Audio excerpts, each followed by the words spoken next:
Hello, everybody. Second stream of the day. We'll see how much energy I have for this one. I'm kind of fucking mentally gone after class, but anyway, yeah. Let's see how well my PC handles. How many people on the server right now? Like 60-ish, 70-ish.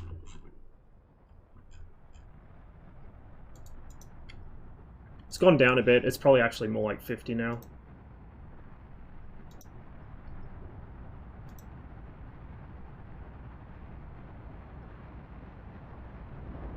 $55 players total.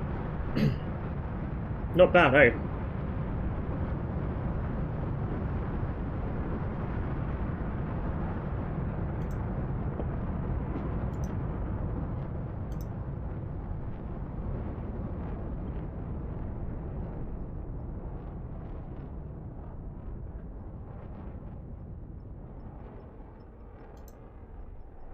Hello, hello. So for those that missed it, there was a stream at the normal time this morning for Armor.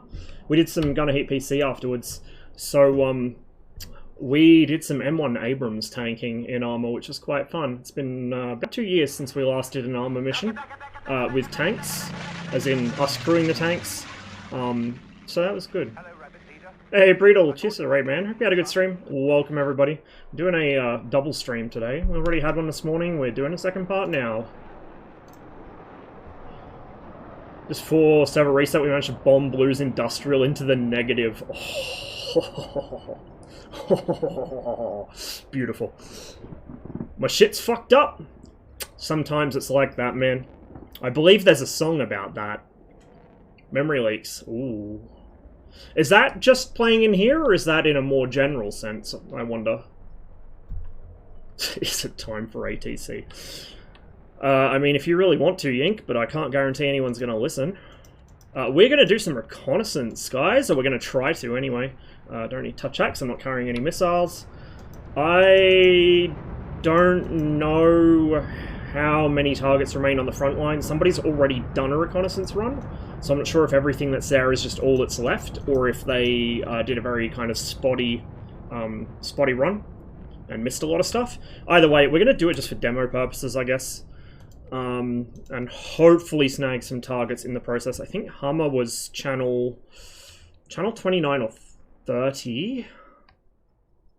Be nice if the little reference card for RSBNs changed based on map, but I guess you'd run out of space on Syria. Hey RJ, cheers for the follow. Good to see ya. Where is Syria? 29. That's right, the first time.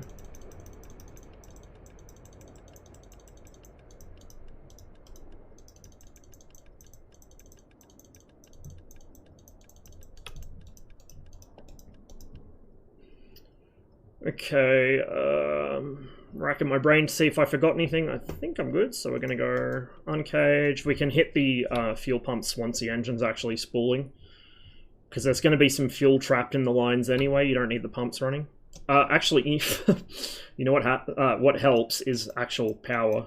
There we go. Now we can start. I thought it was a bit quiet in here. There's our starter. We're going to hit the service tank pump and then the other two. So we were kind of missing the battery ground power switch and the DC gen. Kind of need those to get the aircraft running. The DC gen doubles as the engine starter, so for those that use the English cockpit, this switch, Agregat Zapuska, starting apparatus, this is labeled as APU in the English cockpit. It's not an APU.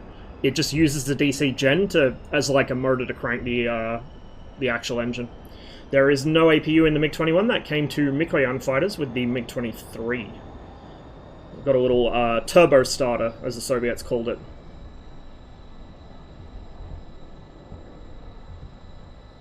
Hey, Aurelia.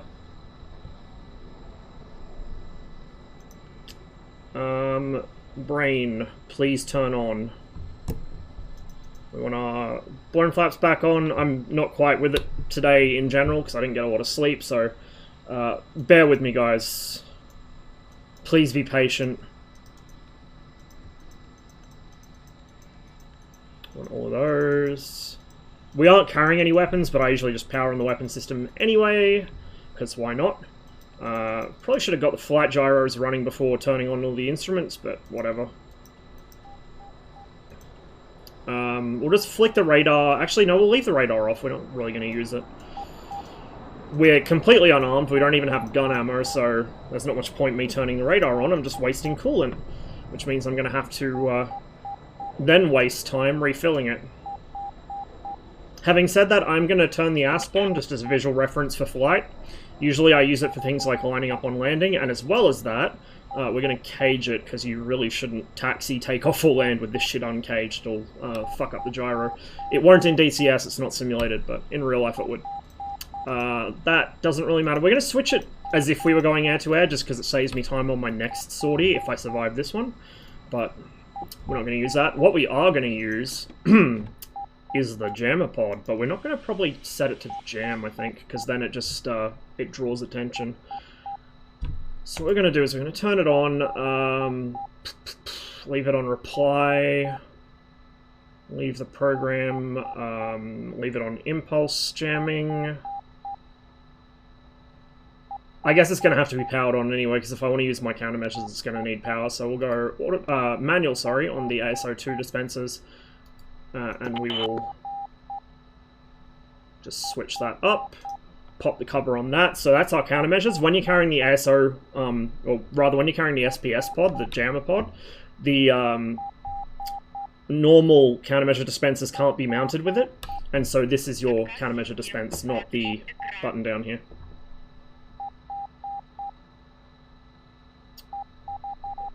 Gom Rockman, thanks for the follow. Appreciate it. Welcome to the stream.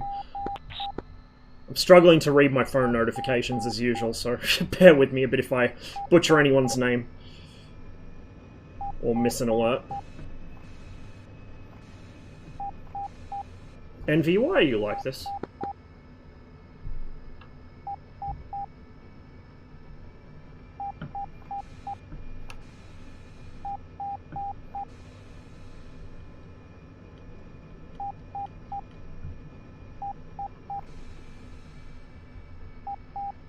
Need to adjust the color on the jammer pod console a bit.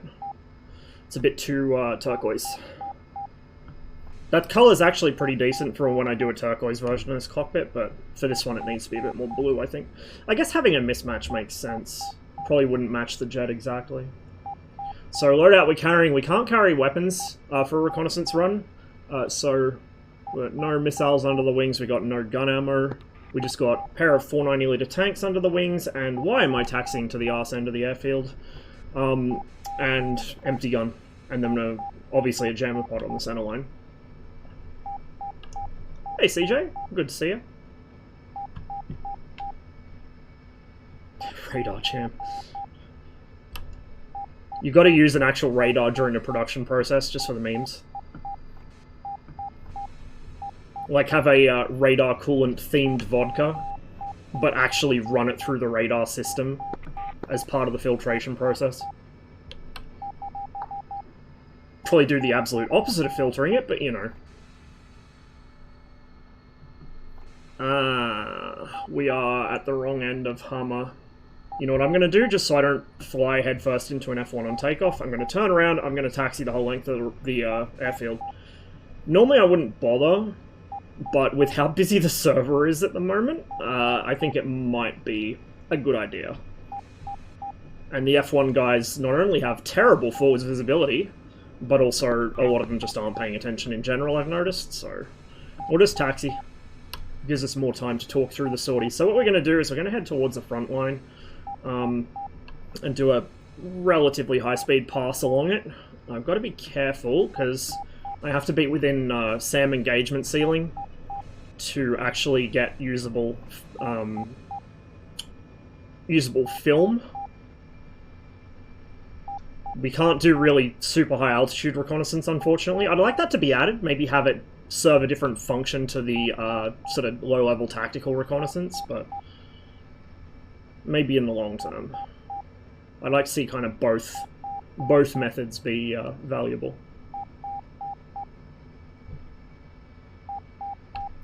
Speedolators are restricted. Because they were... well, I know they are on Caucasus. I'm not sure if they are in Syria. Because they were causing issues. The Speedolator's bugged. So when it fires, it launches a fucking invisible rocket into the ground under you. And it leaves a crater. You still get the thrust from it and everything, but yeah, it's fucked. People were using them on the road bases on Caucasus, and it was just cratering the shit out of them, making them completely unusable. Speedolators, it's a nickname, it's the SPRD pod. The SPRD is... I forget what it's an abbreviation for, but it's like the short takeoff radar pod. But, Matt and Hero refer to it as the Speedolator because it's funny for them because they're Polish and, you know, that's Polish profanity. So I adopted the habit from them because it is funny. And it roughly conveys the emotions that you feel as the rocket booster fires. And you realize that the aircraft's completely out of trim and there's a crosswind.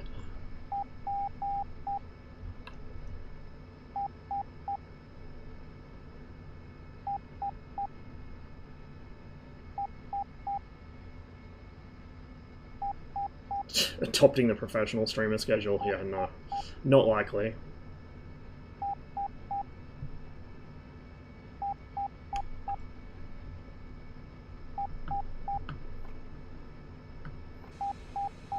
Driving through Poland in ETS2 right now. Oof, I hope they simulated Polish drivers just for the immersion.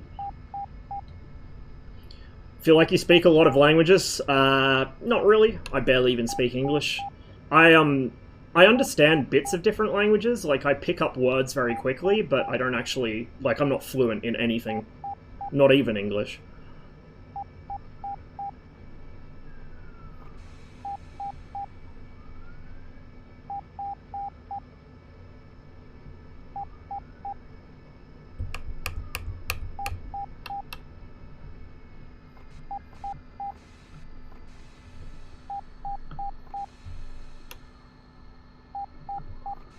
Yeah. Yep, this is a, well, at the time, a Soviet song. But it's in Russian. I can read and understand a little bit of Russian. I can speak like a tiny bit, but like my Russian vocabulary is like a very militaristic 2-year-old. It's not conversational. Like I can't assemble a normal sentence. I can talk in deeply technical aviation terms, but I can't actually assemble a normal fucking sentence that a normal human being would understand.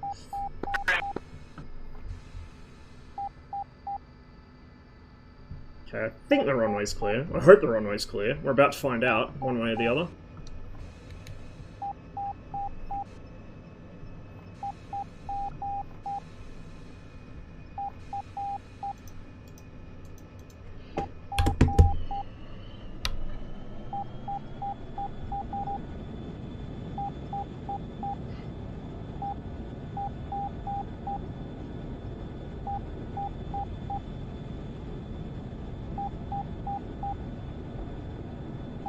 Oh, she didn't want to come off the ground there.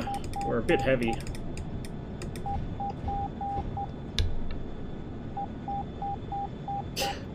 Now we got away with it. This time.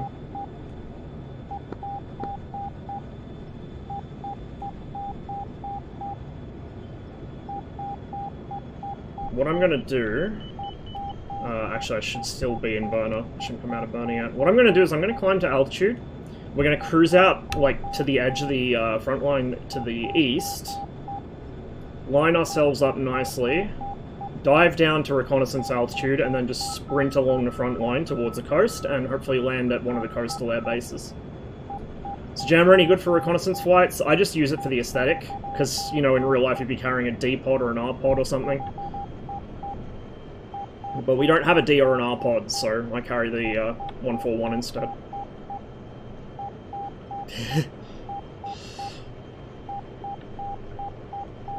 Yeah, the endless ground loops.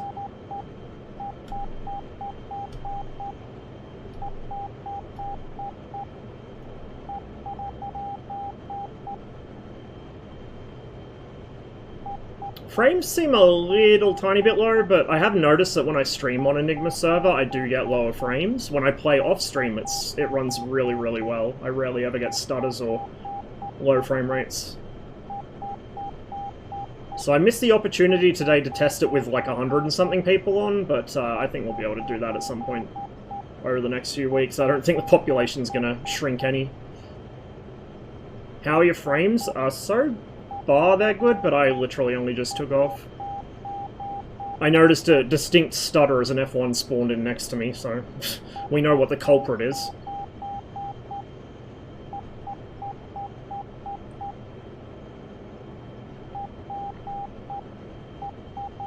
Roland's out getting kills.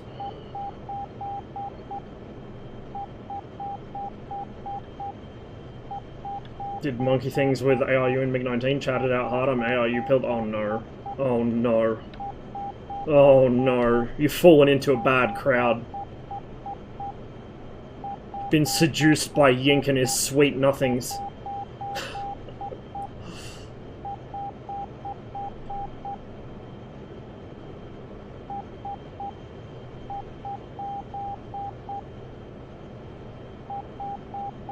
Did you learn all this stuff about the MiG-21? Autism.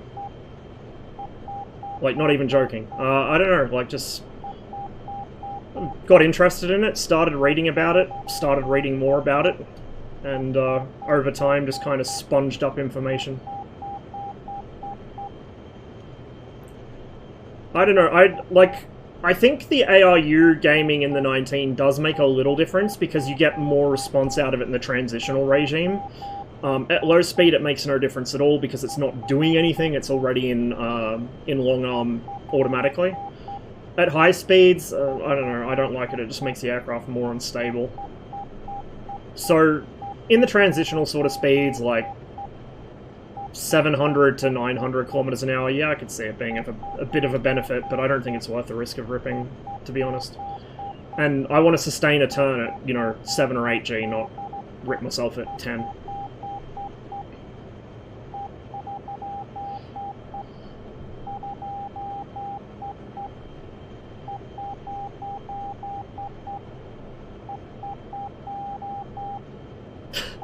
I think all of us here do, let's be real.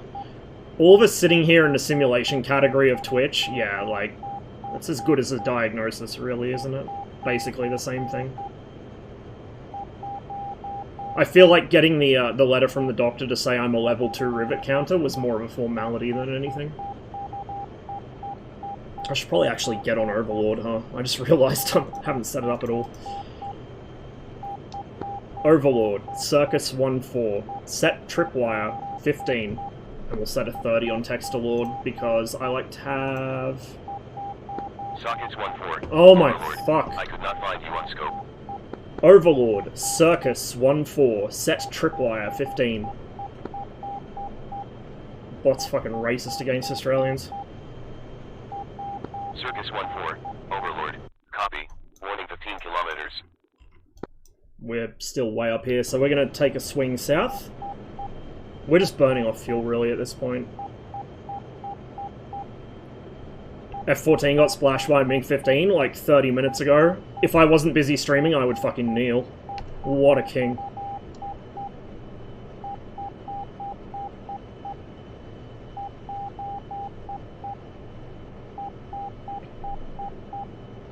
What would you diagnose the GS F-18 × 10 spam ram slingers? Skill issue. Terminal lack of skill. That's what I'd diagnose them with.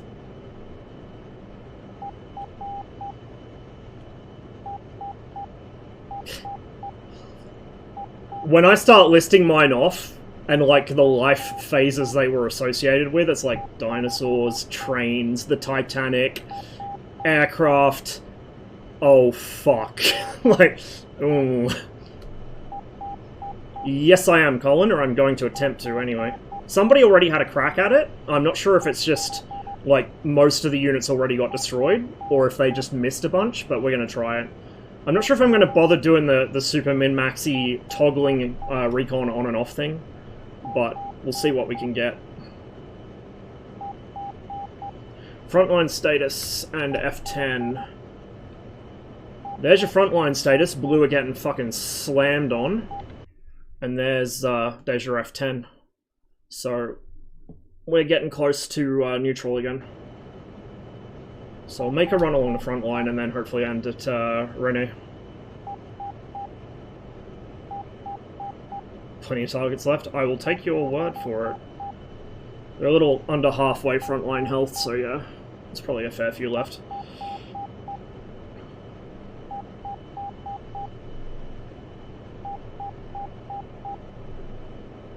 Nah, bro, the MiG-15's OP. It's unfair. Gotta nerf the MiG-15. Reduce those MiG-15 slots. It's too strong, man. Same with the F-86. It's too strong. Gotta nerf it. Red got a breakthrough like an hour ago. Oh, beautiful.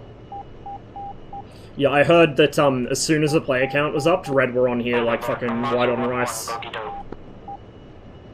Su-25's as far as the eye could see. Overlord. Makes me wish I was here to see it.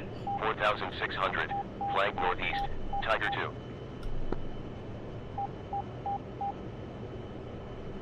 Overlord, Olympus 1-1, shopping. But I had class to go to, and today we were talking about Overlord. recognizing and assisting with preventing burnout and stress-induced health conditions in the context of community services work from like a sort of managerial or like a organizational position. But I feel like it was really just preparing me to get back on DCS. It's the kind of training you need to play this fucking game. Okay, we're nearly at the front line.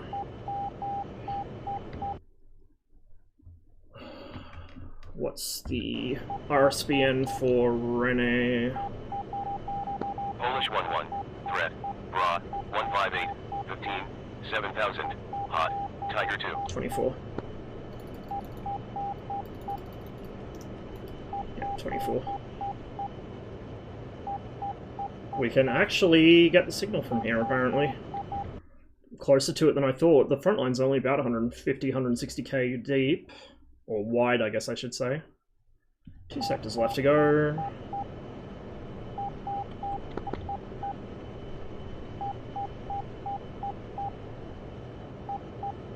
Tomcat.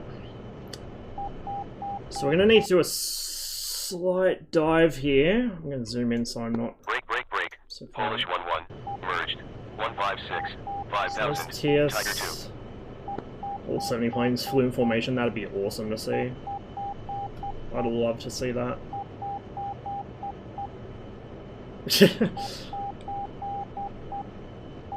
You trying to do psyops, Cotty? Get them hyped up for it, so when it comes out, they all like they're all on fucking out your side watch when it doesn't meet their expectations. Ah, the Navy ones. Okay, the base ones. That's fine then. I wish we had mobile RSBN stations in DCS. I know there's mobile TACAN, which only halfway works, or so I'm told, but I wish we had mobile RSBN so I could actually use an RSBN marker as my, oh, I'm in a frontline sector kind of marker. 2 streams in one day. Hell yeah. Polish 1-1. Threat. Raw. 167. 15. 6,000. Hot. 2 ship Tiger 2. Polish 1-1. I'm gonna Merged. 180. veer out to the left a little more because I want to actually be lined up before I hit the edge of the sector. 182. 4,000. Tiger 2. If only we didn't have to edit the file for it. I know, right?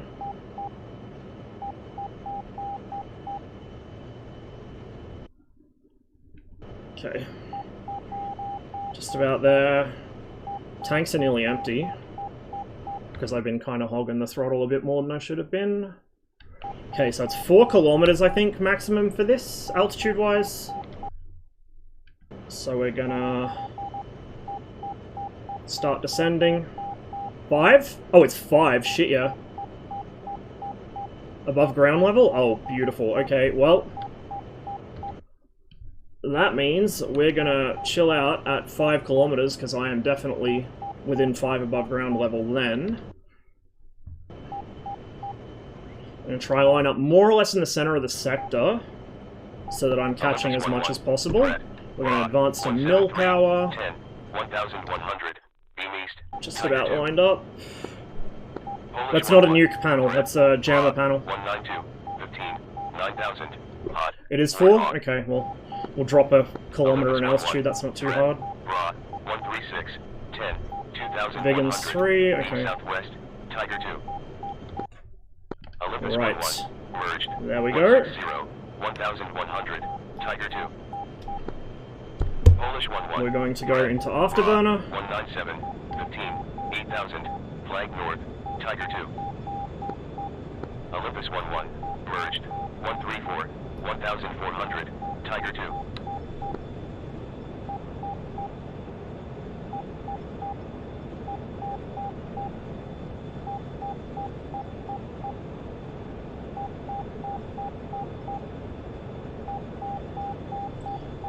I can't wait, Yink. When you speak to me like that, I have trouble waiting. Overlord, Olympus 1-1, bogey out. Oh. We may not actually need to go all the way to the coast, because I'm not going to have enough film to go all the way to the coast anyway. We'll get a good run on this side of the, or this part of the sector, and then we'll maybe go back for a second run. Overlord, Weasel 1-1, bogey out, bombers. Leave him some gifts on the way out. Overlord. Raw. 274, 4, 1600. Beam south. Kill the jammer, just so we're not fucking our own team. Threat. Raw. 180. I could technically just land at TS. Hot. Tiger 2. You know what? I think I will just land at TS. Merged. 152, 1300. Tiger 2.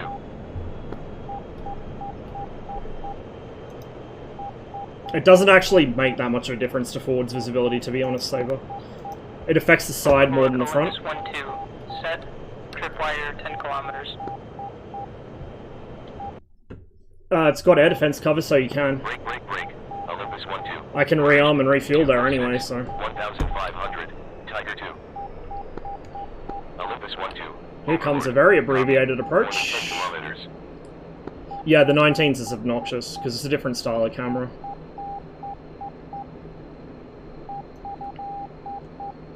The funny thing is, that's just for the gun sight on the 19, because the 19's actual proper gun camera is in the nose. So it has two cameras. It has the gun sight camera, which is the obnoxious one that takes up your entire windscreen. Then it has the actual gun sight camera, which is on the nose of the aircraft by the, like on the lip of the intake.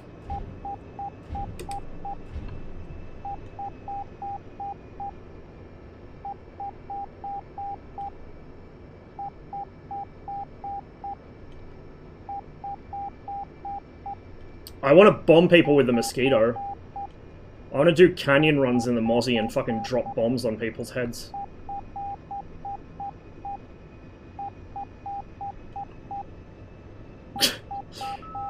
Yeah, call out a 190 and then a fucking MiG-15. Overlord, Olympus 1-2, bogey The out. play on Enigma server without getting banned off Twitch challenge. Olympus 1-2. Overlord. Raw. 135, 19, 1000. Drag southeast. Tiger 2. Oh. Please, nobody take off into my face. I think we're good. Just double check I did remember the blown flap system. I did, I'm just a little heavier than I'm used to landing at. Well, a lot heavier than I'm used to landing Olympus at. 1-1. Overlord. Raw. 136, 19, A little 4000. fast. Flag We want to get rid of some of that speed so we don't blow the tires. Especially at this weight. There we go. Easy. 6 targets, bruh. We could do so much better than that. We'll quickly top off the fuel and we'll do a second run. We'll pick up where we left off. I might push my speed a little further this time. Go full, you know, sort of balls to the wall emergency afterburner. Because we should be just low enough to use it at 4 Olympus kilometers 1-2. barometric. Overlord. Raw. 178, 12, 1000. Drag southwest. Tiger 2. Olympus 1-1. Threat. Raw. 088, 10, 4000. Beam north. Tiger 2. One of these days I need to do a recon run when it's like the server's just restarted. Get a nice, juicy one in. 151. Caucasus is especially easy, Hot. Tiger 2. because you've got a lot of targets in a very densely packed area. Here the front line's much wider, so Olympus 1-1. it takes a couple runs unless you really go over the top with the speed. 3600. Beam northeast. Warthog. Olympus 1-1. Merged. 111. 3700. Warthog.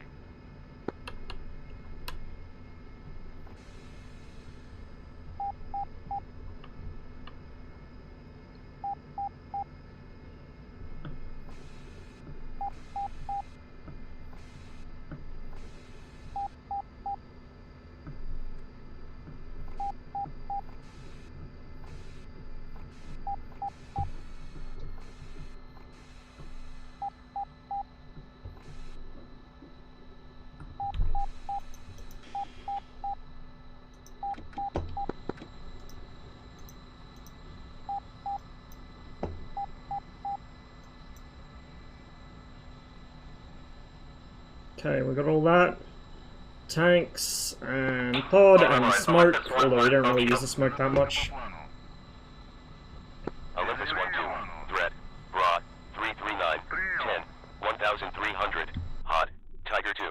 So those are the guys that we spotted. There was a fat lot of nothing on this end of the map. They're probably mostly over there, over the mountains, where they're really hard to spot. So. Olympus 1-1. Bogey dope. So that's all stuff that I spotted there. I spotted one group. Broad. 329. 17. 3800. Beam northeast. So I'll head south, and then I'll just swing west. It says there's a SAM there, so we might just spam flares as we go over it. It's probably a probably an Avenger. We'll just hope for the best. Weasel 1-1. Overlord. Bra. 192. 1. 7000. Hot. Tiger 2. Olympus 1-2. Threat. Bra. 235. 10. 1000. Drag west. Tiger 2. Hey, Hot. Olympus 1-2. Merged. 0. Gotta work in 40 minutes? Oh man. Well, hopefully it's not too miserable for you. Hope you have an easy day.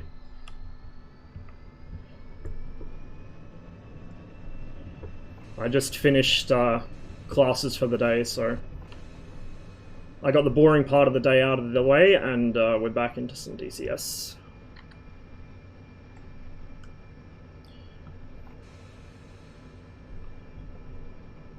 I'm not in a particular hurry to do the second part of the run, so we're just gonna take off the same direction we landed. Not reciprocal, and then we'll loop around to the south. It was 100 when I joined, set to 100 max. Which seems like a good round number. Oi, oi, oi. Overlord, Olympus 1-1. Bogey dope. Shit jumping off over there.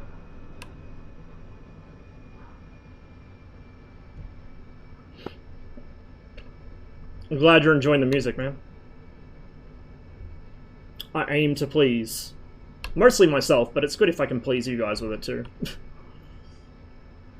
Hey, Tur. Has been a while, yeah. Overlord, Olympus 1-1. Bogey dope. Yeah, I got a grand total of 6, Yank. Olympus 1-1. Overlord. Single cluster. Bra. 002. 16.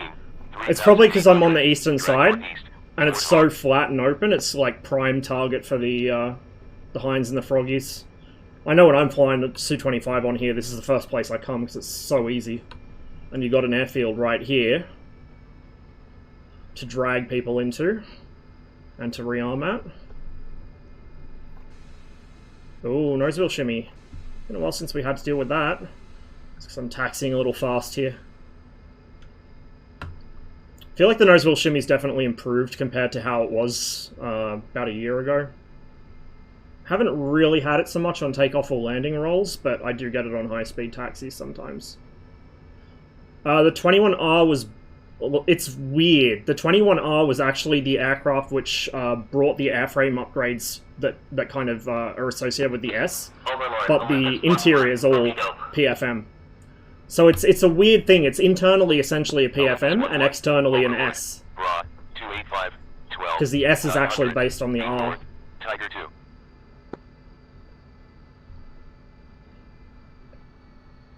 Work in pre-press, and if nothing comes in nothing comes in at 7.5 hours of YouTube.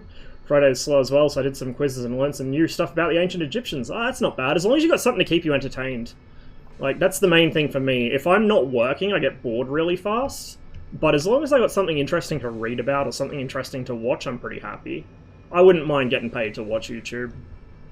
God knows I could finally get through some of my backlog of documentaries to watch. S is not actually based on R, it's PFM with similar solutions as R. Close enough. It's good having people here in chat who can correct me when I fuck something up.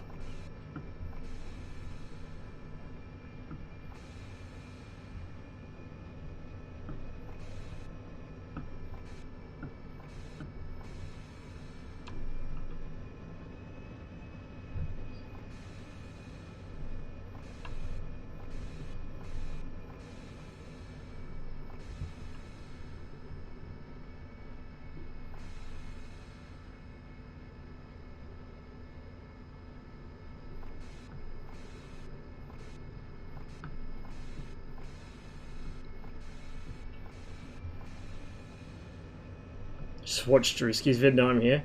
That's a really good video, actually. Really good video. I think it captured the server really well. And it was so cool seeing cinematic shots of the stuff that we just take for granted. I would definitely like to see more cinematic stuff on here. I kind of want to just spend a day in fucking Game Master or something spectating. See what I can find.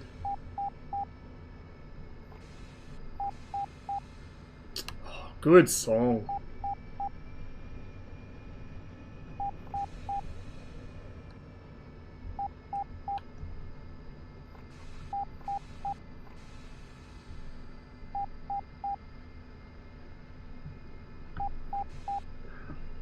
I think this goes to the runway. I hope this goes to the fucking runway. Syrian airbase layouts are weird and wonderful things.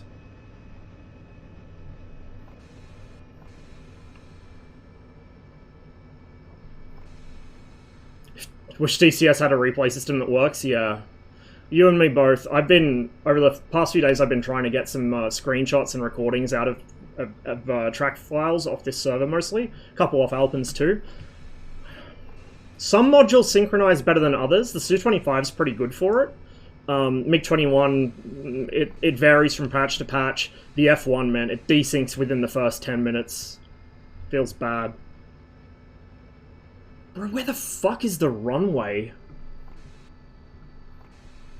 Like, where the actual fuck am I?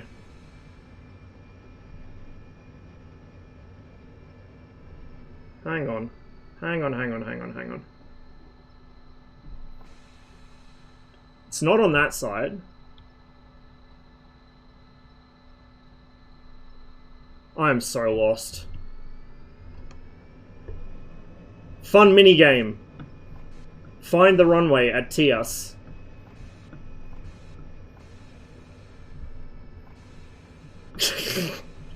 I know, right, Cyril? Here I am claiming to be the only person in my fucking immediate family that knows how to navigate.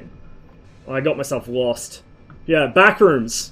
It's fucking Backrooms, man. Backrooms Syria edition. There's got to be a main arterial taxiway that leads back to the fucking runway, but I don't know where it is. Like, where the fuck was the runway even? Olympus 1-1. Is that it? Is that the runway? I think that's the runway. I don't know. 1-1, Overlord, Hammer, bearing 295. No, wait, that was the fucking taxi. Oh, I bet we went past the end of the runway without noticing. That, because there was a taxiway that came off and looped back around behind. That was probably the one that goes to the fucking runway.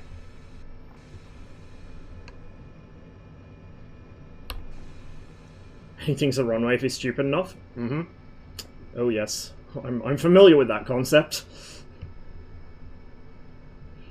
Although, heed my warnings, DCS bridges aren't engineered to very high standards. You know, like, you'd think that maybe you could take a 20-ton thing across the bridge without too much issue because they're designed to carry trucks and tanks and things like that. No, apparently landing about a 10 to 13-ton aircraft on it doesn't like that. Really doesn't. Well, no, it's not even that much. How much does it make 21? Like 7 tons. Doesn't like that. 7 tons full. Really doesn't like that. So yeah, that was a harsh lesson in DCS physics. Not to be mistaken for real physics, which are a completely different thing. Hey, Kamov. Good to see you.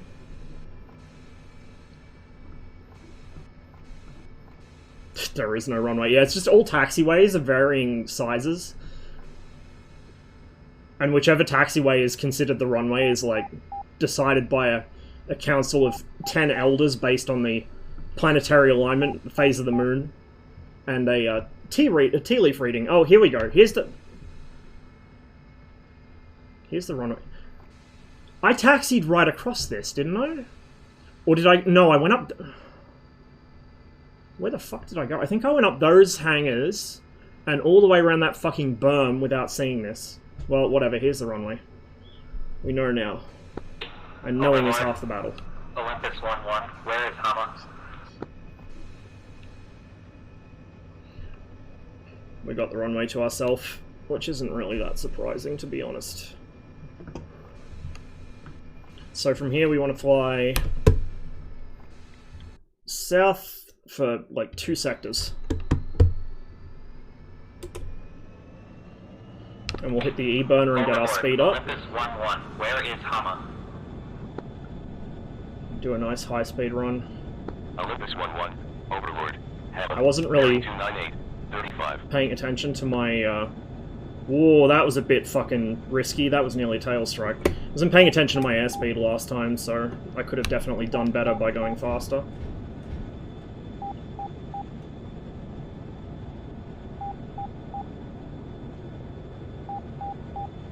We're just going to stay in burner, because we're so close to the front line, there's no point throttling back or really climbing much. I do need to climb a bit, just because there might be Avengers, but I don't want to climb too much. I need to climb for speed anyway.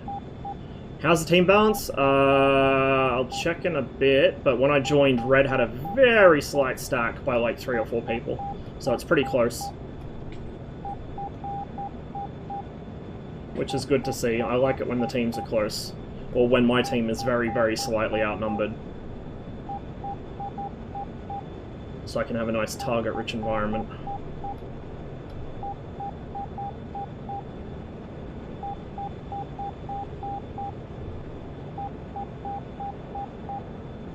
Just double check our compass is aligned. Yes, it is. Okay. There goes the yeet switch. Now we will build airspeed like a demon. It's a blue recon plane. The F5 can do it, I believe. The Vigan can do it. Actually, I'm not sure about the F5. I know the Vigan does it. And when the F1's on blue on Caucasus, it can do it as well. Okay. Overlord, Olympus 1-1, where is Hama? Olympus 1-1, Overlord. We're not going to hit the recorder right away, because I want to build up a little bit more speed, and I want to get some more distance.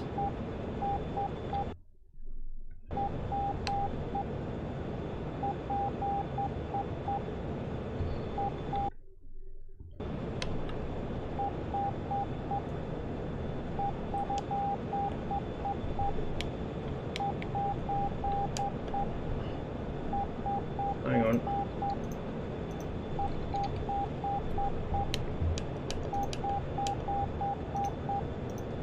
That's probably why. Yeah, okay, that's why.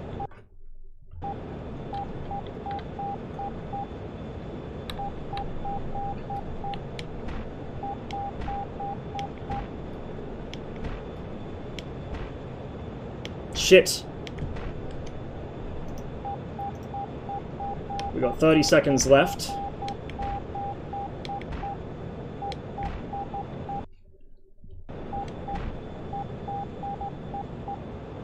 Holy shit, fucking 15 kilometer altitude F5, what the fuck? Alright, we're just gonna shift over to this sector and continue our reconnaissance here. We're gonna get rid of the wing bags as well, since they're now empty. That should help us speed up a little.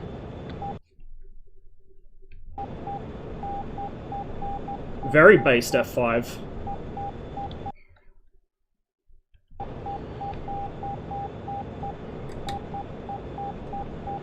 Circus 1-4. Threat. Raw. 211. 15. 10,200. Hot. Tiger 2. What a king.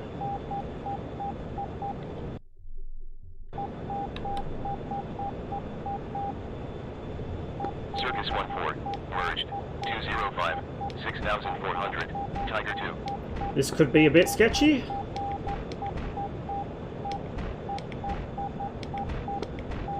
Overlord Olympus 1-2, set tripwire 10 kilometers. We're out of flares, this is fine. Olympus 1-2. Overlord. Copy. Warning 10 kilometers.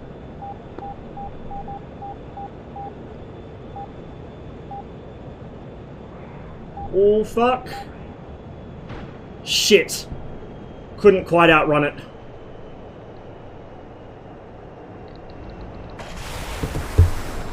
I wasn't capturing when that happened, it was out of film.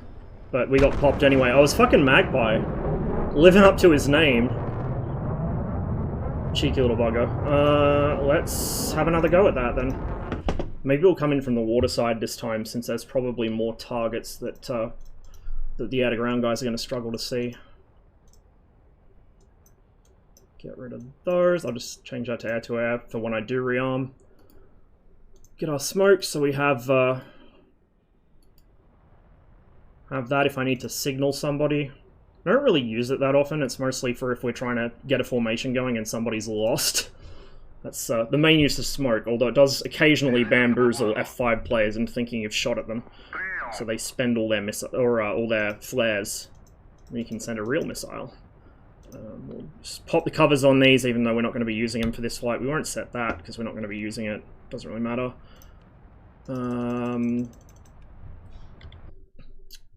What's the RSPN at Wuja? Let's find out.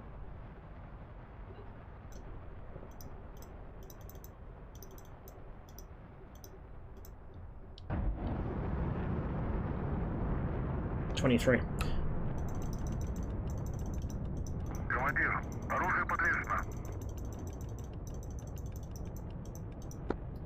We still got a human GCI.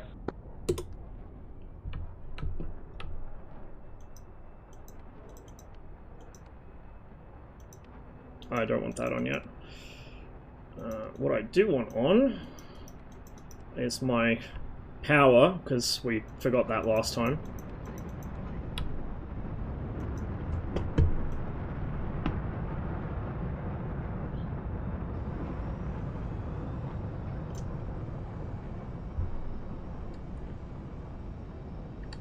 It's actually a good chance to spruik part of my cockpit textures, because you don't often see the control panel for the countermeasures pod, but that's what it looks like with my retexture. So it's not a huge change, but text is a little different, font's corrected, a few other things like that. It looks better at night. Well, the whole cockpit looks better at night, because I changed the way that the backlighting works. It bleeds a little, but on like medium intensity, it looks really, really good. In my opinion. My heavily biased opinion.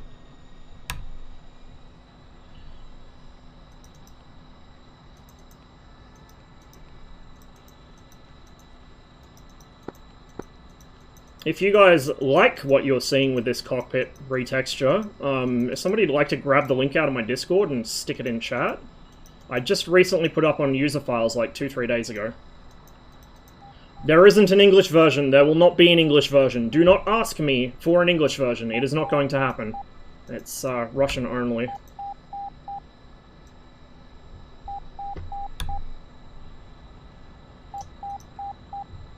If you want to run the English cockpit, then you probably don't actually care that much about the fonts being correct. So, it's, you know, it's a case of not being part of the target audience in that case. Teal version, eventually. There'll be like a darker teal version like what the Yugoslavs had, and a turquoise, you know, the classic turquoise version. I don't know what else I'll do for colors. I like this blue color quite a lot. This is the Bulgarian blue. Will there be a French cockpit? No, not for the 21. There might be for other things, but not for the 21.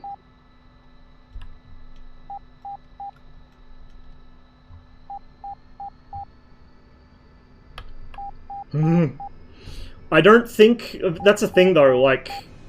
The font won't work for that, though, Yink. Like, you would need an actual font that has that script in it, which the engineering fonts that I used for this definitely do not have.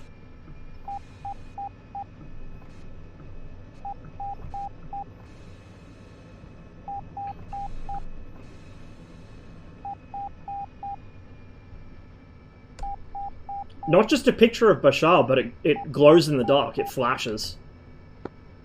Oh, just normal Cyrillic? Yeah, okay, I can send those through. Remind me later, I'll send them through to you. Well, actually, I think I sent them through to Egg, so he could probably just send them to you now.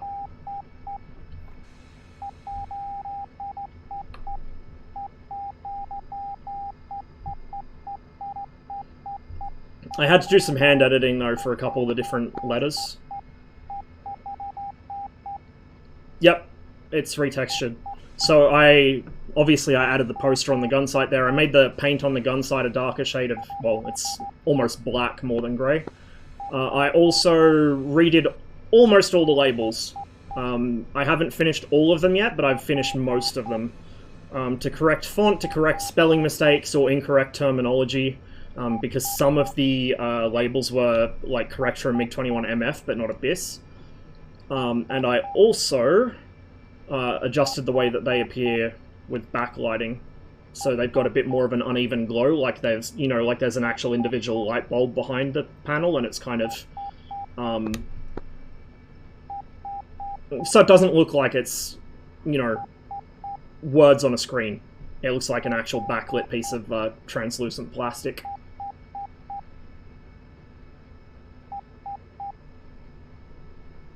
Are you a modder? Not in any real sense. I mean, I've been modding games since I was in my... I want to say, like... Shit, even before I was in my teens. So it would have been about, like, 9 or 10 when I started modding games. But I'm not, like, a really high-talented modder or anything. I just make little tweaks here and there for my own... mostly for my own personal enjoyment.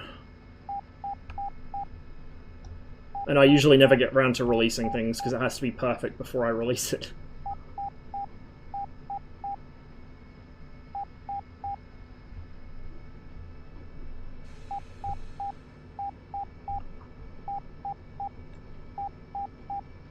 Yeah, I don't think the Cubans did relabel their aircraft, but I could be wrong. The Germans didn't, not to any large extent.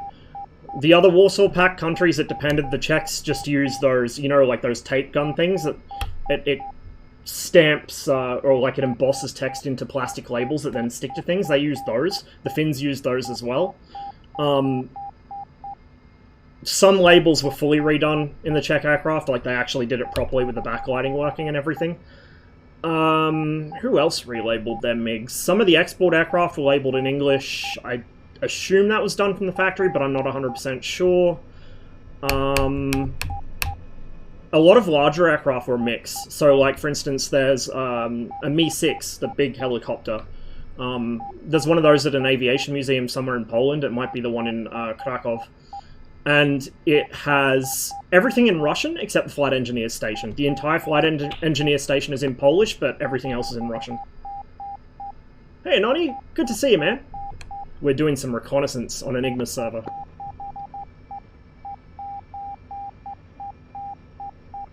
See how many people are on the server right now. Where did blue team go? Bro, where did blue team go? I checked like 20 minutes ago and there were 30 people on blue team and now there's 9. Jesus. Might have to swap teams for some balance here in a minute. Holy fuck.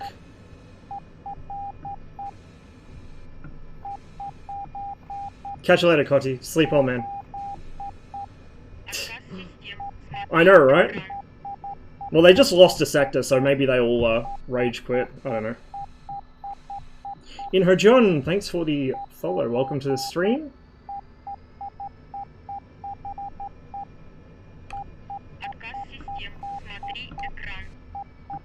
And Papa Pizza Man. Anyone else that I may have missed the notifications for? Hope you guys are all having a wonderful day. Oop, helps I remember to turn that on. We'll actually power the pod as well.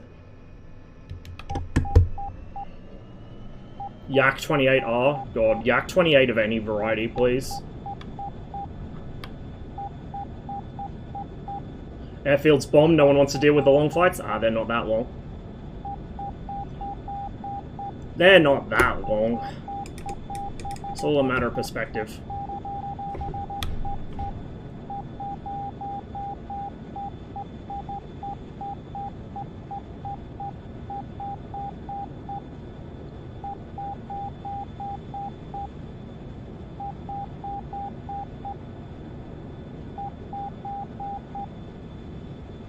Catch you later, Cyril. Hopefully the storm passes quickly and without too much damage. Although, I do love a good storm. It's kind of annoying, like... I don't like the potential damage involved, particularly to electrical things, but I do love a good storm. Nice and cozy. MiG-25 BM would be hilarious, dude. Absolutely hilarious. Oh, that's a nice Hawk sight you have. Shame if something was to happen to it from 300 kilometers away.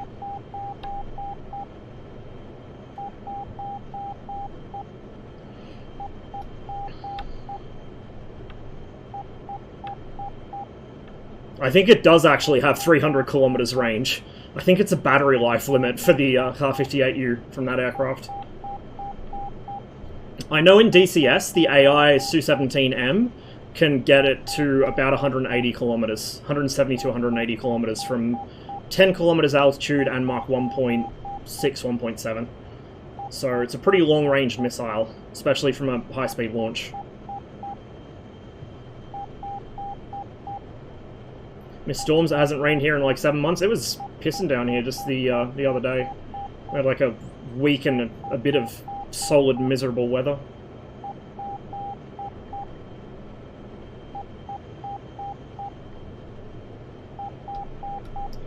It depends on the missile. So the R40 is the air-to-air missile that it was designed to use. Has a reasonably long range, but it's not like Phoenix range at all. Actually, I wish Cotty was still here, because he would know the number off the top of his head, and I don't. But it was well and truly a BVR missile. But the Kar-25 that we were talking about is the anti-radiation missile. So the MiG-25 had, obviously, the MiG-25P and MiG-25 PD, which were the interceptor variants. The PD being the look-down version, which was essentially just a giant MiG-23 in terms of avionics fit. And then there was the MiG-25R series, which included the RB reconnaissance bomber, the RBT, which was a reconnaissance bomber with a side-looking radar array, and then the BM, which is the anti-radiation aircraft. So that's your seed aircraft. Tried Kar-58U from Su-24 mod with Mach 1.8 and 12 kilometers altitude. It's a long range. Oh yeah, it is. It is. Well, sorry, yeah, Kar-58U. We weren't talking about the 25, but the 25 has some decent reach as well, to be honest, from high speed. I had AI Su-24s lobbing 58Us and 25 MPs, sorry. And yeah, they had a pretty decent reach. I think even the MP had like 50, 60 kilometer range or something. MiG-21 is look down, shoot down. I look down upon you if I manage to shoot you down. That's a good one, that. I like that one. So we're going to head out past Wuja. The flotilla's there. We'll head out that way. We'll come off the power a bit. We don't need to be going too fast yet. We'll do a little bit of a power dive to get to reconnaissance altitude, I think, so we can really get our speed up during that run. I was a little slow last time. Also need to remember... Overlord, Circus 1-4, set tripwire 15. Before I forget again. Oh, no, shit. We just wasted a second of film. That's why you pay attention to what you click. It's alright. Tripwire 30. Overlord. Circus 1-4. Set tripwire 15. Overlord really struggles to understand me these days. I don't know why. Yeah, the Su-24 is still very much in service. It's the reason probably why we don't have it in DCS. 15 kilometers.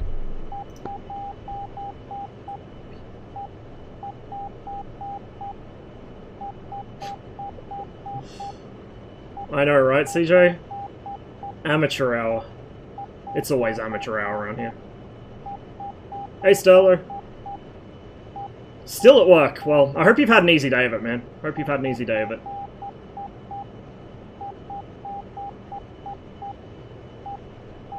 If you could have any aircraft modeled in DCS, what would you want? That's a hard question. At the moment, the Su-15TM. But there are so many planes I want in DCS, like it's an impossibly long list. And a lot of them are aircraft that really most people wouldn't enjoy, but they're aircraft that I would enjoy for some reason or another. Good, Enigma. But I've been doing reconnaissance, so I haven't hit any particularly large pockets of players yet. Also, I do have a pretty beastly PC, so that's worth noting. Original Su-24 would be cool to have, it would be, yeah.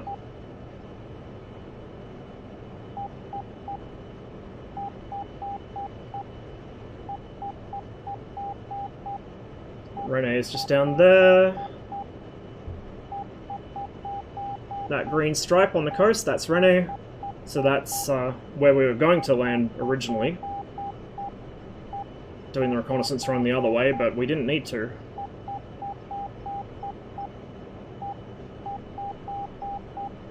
MiG-28 variant? I thought we already had one of those. I've still got to do the cockpit retexture for that.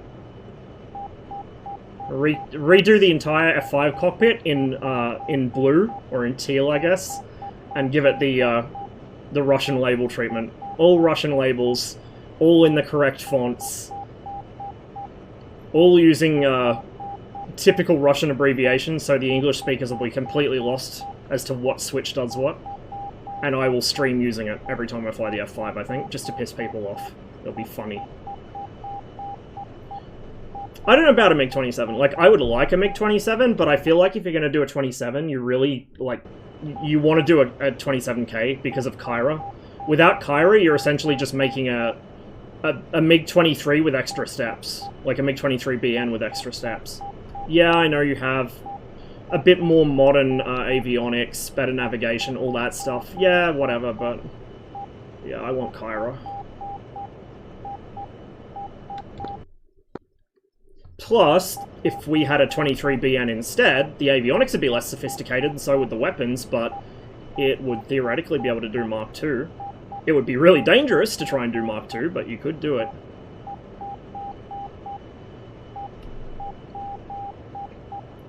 Because, unfortunately for us, not everyone was as cracked as Kelly Johnson, and so very few aircraft with fixed intakes are actually Mark II capable.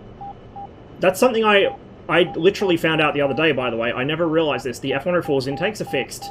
It has fixed intakes. It's a Mark 2.1-ish capable aircraft. It'll keep up with this thing easily, and it has fixed intakes. Like, fucking crackhead, man. Crackhead in the 50s were on some shit. Holy shit, dude. Like, I don't even know how you achieve that.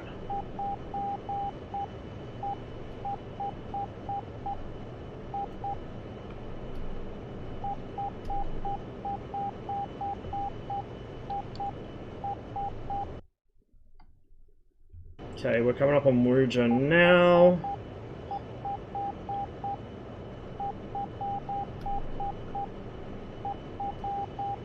$27K was the only, like, good 27 in terms of avionics fit. The others were very much economic concession models.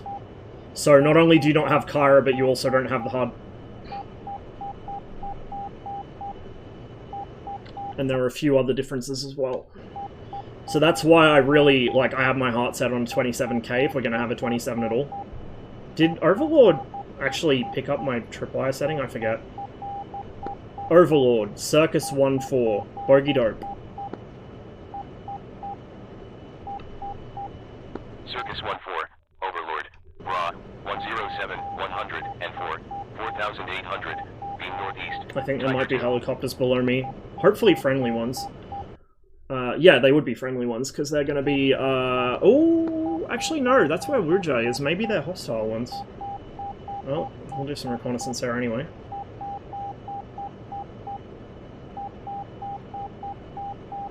I already did CJ, but I think it was right before you got here.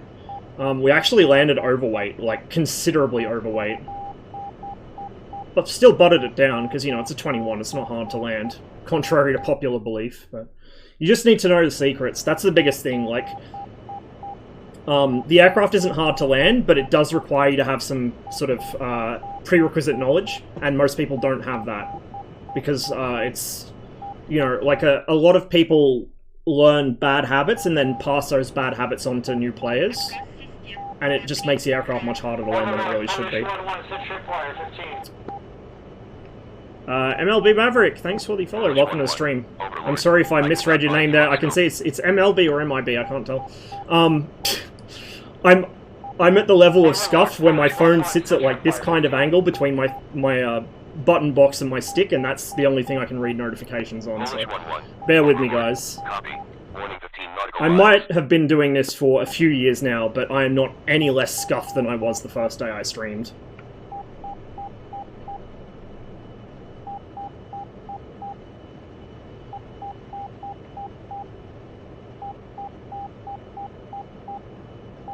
It's not even an Elgato, it's a Virpil button box. It's the one with the landing gear lever. So that heavy chunk you hear as I take off and land, that's the landing gear lever. That was sent to me by Quantum Monk, who had it as a spare, and it has been an absolutely brilliant piece of addition to my gear. It makes flying that much more, that much easier. Especially because a lot of the aircraft I fly, I need, like, extra buttons and stuff, quickly accessible. Uh-oh. He's pretty low to the deck, though. We'll go ahead and... we're in the middle of the sector pretty much, so... we're gonna... hit the Yeeta. Just double check our position.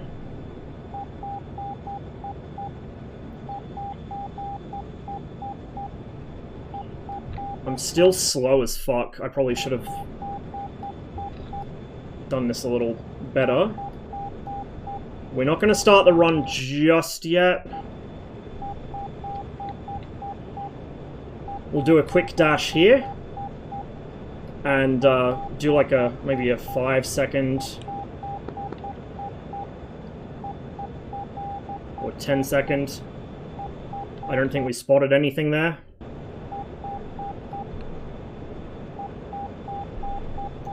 Get rid of the wing tanks.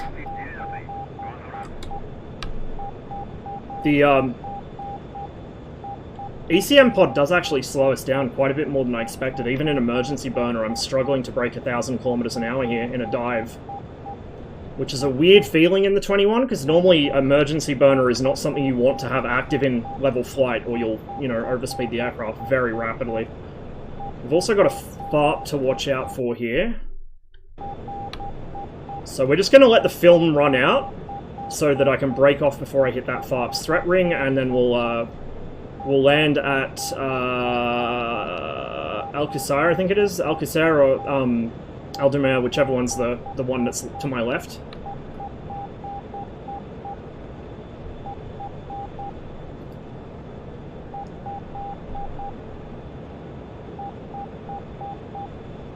I just like taking it because, you know, in the real reconnaissance aircraft you would have a D or an R pod under the aircraft, and that's at least as draggy as a jammer pod, so... it gives me something to LARP with.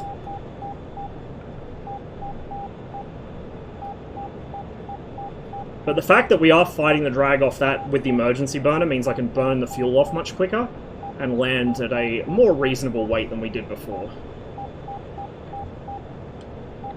Jeez, Magpie's going off today. Vegan incoming.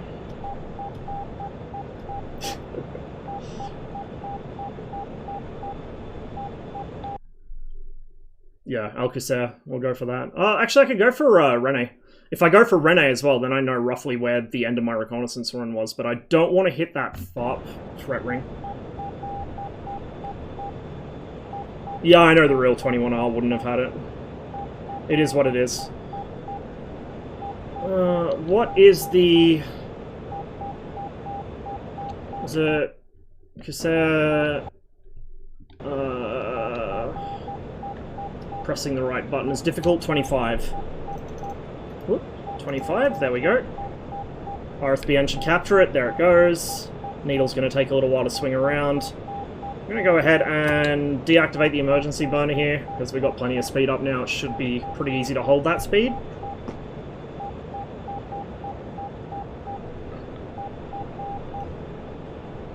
I doubt we got many units in that pass, to be honest.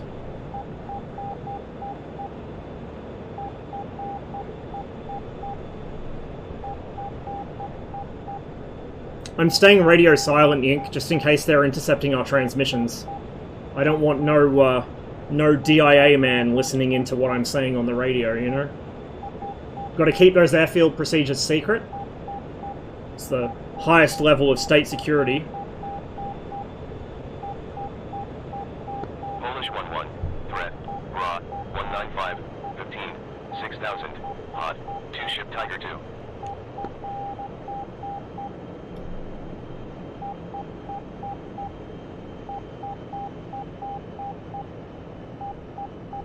René Mouad's a pretty nice airbase.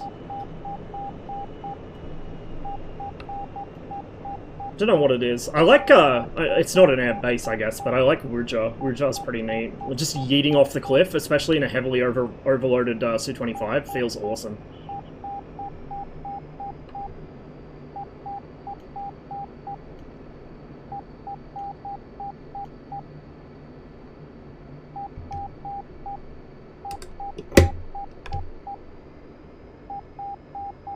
Polish 1-1.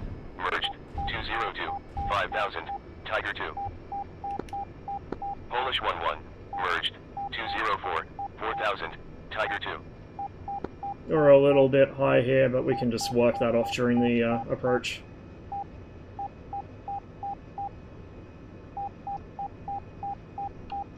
Yeah, that's true, Enigma. It's got that nice green grass too, on a map that's, you know, not the greenest. Let's put it that way. I don't know, Syria's really grown on me. I still think they could stand to improve the ground textures a lot. I think that's always been Ugra's weakest areas. The ground textures are always kind of washed out, and typically like a bit bland, a bit one-colored, and there's... In some areas of this map in particular, there's visible seams, not just in the textures themselves, but in the normal maps. But overall, I do like the map. I like it a lot more than I initially did.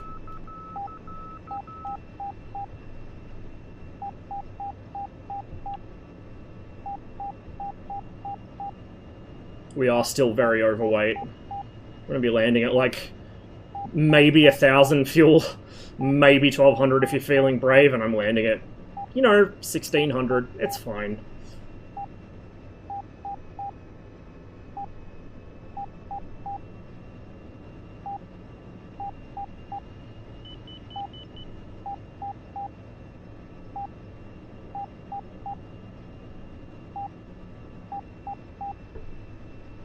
So because we are heavy, we're going to be landing a little faster than I usually would. Ka-chunk! A little heavier than I usually would as well. Yeah, 7 targets. So we're not doing the most useful reconnaissance in the world, but it's better than nothing. I'm sure the Hind Bros appreciate it all the same. We might get a more productive run here in a minute. Are there any Harriers on blue? No, too modern. The Harrier we have has all kinds of toys that would make it ridiculously broken in here. Hotspot just by itself is already too much, but then you add all the other systems it has and it's a bit overbearing. Also, the only missiles it can carry for air-to-air are 9Ms, which would definitely be overbearing. We did used to have the Harrier on Alpen server, and it was... I mean, it wasn't, like, completely awful, but that was mostly because the people that were using it either didn't know how to use its systems properly, or used it for air-to-air means, so it wasn't a big deal for air-to-ground. The other thing that made it bearable is that it didn't have hotspot back then, so it couldn't see helicopters, you know, no matter what. Hotspot's a cool feature, but particularly with the way it's implemented at the moment, it's just too strong for finding shit on the ground. It would be unfair on the heli bros.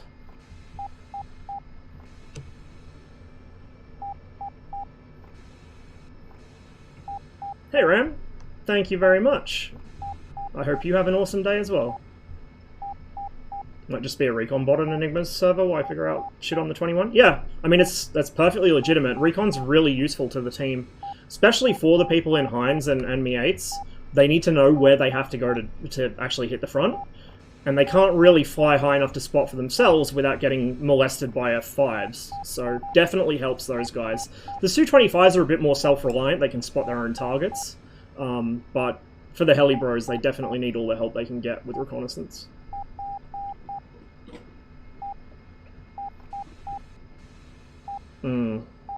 I should probably actually taxi the other way so I can take off from the same end I landed on. I think there is a taxiway that runs the length of the airfield up there, I'm not sure. Actually, this might be it. We'll turn around through this Haz here. This is actually one thing I like about these airfields, is there's a lot of like little loop backs and kind of side alleys and stuff you can go down, so if you get lost or make a wrong turn or something, it's easy to recover it, even in an aircraft that doesn't steer very well. Not to say the 21 doesn't, it steers well enough, but... So hyped for the A7, it should be pretty cool.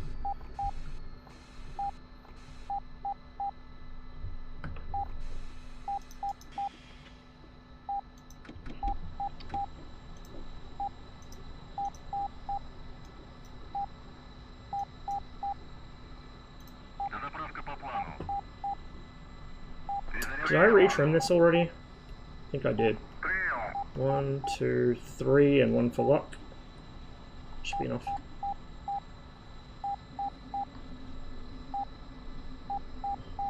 Just have flyover with no armament. So what you do is you take off with no weapons on board, including no gun ammo, in an aircraft that can do it. You go to other when you're over the front line sector you want to spot, and then there's an option here that'll come up, reconnaissance or something like that. And you click that option, or, you know, use the F keys to bring up that option, and then you can start or end a reconnaissance run that way.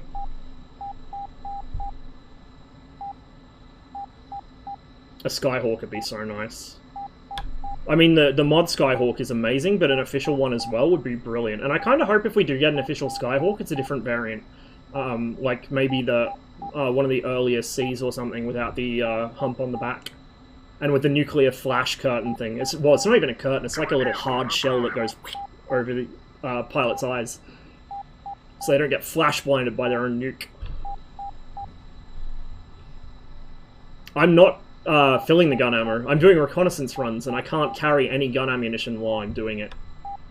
So we're intentionally unarmed at the moment. That's also why I got the jammer pod on.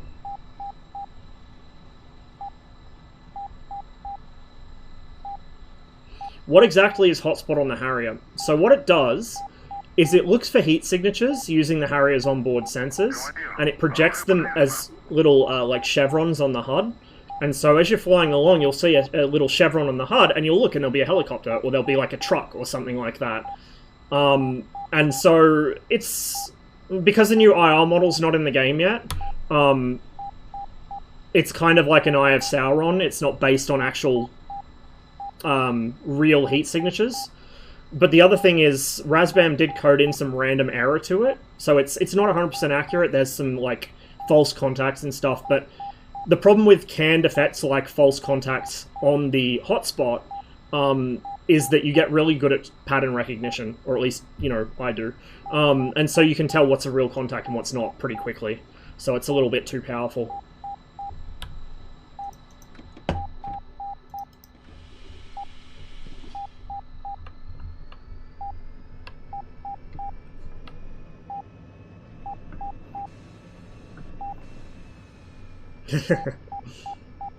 I don't know, I like a lot of blue aircraft, I just, like, a lot of the time when I do play, either red's outnumbered, or blue has, like, got some massive push going on that I feel like I should help counter, or, like, the only blue aircraft available, the F5. I really like the F5. Like, over the last year, I've really come around to loving that jet. It'll never replace my MiG-21, but I do really have a huge appreciation for it now. But with that said, the F5 is a jet I play to kind of chill out. It's not really exciting or squirrely or difficult. It's just brainlessly easy to fly. It's really smooth and simple. So the F5 is something I fly when I just want to relax. And sometimes I don't just want to relax. Sometimes I want to pump myself up and get all excited and into it.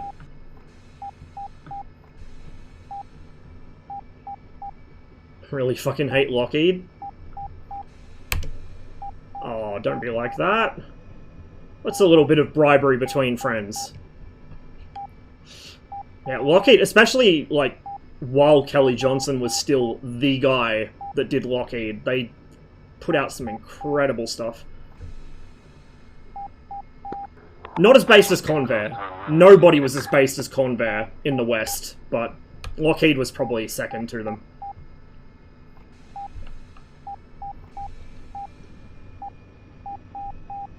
Convair was hands down the single most based American fucking design bureau.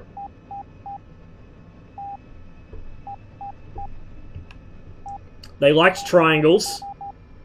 They thought that all fighters should have concealed carry. The fucking B-58 shot out little fucking alien egg pods instead of just normal ejection seats, so you didn't have to wear a pressure suit in the cockpit. And, like, a lot of Convair's approaches to problem solving were very Soviet, to the point where you wonder if there was something going on there. For instance, the weapon bay doors on the F-102 are pneumatically driven. Like, Convair had a thing for pneumatic systems that other American designers didn't. As well as that, the Convair Model 200, which was supposed to be a little sort of light carrier-based fighter, multi-role fighter, the Convair 200 had the same kind of lift jet plus pivoting nozzle system as the Yak 141. Before the Yak 141 was a thing, I think, or around the same time, maybe. So yeah, Convair had some very Soviet-style problem solving, which makes their aircraft all the more interesting. 'Cause it's like, what if Soviets, but capitalism?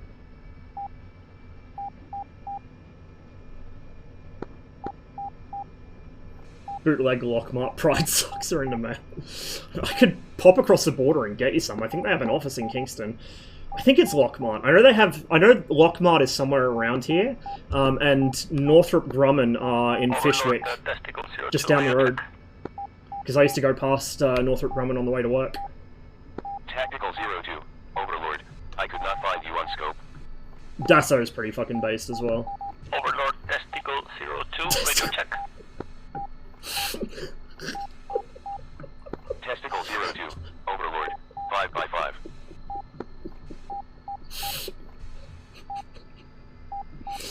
Oh, I am such a mature adult.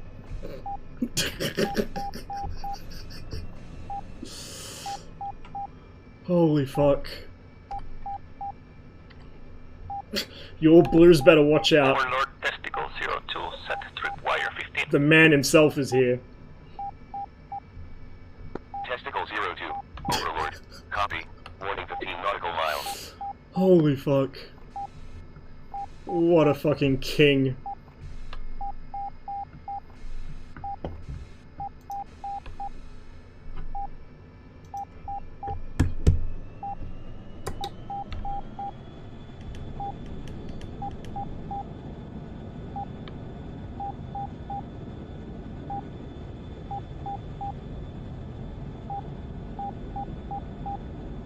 Oh yeah, Feet 1-1. I saw that one.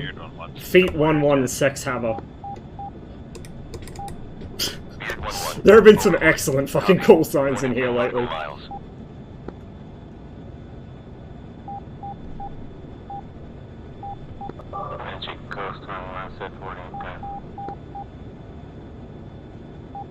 Ghost 1-1. Magic. Copy. Warning 10 nautical miles.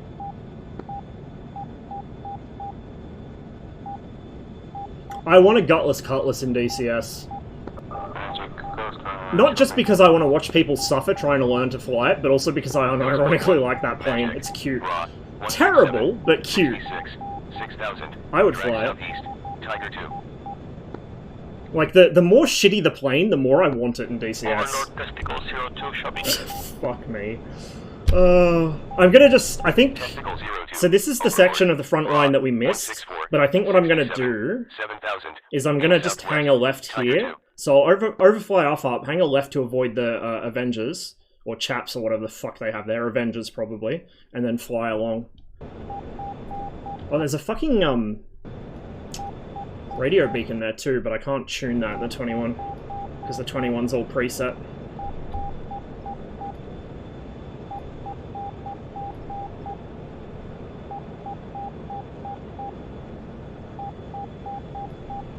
Notice I'm trying to force the 21's nose down here, but I'm doing it very gently in stages. So you never want to just push the stick forwards if you have to force the nose down and you can't roll inverted and pull for whatever reason. You gently push it a bit for a second or two, back off the pressure, push, back off. So you're always letting it kind of recover. You need like a half second or so of 1G to get the fuel flowing again into the header tank.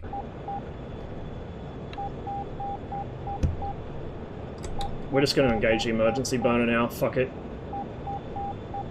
Live fast, die young, the MiG-21 way. We're also going to hit the jammer. I know it makes me a giant shoot me here sign to everybody, but I don't care. There's our FARP.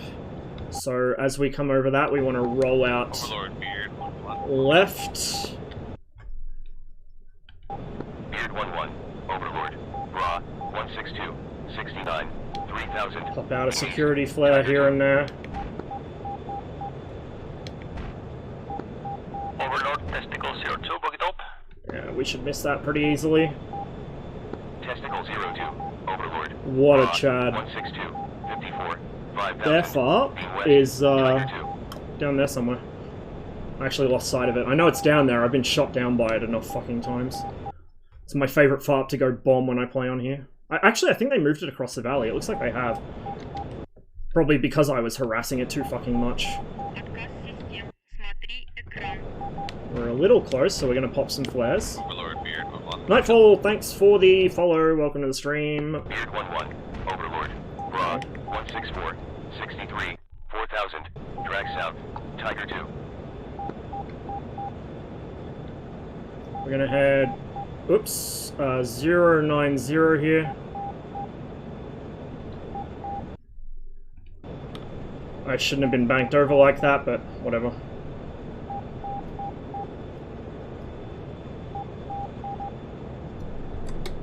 We're also above the emergency burner ceiling, so I've lost a bit of speed, so we're going to dive down.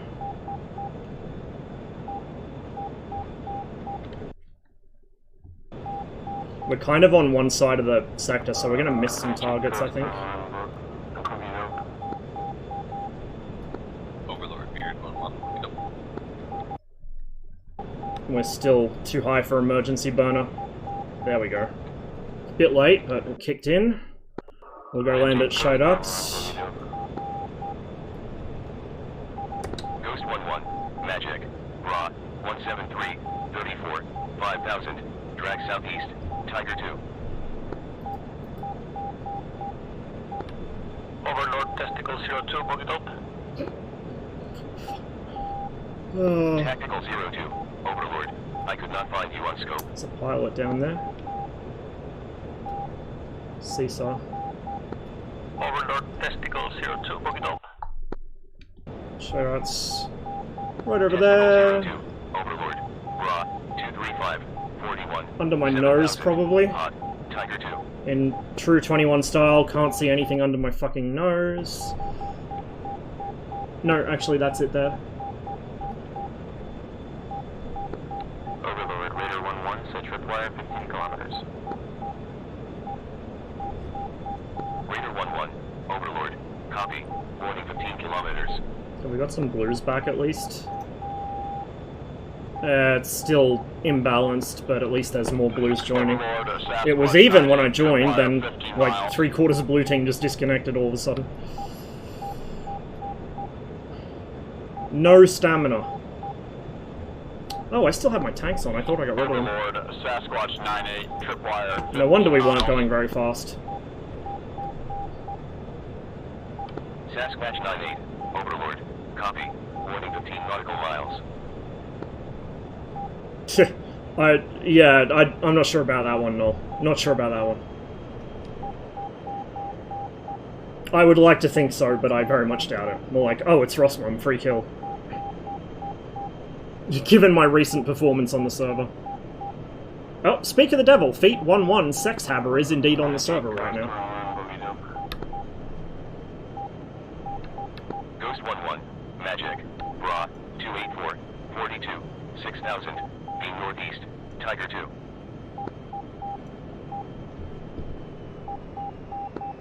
Overlord Testicle 02, book it up.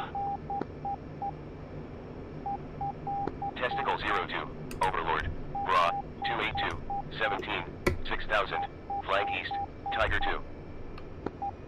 Testicle 02, Threat, Bra, 286, 15, 6000, flank east, Tiger 2. Beard 11, Threat, Bra, 228, 10, 4000, flank east, Tiger 2.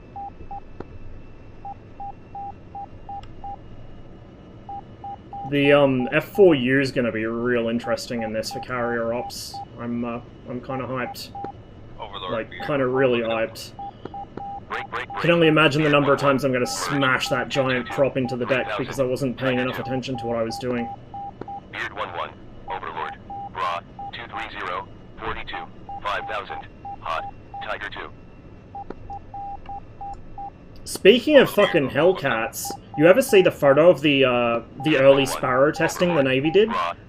They got one of the Hellcat night fighters with the radar on the wing, and on the other wing they put one of the fucking early beam riding Sparrows. It is the most based shit you'll ever see in your life. It looks awesome. We're a little fast here. Ghost 11, Magic, Bra, 264, 49, 5000, flank northeast, Tiger 2. I've never seen a center line in my life that I felt like landing on.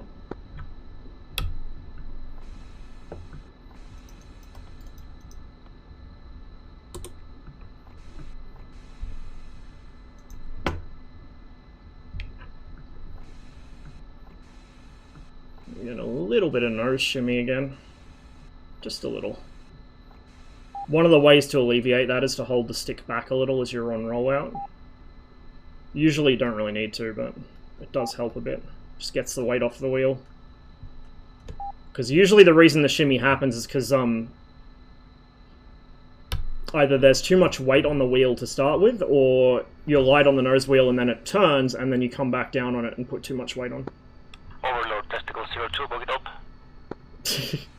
I know, right, Penguin? It works out. 02. Makes perfect Overlord, sense. I could not find you on scope.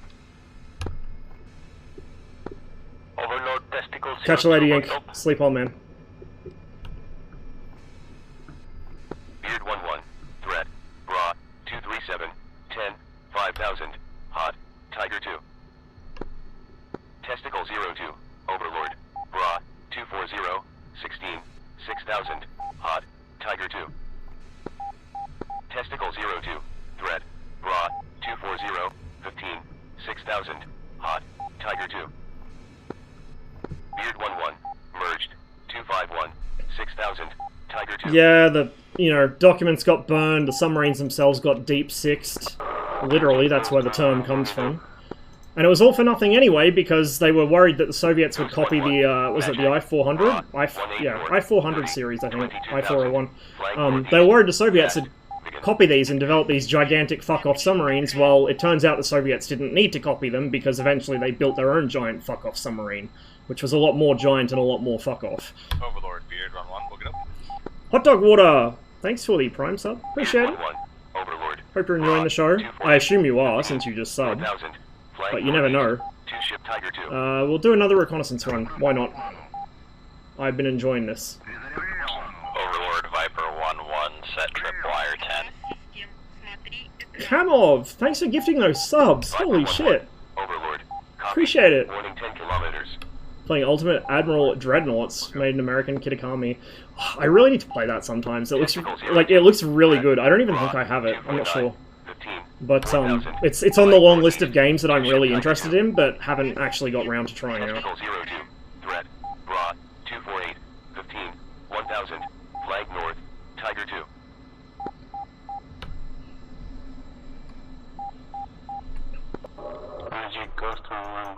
So we got a couple units that time. It ain't much, but it's honest work. Ghost 11. Magic. Bra. 137. 14. 18,000. Flag north. Vegan. Designing horrible curse ships is awesome. Beard 1-1. Yeah, they're Bra. I used to 257. keep an eye on the Flag Let's north. Play Two ship Tiger 2. Let's Play Rule the Waves thread on Something Awful, and it was hilarious. 15. Like, some of the min-max weirdo designs they came out with. There was one that was essentially... this was actually a thing in World War One. I forget what they called them. It was some sort of gunboat. Hot. Two ship And it was Tiger 2. essentially like a river patrol craft or a coastal patrol craft, but with a fucking 18-inch gun on it. 17,000. Flag north. I think they were just called monitors, to be honest. Testicle 02. Merged. The Royal Navy had a couple. 3,000. Tiger 2. But there was one they designed Beard 1-1. essentially a tugboat 249. with like a triple 20-inch gun turret on it. And then there was one that was a really long destroyer with like 20 single gun turrets just along its length. There were so many weird and wonderful things that they made in that game. 10. 13,000. HMS Furious, yeah. Tiger 2. Recommended. It's Rule the Waves with good graphics. Sold.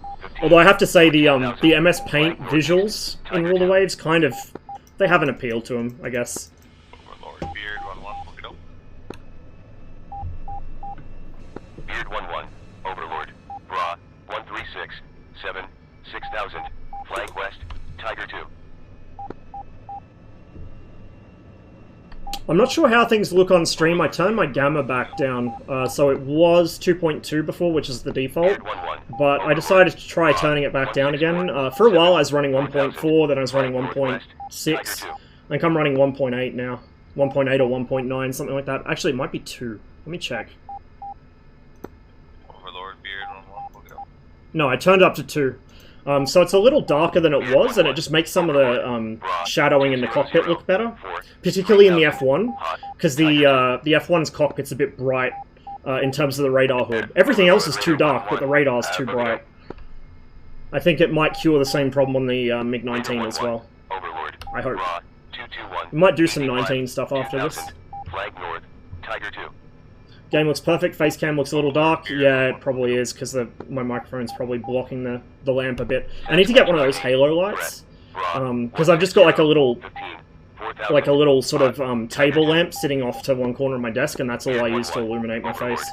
Bra. And it doesn't do a very good job of it, I have to admit. 4,000. Hot. Tiger 2. Beard 1-1. Threat. Bra. 156. 10. 4,000. Hot. It is, Tiger 2. and hopefully, as long as the fixes made the patch cut off, hopefully next patch there should be some nice little tweaks to it. Beard 1-1. Threat. Including the long-awaited adjustment to pitch inertia. Hot. Tiger 2. And I'm keen to see how people feel about that, because I want some second opinions on it. 4,000. Like, it feels alright to me now. It took a little bit of adjusting back and forth, but it feels alright to me, but I'm curious to see what other people think of it. 15. Because I feel like I don't have a very good feel for pitch inertia. Sasquatch 98. Threat. Bra. 187. 15. 5,000. Hot. Makes it does make Dwarf Fortress look fucking mainstream. Beard 1-1, look it up. That's completely true, actually. And literally the whole, for those that haven't seen Rule the Waves, the whole game's interface looks like it was made in MS Paint in like 1990 fucking 6 or something. It's incredible. Beam northeast. 2 ship Tiger 2. It is like the ultimate expression of the phrase programmer graphics, where the guy that makes the game knows how to program a game. I can't speak today, but doesn't know how to do any art stuff. 2 ship Tiger 2. RD9 compressor still when? Sasquatch 98. Threat. Bra. 169. 4. 500. Hot. Tiger 2. Hold that thought. Sasquatch 98. Merged. I need to see if I can 4000. Tiger 2. have a bit of a dig through the stash and see if there's any documents for the RD9. 500. Tiger 2. I know that, like, some of the engine limitations that currently aren't modeled, 10. 6000. but, Hot. Tiger 2. yeah, like, the Sasquatch engine's 98. shitting its pants if you throttle back at high altitude. I want to see that modeled. Tiger 2. Well, it kind of already is, but not, like, as extreme as it should be, I guess.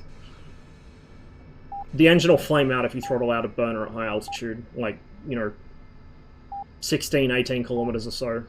But, from what I've heard, it should do a lot worse than just flame out. That is true, Cathorius, that's very true. More Korean War stuff, yes, that'd be nice. I'd like a ferry Firefly Mark V. Like, of all the aircraft in the Korean War, I feel like the Firefly was one of the most overlooked, and it's one of the prettiest piston engine naval aircraft, I think. It's a beautiful plane. Okay.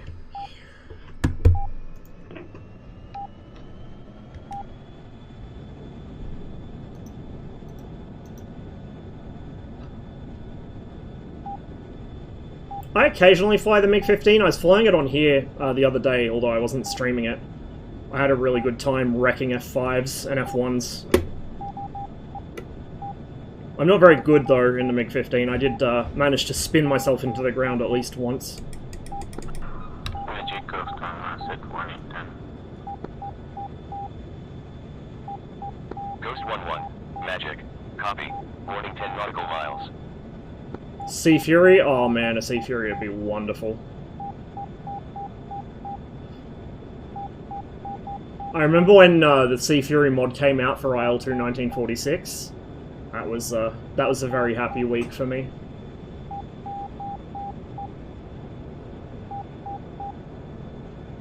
Well, the nice thing about flying the MiG-15 on this server is that the average player on here doesn't know any kind of dogfighting technique besides a flat turn.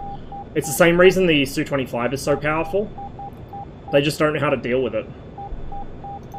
F5s. This is going to be a problem. There's two of them, and I'm unarmed. I'm going to engage the emergency burner a little early.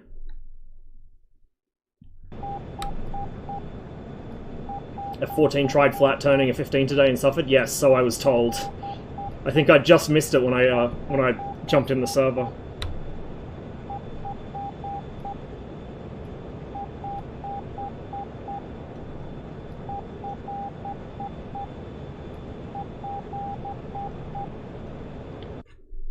A Seafire Mark 47 would be interesting too. Like I prefer the look of the sort of late Merlin engine Spitfires, like the Mark 8 and the Mark 9. The Mark 8 being my favourite Spit.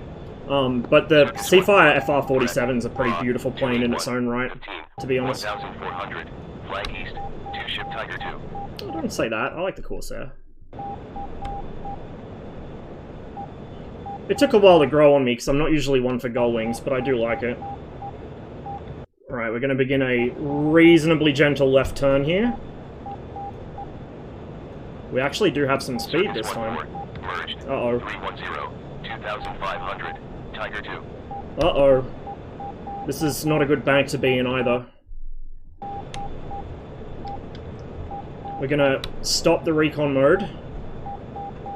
We're going to yeet the tanks. Threat. Raw. 220. 15. 400. Beam north. Tiger 2. I think he might have ignored me, but we're just going to keep the speed up anyway, just in case. Overlord, Circus 1-4, bogey dope.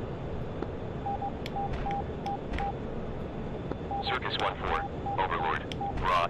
296. 4. 2800. Hot. Fast. Tiger 2. Fuck.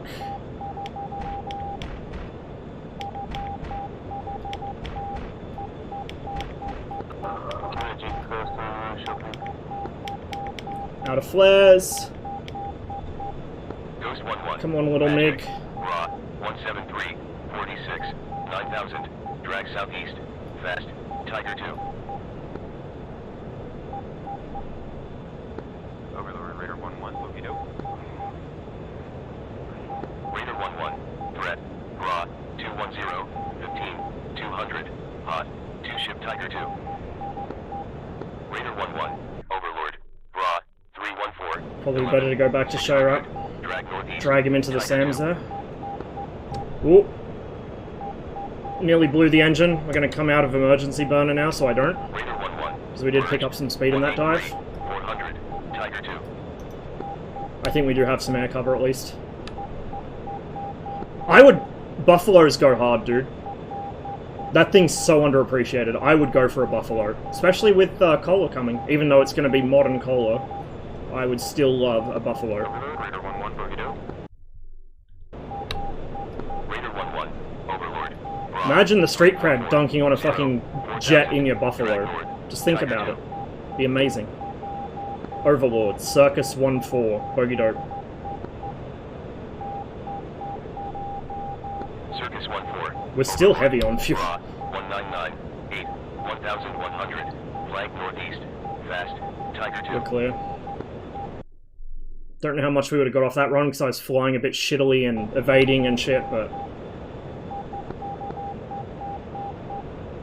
we'll see how we go. Yeah, I'm not surprised, dude. Not surprised.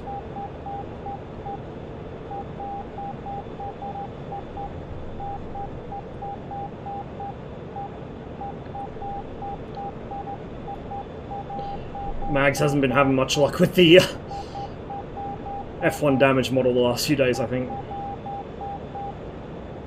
Shout out 26. Hey Mike, good to see you too, man. Hope you've been keeping well. It's been a while. Ghost 1-1. Magic. Bra. 151. 33. 3000. Drag south. Fast. 2-ship Tiger 2. Fins are just built different, very different.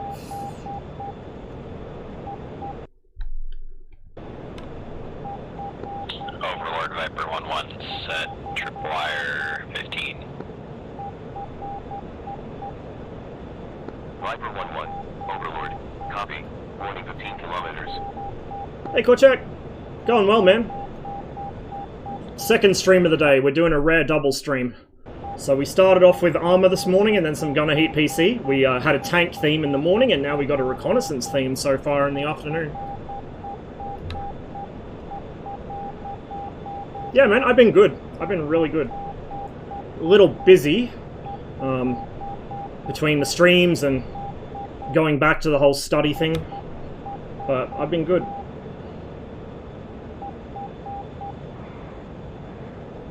Okay, we're nearly at the airfield. I can probably stop going 1200 kilometers an hour now.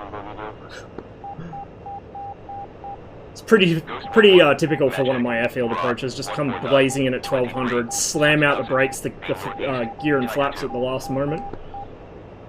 Hang a 90-degree fucking 8G turn, just planted on the runway. Viper 1-1. Threat. Bra. I find it easier to land like that than to actually do it properly for some reason. I don't know. Tiger 2. Built different.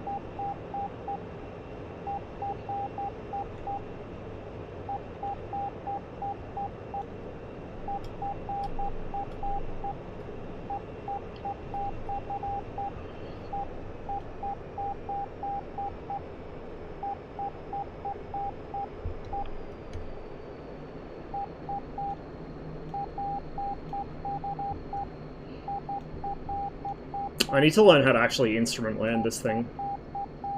I can land it at night as long as I can see the runway, but, like, I need to learn how to actually instrument land it. However, with that said, I think the instrument approach system's still off. Like, it's still miscalibrated. So, that might be a thing that I should wait until they fix it before I attempt. 155. 10. 4000. Flag west. Oh man, I'll always be rocking the 21. Even when my beloved 23 is here, we'll still be flying this thing as well. Viper 1-1. Threat. Bra. It's just too fun not to, 15. honestly. 2400. Hot. Tiger 2. And yeah, people sleep on the P40 really hard. Like, so did I for the longest time, and then I actually started flying it. I haven't flown it that much in Great Battles, but I did fly it in Tobruk, and also in, you know, obviously in 46. And I was like, holy shit, this thing's actually really good. Oh, hello. 2100. Don't mind me trying to land on your head.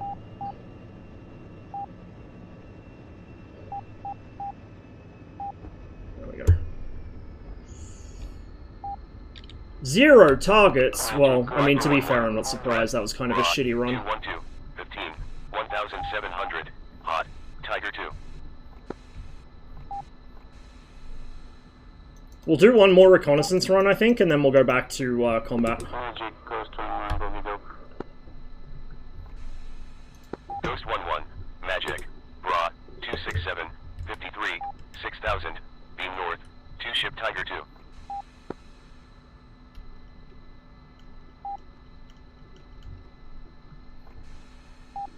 Yeah, the Claude P40 is...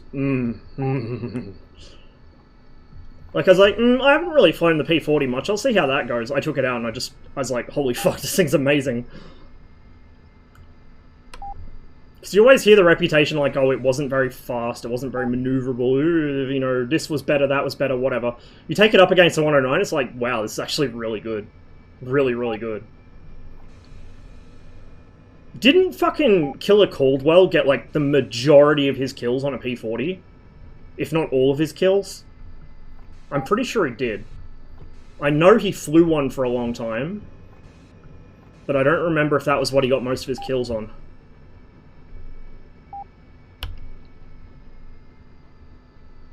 Hey, Gato. How's the F1? It's interesting.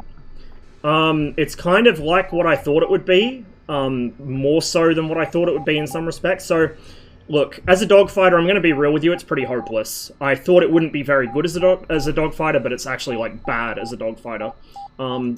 The entire of the Chief Directorate of, or Chief Commission of, Research and Development of Red 4 have all come to the same conclusion within a couple days of each other.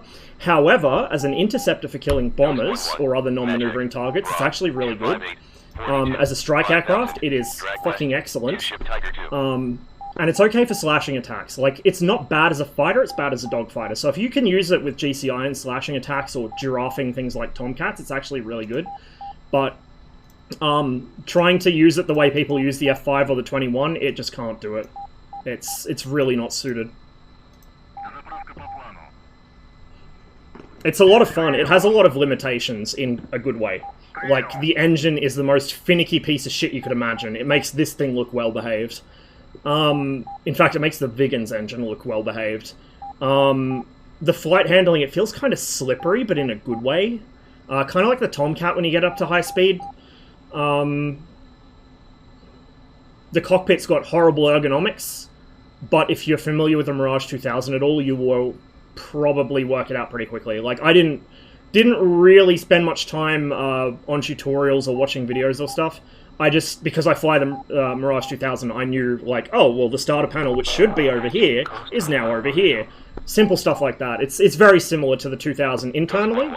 In terms of performance and flight handling, it's quite different. Flag east.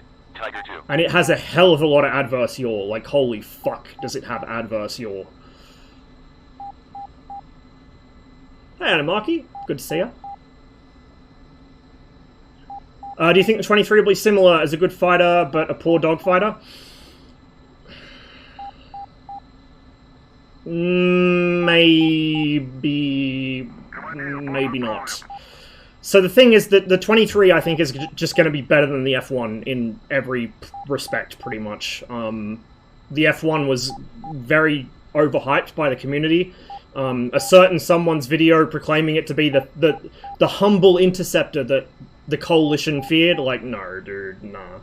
Or, like, all the MiG-23s they shot down in Angola, they never shot down a 23.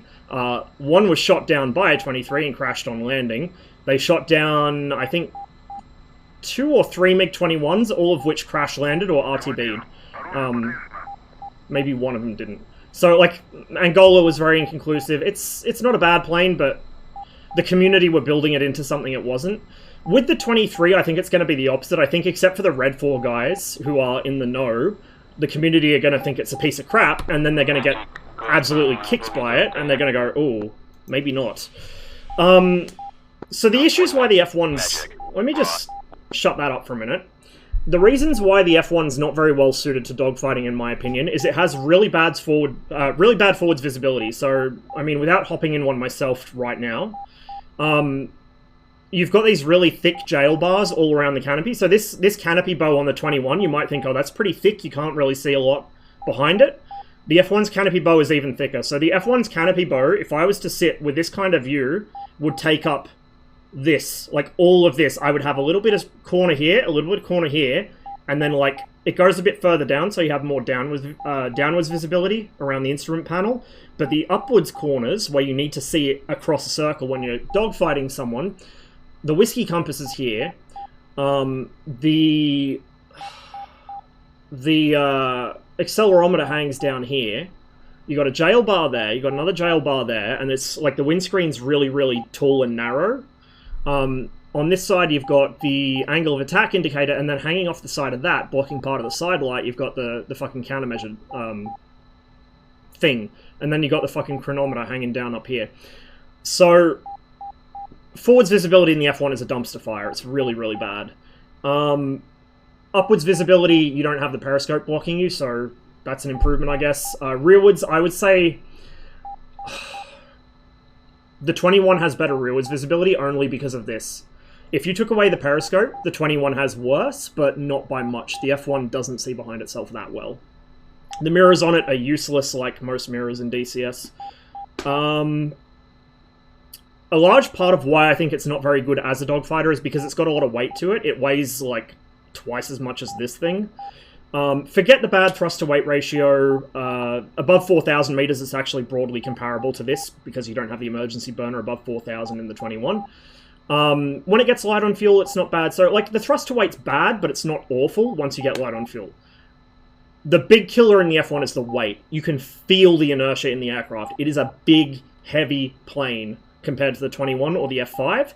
And so when you go to throw it around, you get more than you bargain for. So, like, MiG-21 and F5 pilots know what I'm talking about, but there's a little thing you can do it, particularly in low altitude, to reverse your turn. You kind of boot the rudder and it tucks the aircraft under. So you can basically roll it just by booting the rudder, and it puts a little jink in too, so it makes you hard to hit. If you do that in the F1, it will kill you. It'll over-roll, it'll end up on its back, you won't have the altitude or the speed to recover. There's a lot of stuff like that with the F1. Like I said, the adverse yaw is really, really severe. I think they're adjusting that within the next couple patches, but I don't know if they're going to make it, like, less severe or more severe. I gather the aircraft is, like...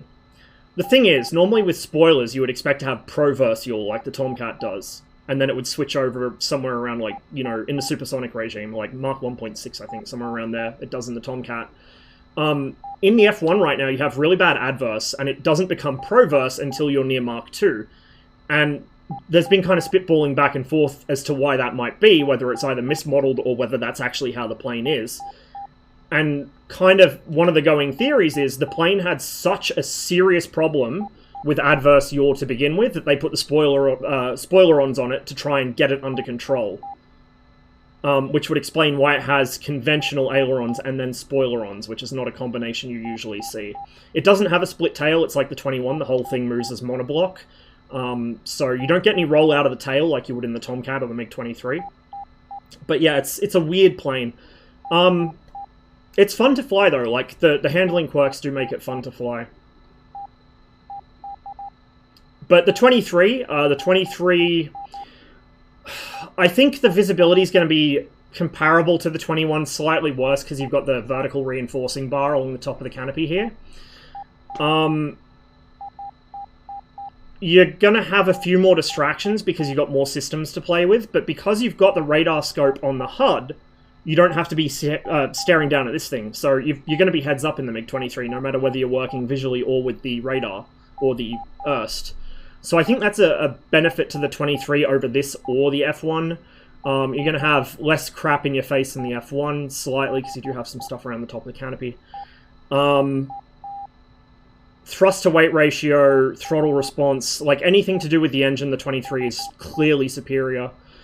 In terms of its actual turn performance, it's a good question, because it depends on your wing setting. But I would pretty much expect it to be a little better than the F1 in the sustained turn. Well, a little to a moderate amount. I would expect it to be similar in instantaneous turn, maybe even worse, but that's for wings 45, 33 might be better. roll, I'm not sure. I'm not sure. I'm kind of expecting it to be able to hang with the Phantom, though. The Phantom will probably turn a little bit, like sustain a turn a little bit better at most altitudes. The 23 has a slight advantage in low altitude sustain turn, I believe, or medium. It's one of the two. So you, like the F4E that we're getting with the slats and the 23 ML are very similar in performance in a lot of regimes, but the 23 has the advantage that it can just choose when to engage, because it has the speed and acceleration advantage, so... I don't know, I think the 23 will probably not replace the 21 as the chief sort of light frontline fighter for Red 4 in Cold War servers, for the same reason the F1 hasn't replaced the F5. There's just something about a light, simple plane where you're mostly working visually. It's a very small plane... What the fuck is he doing? It's a very small plane, it's very hard to see. It's very responsive on the controls. Like, the 23 itself isn't much bigger than this thing. It's still a very light, lithe aircraft, but it is bigger, and you will feel it. It's about twice the weight of a 21, I think, with twice the power as well. So I think that there's always going to be a place for the 21 and the F5 in Cold War servers. I think they're always going to be the kind of airquake meta planes, whereas the planes like the F1, the F4, and the MiG-23 are going to be the thinking man's kind of ambush predator. Not to say they can't dogfight, well, kind of for the F1, but they're not optimal for it compared to this and the F5. There is absolutely beauty in simplicity, that's for sure. Forget the MiGs or F1. Nah, Ralphie, I'll fight you on that one. The Su-25, dude. The Su-25, clean, at 60% fuel or less, is fucking insane. We had accusations thrown around on Enigma server the other day because of that. One of the guys in the F1 got really fucking tilted because, you know, he was all loaded up with AOA and full fuel because he brought bags with him. I don't know why you would. And he tried to harass a poor little innocent froggy boy that was doing nothing wrong and not hurting anyone except the blue front line. The frog jettisoned all his weapons and immediately pulled his nose up after the F1 and gunned him.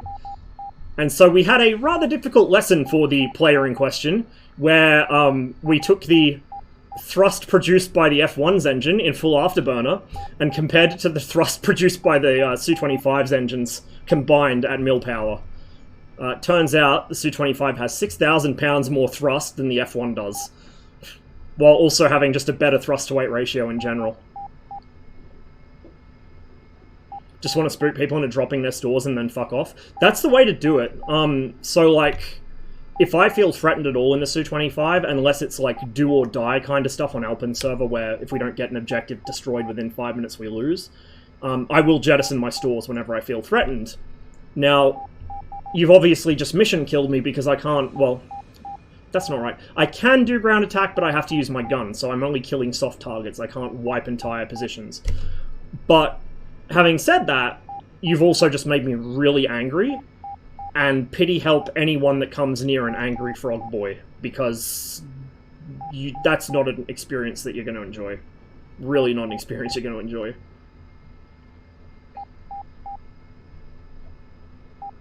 MiG-17.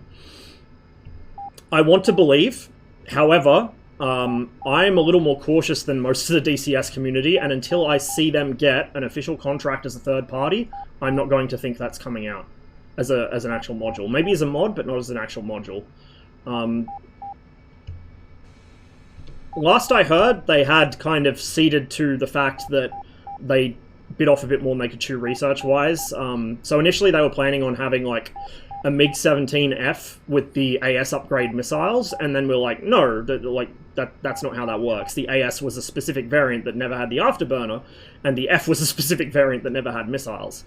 So they split them off. I think they're planning on doing the 17F first and the AS later, which is a good sign. However, last I heard, Cuban Ace had attached himself to the team, and, like, I don't want to sound like I'm sledging on the guy, because I know he tries, but when Cuban Ace joins a mod team, that's kind of like the...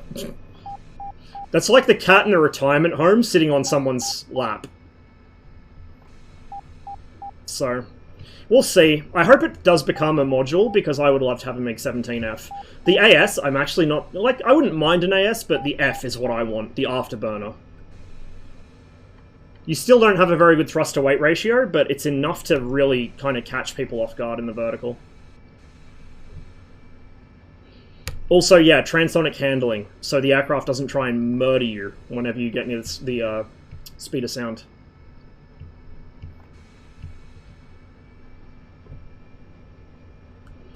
The MiG-17 has a greater wing sweep. It's 45 degrees compared to 35 from memory. I could be wrong on that. But it does have more wing sweep. It has, I think, an extra pair of wing fences. The tail is a little long, like the overall fuselage is a little longer, and the tail's a bit more swept as well. And there were a few other changes too. It's just generally a better designed, better balanced aircraft. And one of the side effects of that is that it handles better at transonic. You don't get that really nasty rolling tendency that the 15 has.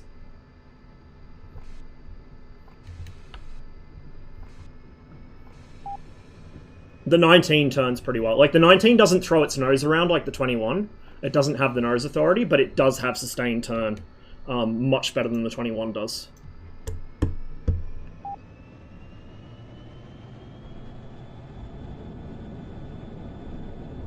So this is going to be, I think, our last reconnaissance run for the time being, then we'll go do some air-to-air, probably. If there's even enough people in the air for us to go air-to-air against. We'll see. Hopefully some more blues have joined since I last checked.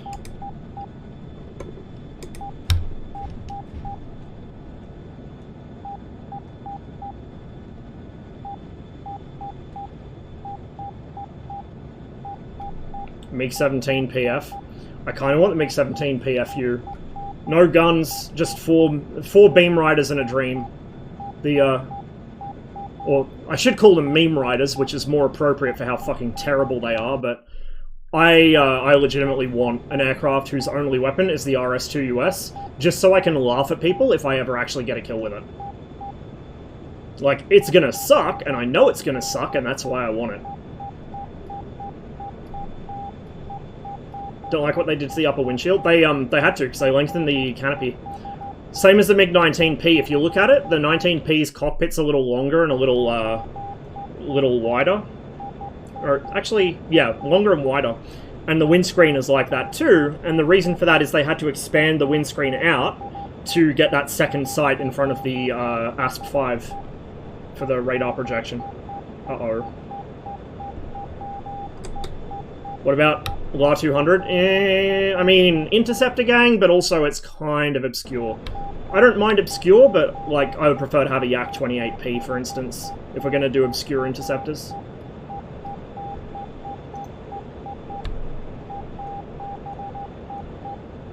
Hopefully there's no fucking Avengers along this stretch of front line, because I am very low here. Overlord, Circus 1-4. Bogey dope. Sockets 1-4. Suckus 1-4? Who am I today? Oh, I'm on the wrong frequency is who I am today. Overlord, Circus 1-4. Bogey dope. Okay. Let's hang a left. Circus 1-4. Overlord. Raw. 282. 11. 2300. Beam northeast. Tiger 2. Please ignore me. Please, please, please. We'll get ready to ditch these bags here in a sec. Okay, we'll also pull this turn a little tighter. There we go. 090. We're going to put her in fucking autopilot, because we can. Just to flex on the F5s.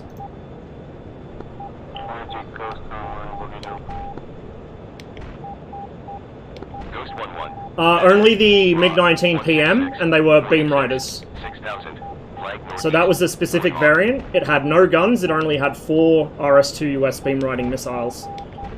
The MiG-19P we have only carried 2 R3S missiles. It didn't ever carry any radar missiles. And the MiG-19S, the frontline fighter variant, didn't carry any at all, of any type. The Chinese F6, which was a Chinese version of it, did carry missiles. Overlord, Viper 1-1, bogey dope. What the hell would even be the use of giving a plane 4 meme riders only? Dude, it was like the late 50s. They had some very interesting ideas of how modern air combat was going to work. particularly for interception, they figured, like, you're not going to be intercepting with guns at Mark 1. So yeah, they gave it the meme riders instead. I'll go ahead and turn that off. And then what was TIAS? TIAS is 27, so we just hop the RSBN upper channel. Beautiful. Wait for the needle.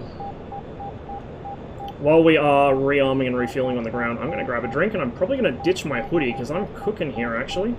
Well, what I should do is turn the heater off. Overlord, Circus 1-4, bogey dope. Get rid of the emergency burner. Circus 1-4, Overlord, Raw, 216, 35, 2,800, hot, Warthog. Okay. Okay, buddy, good luck. A lot of aircraft from that era didn't have guns.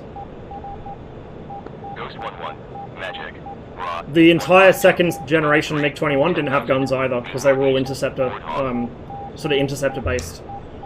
The MiG-21 started life as a frontline fighter. It was kind of transmogrified into a budget brand interceptor for export, as well as a bit of domestic use, and then it went to kind of an everyman's do-everything plane. So later variants like the MF and the BIS that we have did a bit of both, depending on the avionics fit. And yeah, the F4 got more kills with missiles than it got with guns, which is true of most aircraft, to be honest. Like, gun kills in modern air combat do happen, but not very often. Missiles are your bread and butter.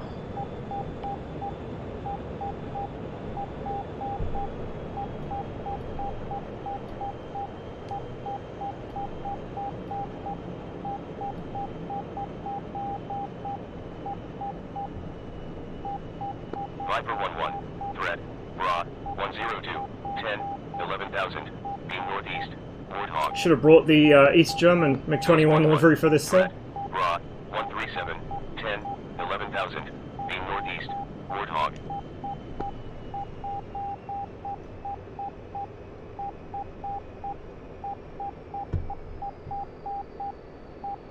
Overlord, Viper 1-1, bogey dope. Viper 1-1, Overlord, Raw, 075, 7, 12,000, drag northeast, Warthog. Ghost 1-1, merged, 119, 12,000, Warthog.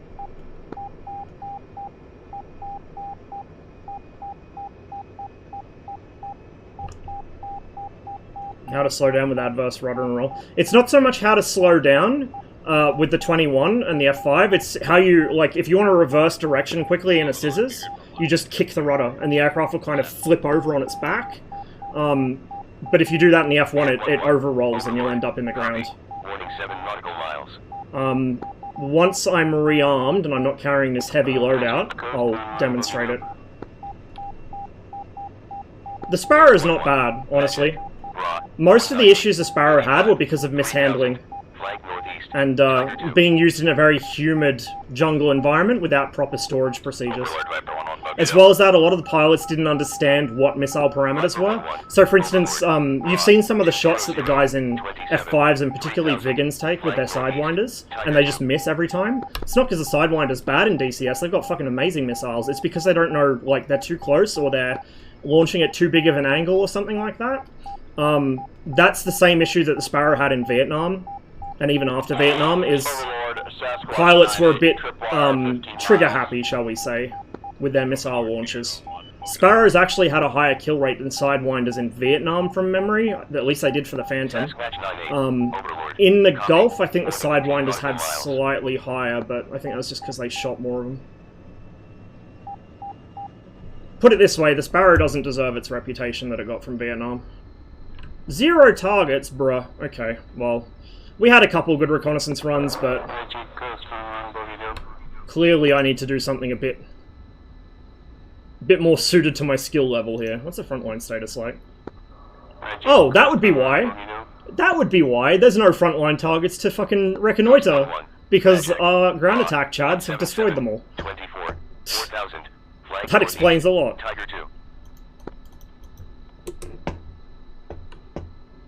Overlord, Viper 1-1, shopping.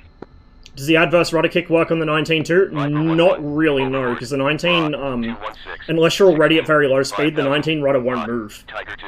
Technically, it really shouldn't on this either. The rudders on the MiG-19 and the MiG-21 are not hydraulically boosted like the other controls are, and so you're just purely moving it with your feet, and at very high speeds, particularly around transonic, there's so much airflow over that rudder that you don't have the strength in your legs to push the pedals against it.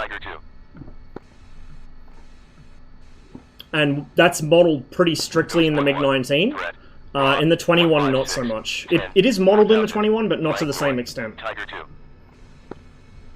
How's the lag? It's been... I haven't done any air-to-air yet, so I don't know if people are, like, teleporting or whatever. But in terms of, like, general performance, it's running pretty smoothly. Haven't really had any frame rate issues or anything, so that was kind of a surprise. Ghost 1-1, merged. 141, 3000, Tiger 2. But the server's also not that full at the moment. I think there's probably about 30 or 40 people on.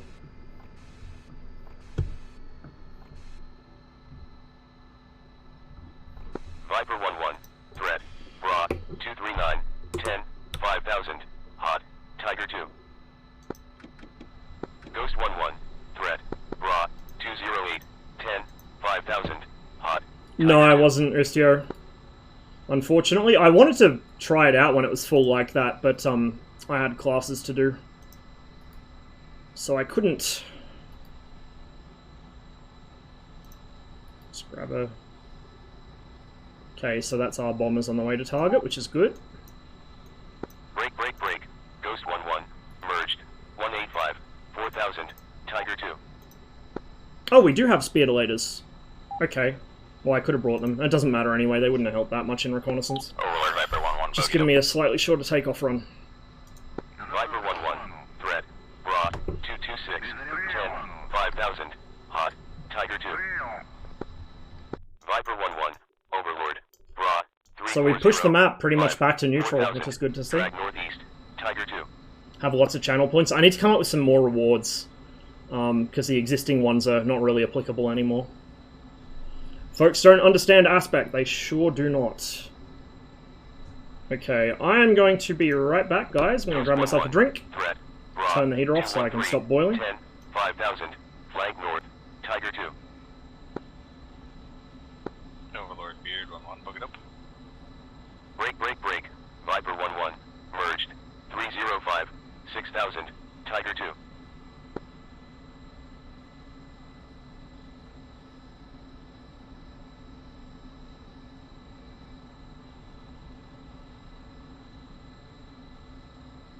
Командир, борт заправлен.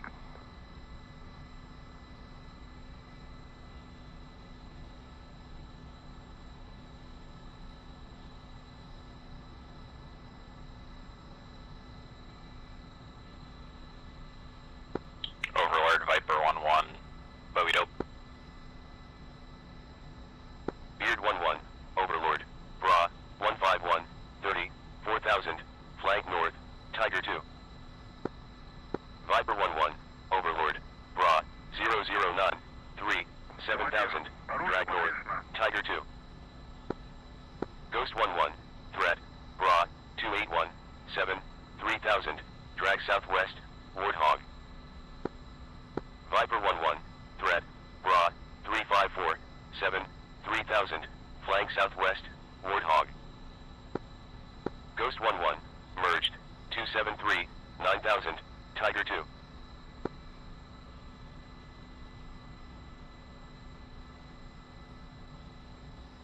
Beard 1-1, threat, Bra, 108, 7, 3000, flank north, Tiger 2.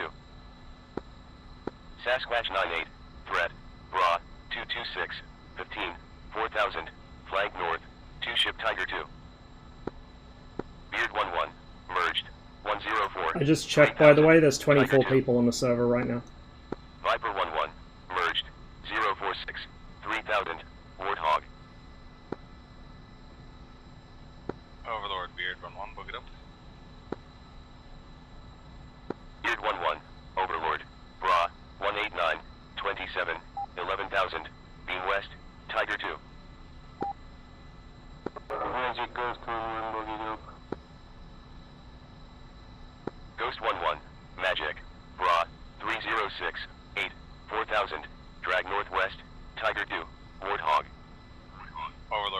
Sasquatch 98. Threat. Raw. 200. 15. 2000. Hot. Begin. Overlord Beard 1-1, bogeyed up. Beard 1-1. Overlord. Bra. 197. 25. 5000. Flag north. Warthog. Sasquatch 98. Threat. Bra. 213. 15. 1000. Flag north. Begin.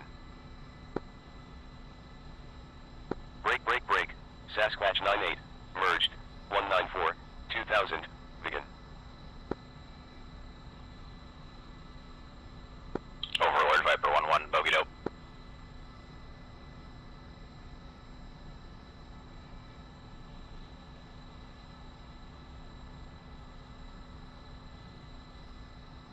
Sasquatch 98. Merged. 209. 2000.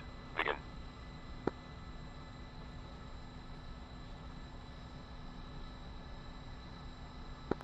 Overlord Viper 1-1, bogeyed up. Viper 1-1. Overlord. Bra. 180. 7. 6000. Flag northeast. Warthog.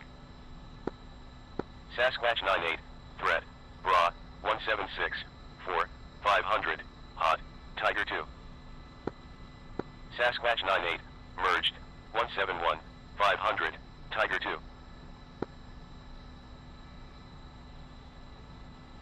Sasquatch 98. Merged. 171. 500. Tiger 2.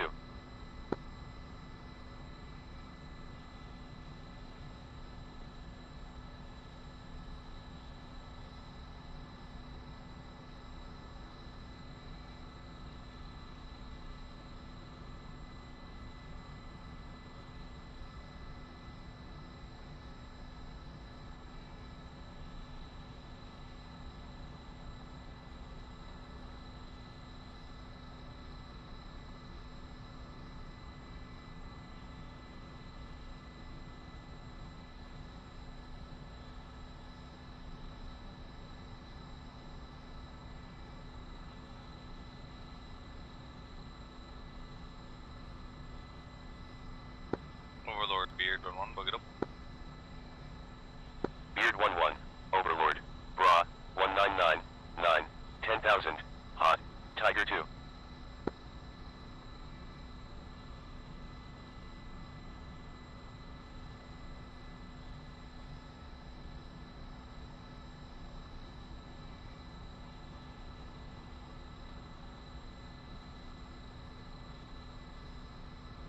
Overlord Beard 1-1, bogeyed up.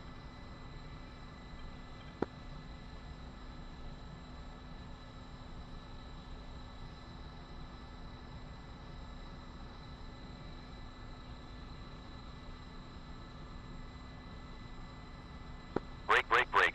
Beard 1-1. Merged. 167. 8000. Tiger 2.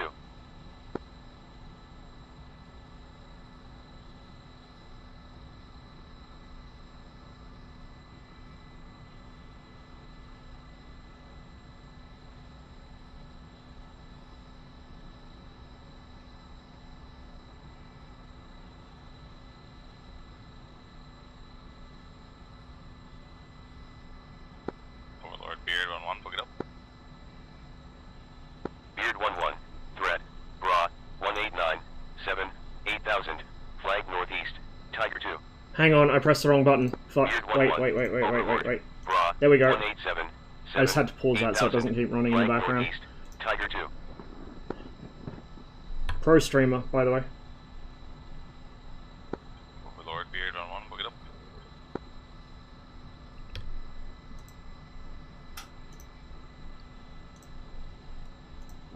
There we go. Overlord Beard 1-1, bogeyed up. Baron 1X. Overlord. I could not fully recognize your 2, call sign. 3, 1 for luck. Just get my trim set. We will close the lid, and we should be good to go. Yep, we got our loadout. We've got just a 490 litre bag because we're pretty much on the front line here. I don't want to be lugging too much extra weight.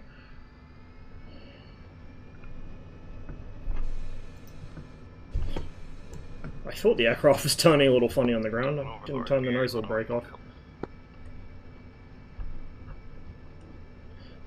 Yeah, it was very kindly made for me by Veritech, who was hanging out in chat this morning.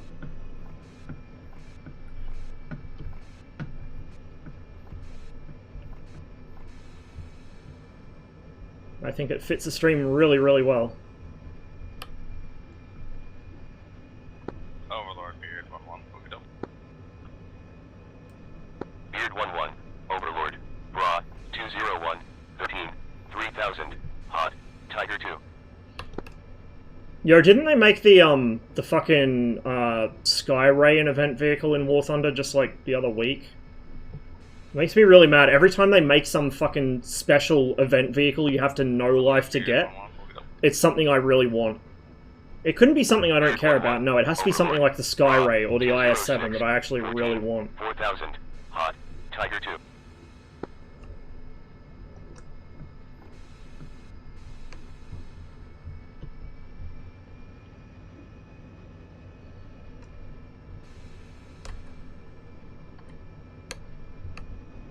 Beard 1-1, Threat, Bra, 215, 7, 4000, Hot, Fast, Tiger 2. I've played for a while, so I haven't even got the game updated. 223. At this point, I'd be far enough behind that there's not much point even trying for it, I think. Like, that's the thing, that all of the events are kind of sorted out to make it so you have to play at least for a couple of hours a day for like a week or two to have much hope of getting it, and I just don't have that much time, let alone patience to sink into it. It has been kind of quiet in our time zone lately. I'm not sure why. I think it might just be less people in our part of the world have Syria, because on Caucasus it was still pretty busy in the evenings, but on Syria it's really quiet, so I think it might just be that less people around here have Syria. Oh shit. We're here again, aren't we? I gotta remember not to miss the the fucking turn off to get to the runway. We'll end up lost again for another fucking 5 minutes. I also need to start warming up the radar, so we're going to put that in standby. We're going to turn the side lobe filter on, so we're probably mostly going to be moderately low to the deck.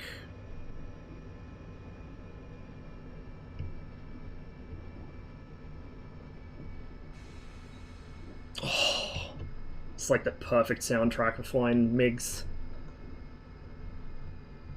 If I had much skill doing like video editing and cinematic shots and stuff in game, I would love to make a montage of the MiG-23 when it comes out set to this.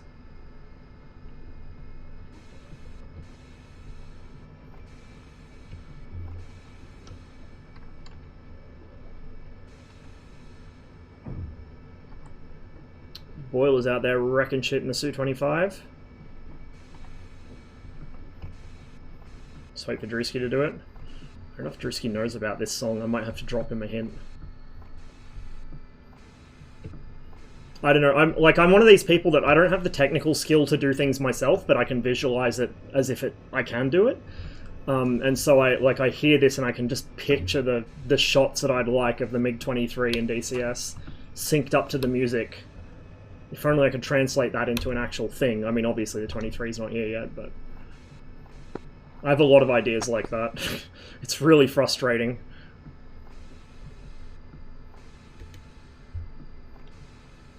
Got the airfield to ourselves again.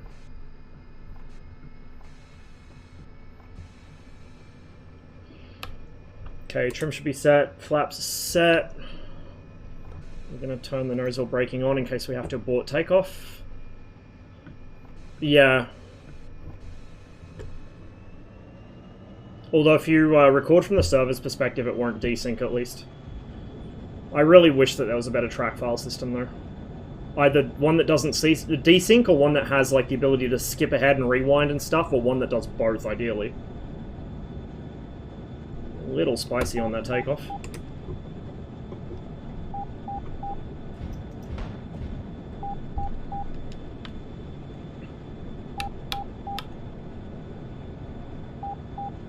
Probably not today, Doom. Overlord, Circus 1-4, bogey dope. We're doing some reconnaissance, now we're out to kill things. Circus 1-4, Maybe. Overlord, Raw, 212, 79, 1,500, being northwest, Tiger 2. Jesus, all the way down there? Really gonna make me fucking travel for it, huh? Overlord, Onyx, 2-1, Central Fire, 10 miles. We'll get some altitude. Onyx 2-1, Overlord, copy, warning 10 nautical miles.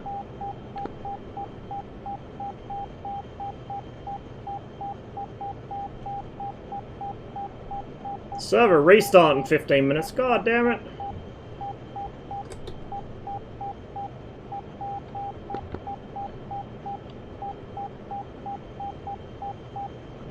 Nearest guy's miles away. Fuck it. Shouldn't really be any immediate SAM threat under me, so we're just gonna yeet over there. See if we can get a last moment kill before the server reset. Sasquatch 98, tripwire, 15 miles.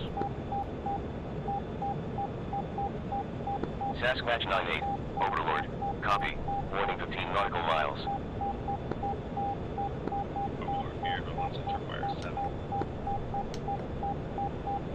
Beard 1-1, Overlord, copy, Don't warning really 7 need that on nautical at the miles. moment. Overlord, Beard 1-1. Look it up. Beard 1-1, Overlord, Raw, 173, 59, 5,000, fast, Tiger 2. 200, I think. I think it's 200 health points on the front line to get a breakthrough, but I could be wrong. Catch you later, chocolate. Sleep well.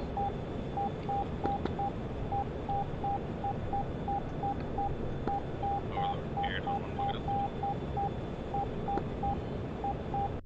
249. He is actually going to drag me over an airfield.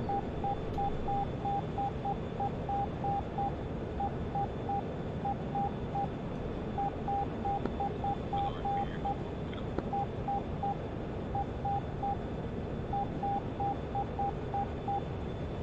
up. Health. Overall health. So it's 200 points, I'm pretty sure, overall.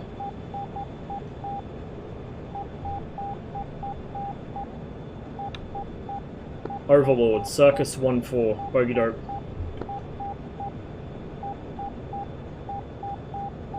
Circus 1-4, Overlord, Raw, 264, 96, 1,600, being north, fast, 2-ship Tiger 2.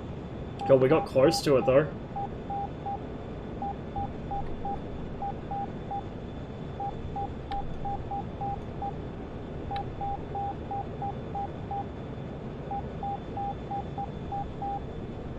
Sasquatch 98, threat, Raw. I'm not being particularly careful with my fuel burn here, Drag southeast, Tiger 2. because the server's going to be restarting in 15 minutes, so there's no point trying to stay up in the air for very long. 171, I just want to go find 1,000, something and kill it, flank northeast, fast, Tiger 2. or at least get near the action.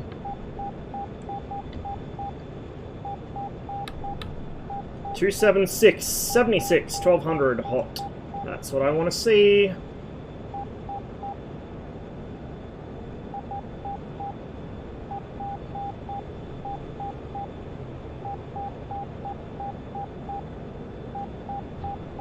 And we'll be engaging... Oh shit, there is a FARP in front of me. Onyx 2-1, threat, Raw, 198, 10, 4,000, hot, Tiger 2. I should be above its ceiling for now. I'm not really near it though. 60 kilometers, beam northeast. Yes, please head northeast away from that blue FARP. Break, Sasquatch 98, purged, 195, 4,000, Tiger 2. Overlord, Circus 1-4, bogey dope.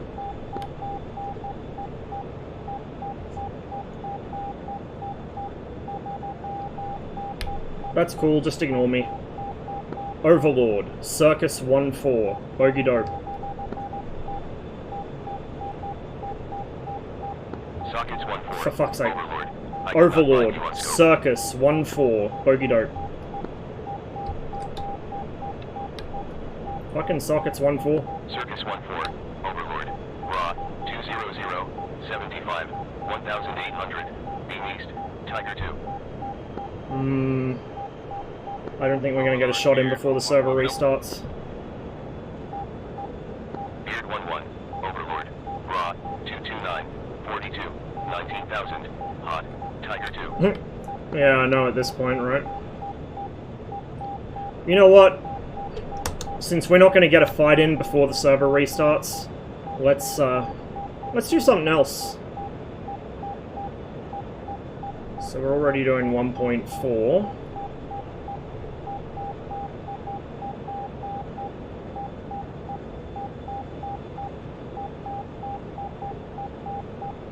Get ourselves some altitude.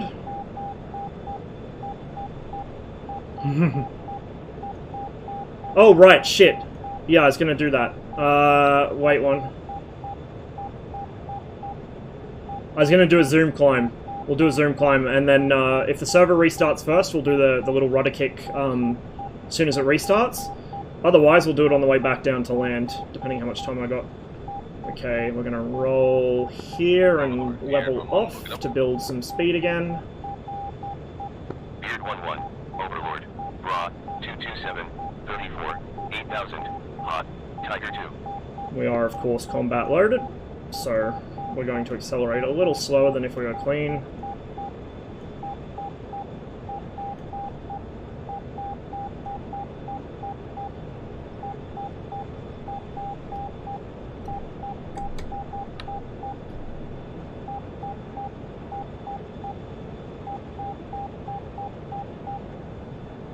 Come on.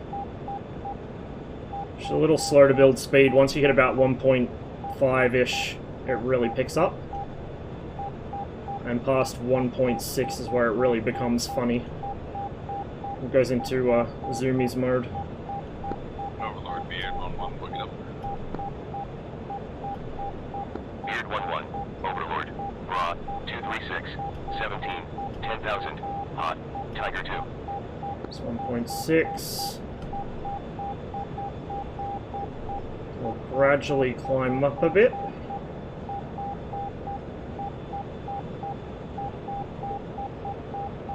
I need to work on my reconnaissance, so I think next time I try it, I will try toggling it on and off along the front in bursts. I think we'll get better results that way.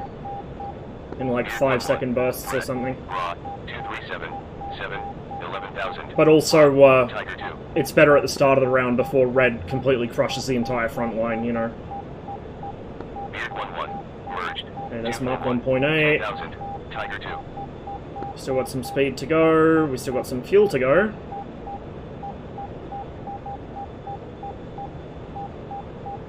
Overlord, Beard 1-1, book it up. Beard 1-1. That's 1.9. Raw, 0691, 7,000, drag north. No, I haven't.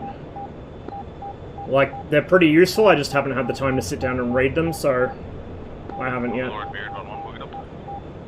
Okay, here comes Mark 2. Beard 1-1, Overlord. There it is. Raw, 0501, 6,000, drag north. The Mark indicator reads a little bit high on the 21, so we're probably just passing Mark 2 now. It's showing 2.05, but we're probably doing about 2. Overlord, Beard 1-1, book it up. Beard 1-1, Overlord. It's Raw, 2.1. 1, 4,000, B north, Tiger 2. Got a 5G pull. 4 or 5G. Overlord, Beard 1-1, book it up. Beard 1-1. We're going to go for height, so we're going to make it a steep climb. We're going to go past 45 degrees. Hot, Tiger 2. It's 50 degrees. We're going to lose the engine here in a moment. As soon as we pass about 23 kilometers, the engine will blow out. Overlord, Beard 1-1, book it up.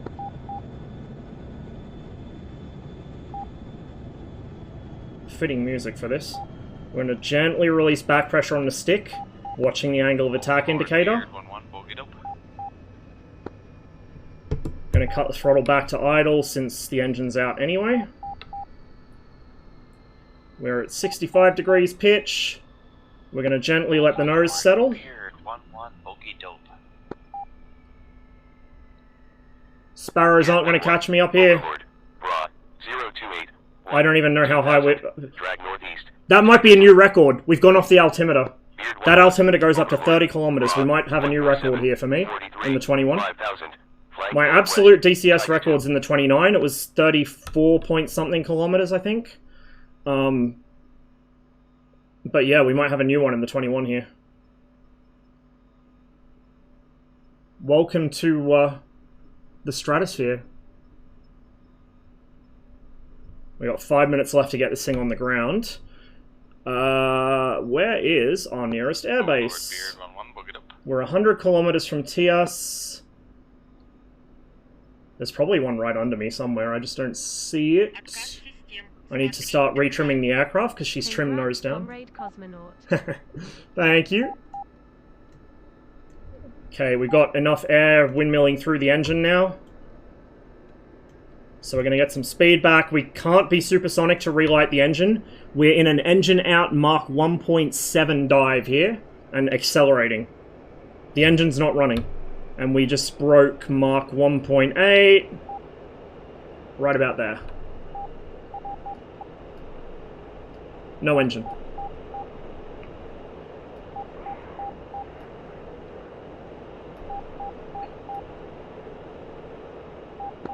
Overlord, Beard 1-1, book it up.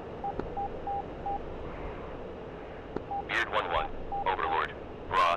144. 40. 6,000. And we're Flank north. Tiger way up here. We're actually closer to Hummer. Hummer was what, 29? So we'll go for Hummer. There it is on the RSBN. We are just about to go subsonic once the speed's back below Mach 1. We're below 10,000 meters, so we can relight. We're going to hit the relight circuit right there. There's the ignition light. Start jockeying the throttle a little just to get some fuel flowing into the combustion chamber and get the engine to catch. And as soon as the engine's relit, as soon as we see that ignition light go out and the RPM starts spooling all the way up, we're going to cut the circuit on that and turn it off because you've only got a very limited supply of oxygen for relighting the engine. There it goes. Overlord, Beard And I don't want to waste it. You never leave the relight switch on after you've used it Overlord. because you've got a very limited amount. 30,000. Flank northwest. Century. And even then, a lot of the time, you've only got enough for one relight, depending on conditions. I don't think we're going to make it back to land in 5 minutes, well, 4 minutes now, but we can try.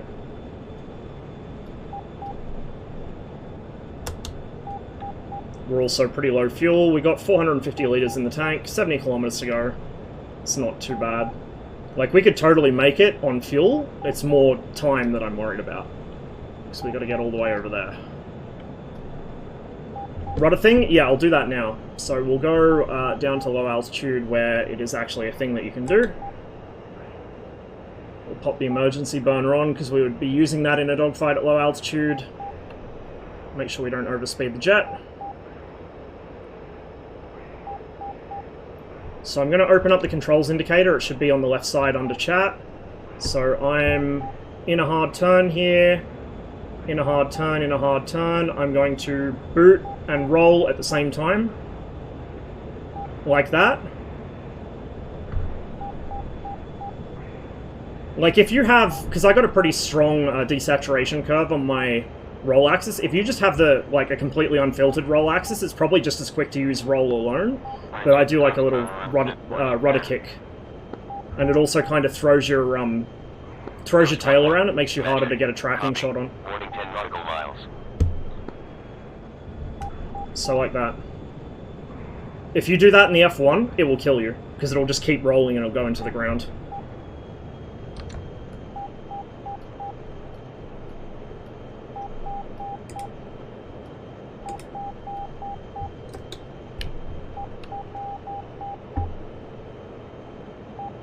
Yeah, 1 minute until server restart.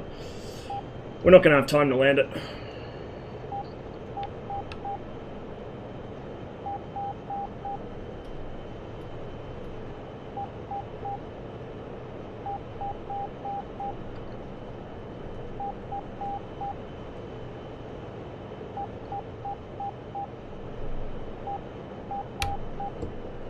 that burnt the last of our fuel, so we won't make it back on fuel now because I did that little thing with the emergency afterburner running.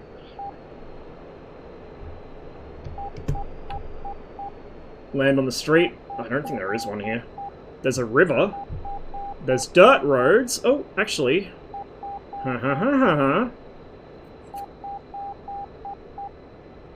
Oh, but there's like power poles on it. So I'm probably going to clip them with the wing.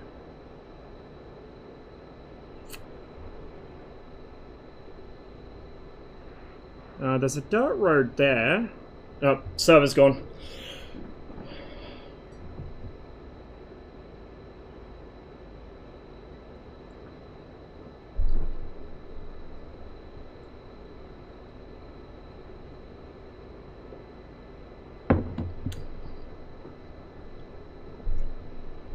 I might do a flight in the F1 just to show you guys what I meant about why it's not really much of a dogfighter. What are you drinking? Just tea, same as usual. I actually, I kind of wanted to make a video about it, like, you know, do a Greg-style video about the F1's original design purpose compared to the 21s, because the F1 was actually designed as an interceptor, unlike the MiG-21. And it really shows through some of the design choices. So for a particular example, the intercept queue that you get on the HUD when you lock somebody with a radar, with the right missile mode selected, that's really good for intercepting a non-maneuvering target like a bomber. It's useless against a fighter in close air combat, because it's not giving you collision course, it's actually trying to put you in a stern conversion intercept or a head-on pass or something. I'm not entirely sure what it's doing. I haven't worked it out yet. But whatever it is doing, it's not at all suitable for, like, you know, actual maneuvering air combat. So that's probably the area where it shows the most that it really wasn't designed to do that. Boiler, I am not that knowledgeable on the F1, and I'm definitely not that good at it.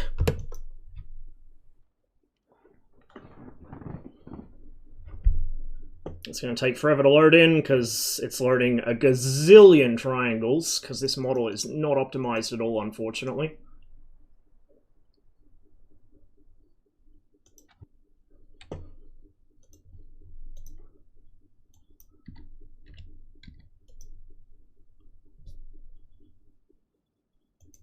We'll go with the nice silver bird. Take some... Not this again. Sometimes there's a bug with the F1 slots at Hummer. You have to choose another one. Otherwise you won't be able to load anything on your aircraft. It's annoying, but it is what it is. Can I get stuff here? Yes, I can.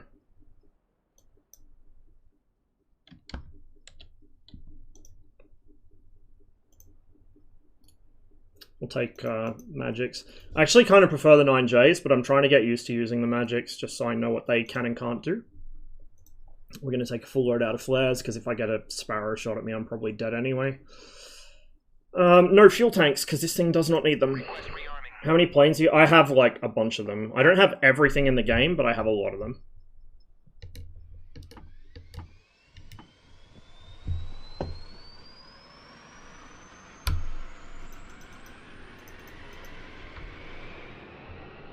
We got somebody going for ground attack there, which is probably, honestly, the best way to use this jet on this server.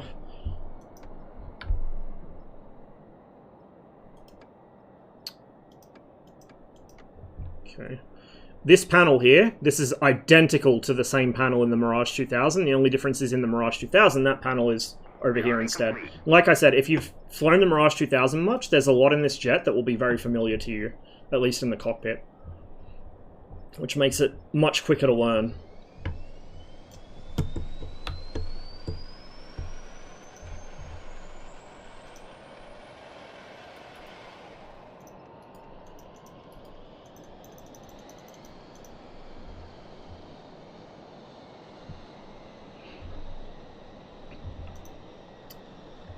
Overlord, Circus 1-4, set tripwire, 8 miles.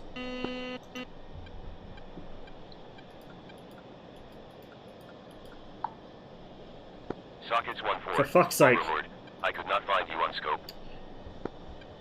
Overlord, Circus, 1-4, set tripwire, 8 miles.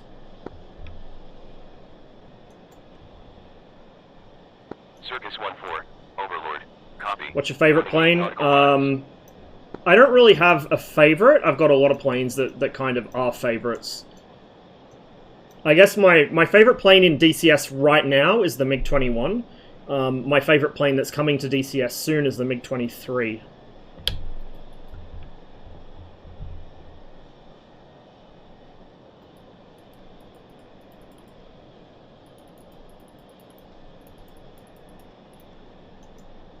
I'm not very good with favorites. I'm too indecisive of a person to have one favorite of anything.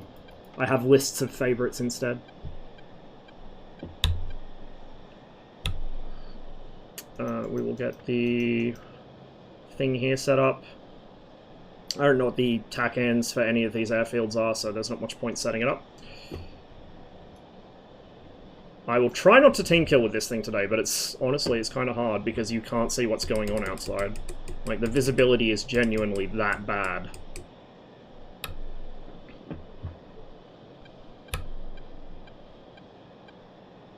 So like I was saying, and bear in mind that I do move the default head position when I play DCS. So the default head position for this, I think, is more like this or something. Or actually, maybe it's like more like this or something, but it's like more zoomed in, I think. It's like that. So I brought it back, moved it up, and kind of tilted it over the nose so I can see when I'm landing. And so I can make longer shots over the nose, or at least in theory, but the gun sight's crap. But yeah, like, it's got terrible visibility. You've got all this shit hanging down in front of your face. When this is closed, I'll close it down the end of the runway, but when this canopy's closed, this bar is really, really thick. And as you can see rearwards, the visibility isn't awful, actually. It's not awful rearwards, but, like, you still have a blind spot here, which you don't have in the 21. You can see kind of a bigger angle behind you that way without having to use a mirror, but you can't see directly behind yourself, if that makes sense. I mean, kind of, Boiler, kind of.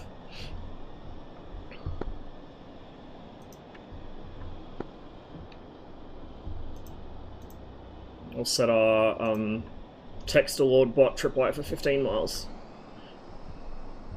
Yeah, I wouldn't, to be honest, Seraphim. I mean, you've got uninterrupted rearwards visibility, like you can padlock people behind you, which you can't really do in the 21, but you can't see directly behind. In the 21 you can. In the 21, the only rearwards blind spot you have is what's below the wings and what's below the fuselage, but you can see your own tail clearly, because of the periscope. Set tripwire 15. Like, that periscope is so underappreciated. It's amazing. And it's, like, it's not a case of DCS making it better than it really was. It's like that in real life too. It's really good. I mean, it would be better to just have a bubble canopy in a lot of ways, but on the other hand, you don't have to turn around. You know, like, even if you have a bubble canopy, you still got to lean around your seat and bust your neck to do it, so. How do you adjust your head position? Right control, right shift, and then the number pad keys.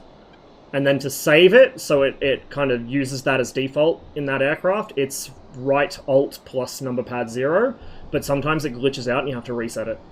But I do that with everything, just to kind of get a more comfortable position for how I like things.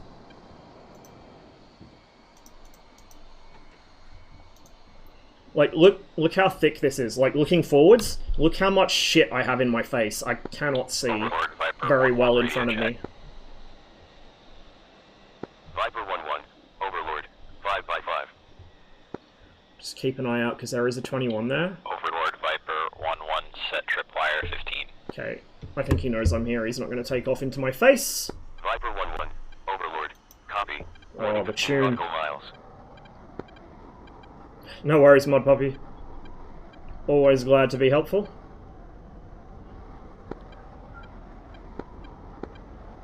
Overlord, Onyx, 2-1, set tripwire 10 miles. X21XX, Overlord, I could not fully recognize your call sign. Overlord, Onyx, 2-1, set tripwire 10 miles. Onyx 2-1. Blake, thanks for the follow. Welcome to Copy. the stream. Warning 10 nautical miles.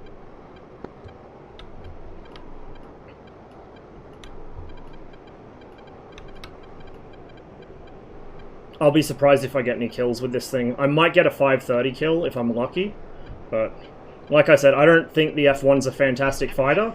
With good GCI and slashing attacks, you can get kills with it, but if you have to defend yourself, you're kind of fucked. Sparky, thanks for the follow as well. Come out of burner. It does hold speed well, I'll give it that. Especially for not having very much thrust, it holds its speed really well. Like, I can have this thing throttled pretty far back, and it's still doing 450 knots a lot of the time, down on the deck.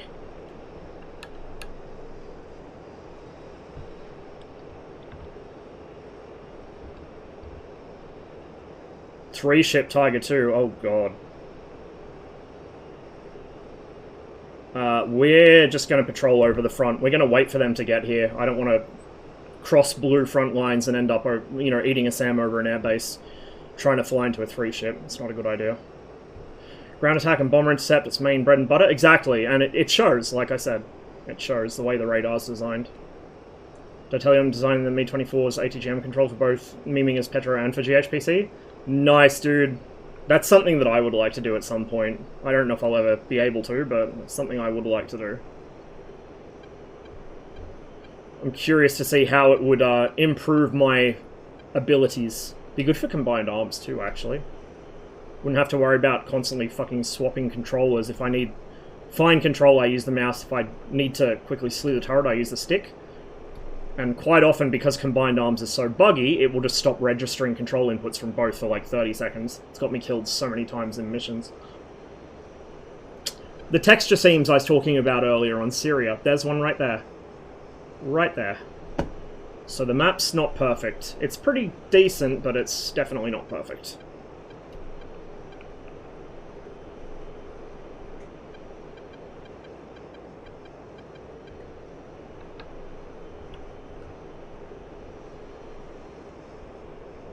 Combined Arms really needs to be, like, redone, basically.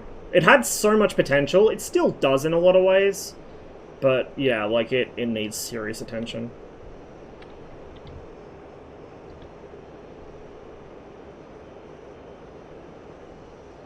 There's a fart down there. That'll be one of ours.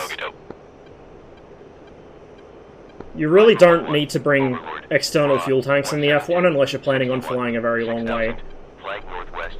Two-ship Tiger 2. Or maybe in the two-seater when that comes out. Like, it has quite a lot of fuel. Almost twice as much as the MiG-21 internally.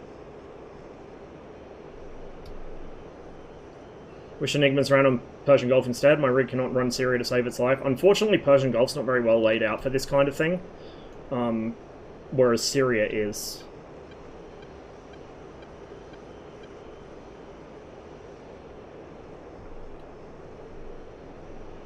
It's kind of weird. When Syria first released, my old PC could run it beautifully, even at very high settings, you know, where even Caucasus wouldn't run very well. But all the people with amazing setups were complaining their PCs couldn't handle the map. And then, like, after the first or second patch to the map, I couldn't play it anymore, but the people with U-Butte amazing PC specs could. So, whatever they did, they kind of fucked over the people with low-end systems to please the people with high-end systems. I'm one of the people with high-end systems now, so it's less of a problem for me, but it was kind of annoying at the time. And it's, not ideal, that's for sure. Don't think the two-seater loses too much fuel? Probably not. I mean, you're still carrying more than a 21 anyway, so...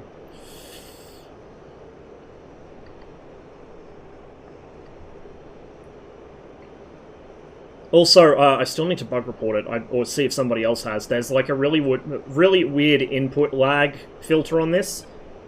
I've demonstrated it before, I'm not going to do it again, especially in the air, but I've got a clip on my channel, like, there's about a third of a second delay between where you move the stick and it moving in-game. And also there's a damper on it, like, it's really obnoxious, and I don't know if that was accidental, or if it's there to try and cover up issues with the flight model, or if, like, what? It's not there to simulate part of the aircraft systems, though, I can tell you that much, because it happens even with the aircraft powered off, and in all the manual reversion modes, so it's something weird going on with the controls in it. It would probably be a lot easier to fly if it wasn't for that stick lag. So I'm going to see if I can either find an existing bug report for it or report it myself, either one. Because it needs addressing, I think. And it should improve the aircraft considerably if they fix it. Yeah, the Mi-24's had the R60 for quite a while. And it has caused quite a bit of salt. Both here and on Alpines. We're way off the east side here. That's alright. Overlord, Sasquatch 98, tripwire, 15 miles.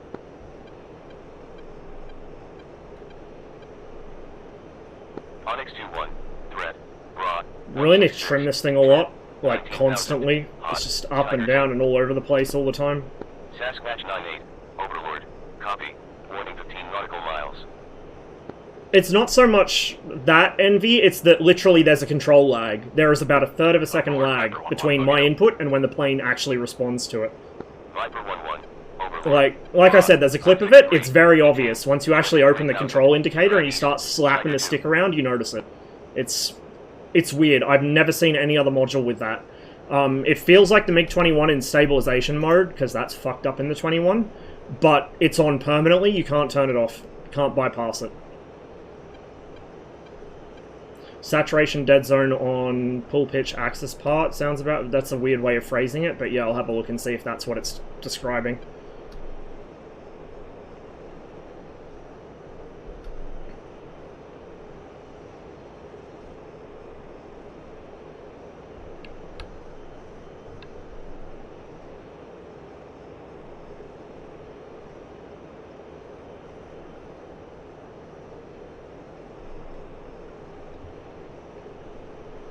It is a pretty nice plane to just cruise around in. Like, it flies pretty well. 147, Just not dogfighter kind of well. Tiger 2. There was a lot of hopium that it would, like, be this amazing sustained turn rate fighter, and it would beast the MiG-21 and the F-5 in a sustained turn fight. No, it's like... Sasquatch 98, threat, somewhere between them, maybe, or barely better than the 21. 9000, flag northeast. Like, a 21 in an emergency afterburner on the deck will sustain with this thing, pretty much. And that's even before you get into the low-speed regime where the DCS 21's a little... It is a great stalker, or striker, sorry. It's a great stalker, too. It's a great ambush predator. But striker, yeah, it's fantastic for it. I haven't really learnt to use the air-to-ground weapons for it yet, but that's something I'm going to be doing. Because that's how I think it's going to be most effective for me. Overlord, Viper 1-1, bogey dope. Love the vibe, but still struggling. That sums up how I'm going with it as well, I think. 15, 4000, drag southeast. It was like the MiG-19. Now, to be fair, the reason I didn't vibe with the 19 at first was because the flight model was pretty fucked up. But, like, once the... Even before the flight model was fixed, I kind of cracked it. I figured out what it liked and what it didn't, and I started enjoying it. And then once the flight model was adjusted, I was like, holy shit, I fucking love this plane now. It's amazing. Is the radar easier to use, find targets with over the 21? Not really, for a couple reasons. Number one, the 21's radar is overperforming at low altitude, well, just kind of in general. Number two, when you lock somebody with this, it gives you an intercept queue on the HUD, which steers you onto like a stern conversion or a head-on, like it's not collision course like the 21.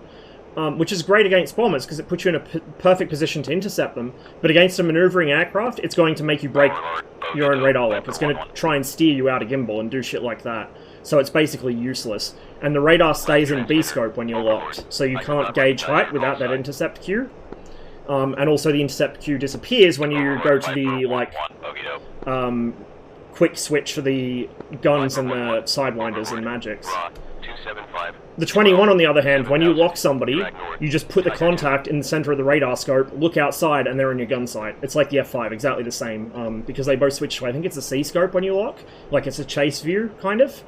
That is, like, so much better for a frontline fighter, because you can just put the contact in the middle of the radar scope, look up out the front of the canopy, and you can see them sitting in your gun pipper. It's so easy. So easy. Whereas this, you lock someone on the radar, you look outside, you have no fucking clue where they are until they cross the HUD and you see that orange square.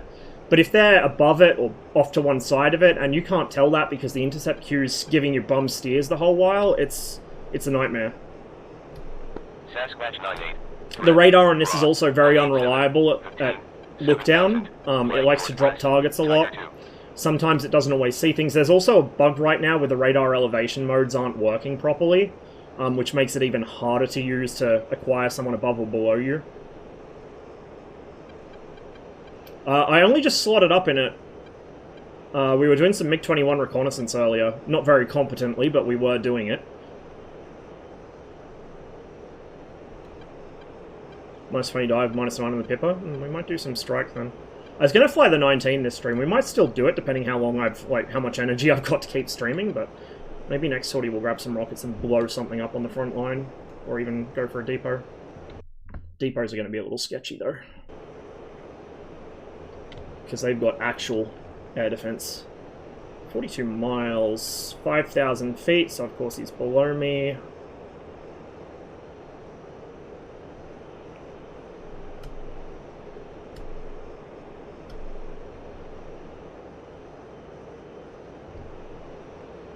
Double check, the master arm's on, we got our torpedoes selected. I usually just end up using the radar in 15 mile in this because much further out than that you're either not going to spot contacts, or if they're below you it can't look down anyway. Do you fly any helicopter like the Car-50? I do fly the Mi-8 and the Hind pretty, well, not like super often, but I do fly them. In fact, I flew them just the other day on stream. I do fly the Huey occasionally. I have the Car-50 and I've flown it a couple times, but I don't fly it very much. It's, like, I like the Car-50, but it's a bit too advanced for me. I don't really understand how to use it properly. We did some night flying in the Hind, just the other day. Which is pretty cool. 246, 21, 7,000, so he's coming up to me. We're going to drop our altitude a bit, just double check. Oh yeah, there is a FARP in front of me. I'll have to go around it. Did I just see a... Maybe not. There he is.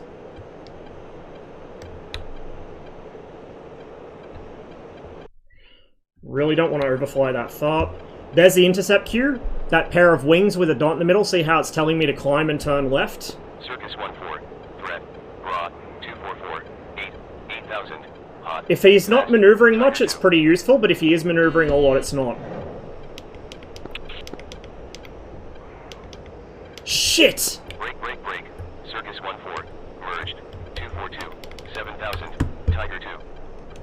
I don't think it reacquired. It can reacquire, I'm pretty sure, but it definitely didn't there.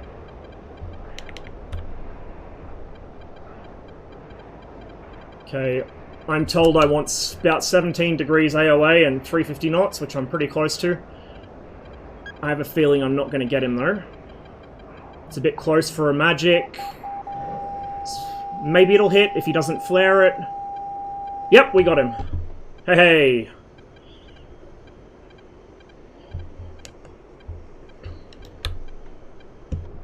Now we get the fuck out of here.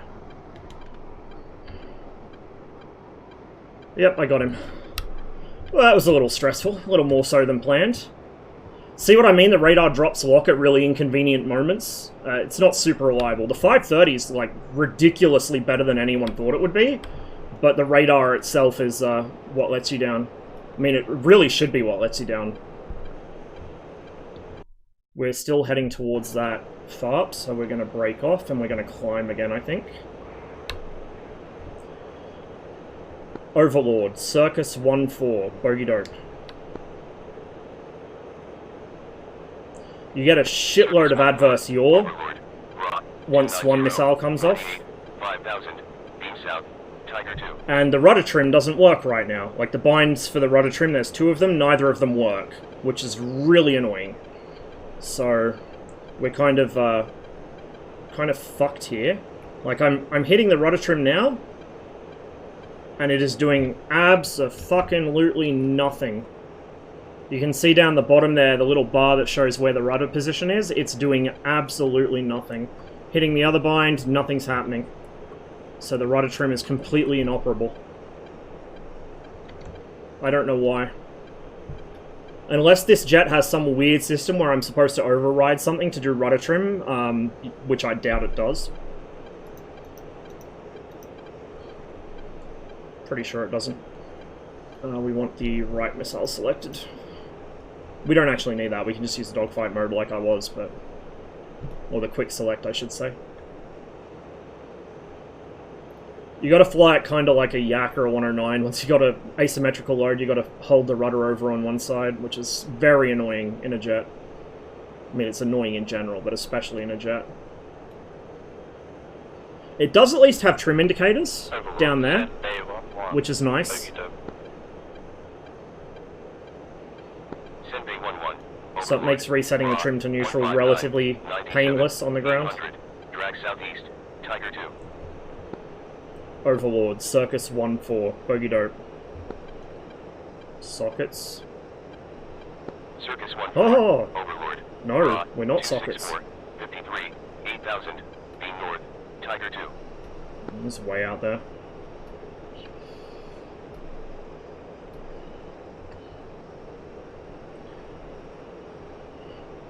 So, there is a bug with the F1, which I kind of don't want to explain, because I don't want to see people start exploiting it, but there is a very bad exploitable bug with the F1 involving rearming.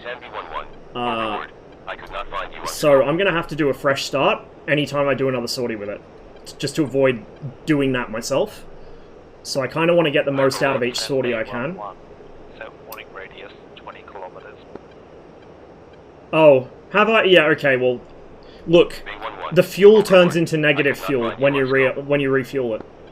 Don't do it on here, because if you get caught doing it, you will get banned. But, yeah, like when you refuel the aircraft, it doesn't add the weight of the new fuel, so the aircraft, but it subtracts the weight of fuel you burn when you're flying.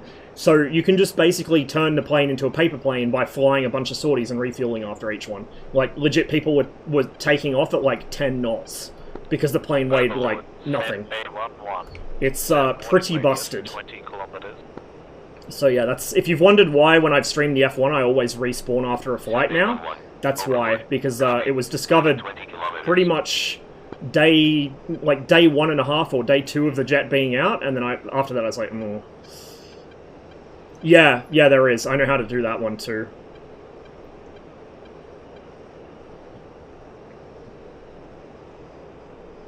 So the release was a bit buggy, shall we say. A little bit buggy.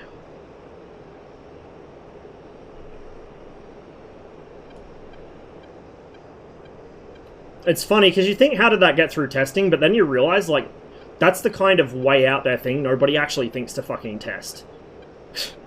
Everyone's so busy testing the flight performance is correct, and testing that this system works right, or that system works right. No one stops to think, what happens if I just refuel the jet a bunch of times, and then see what happens?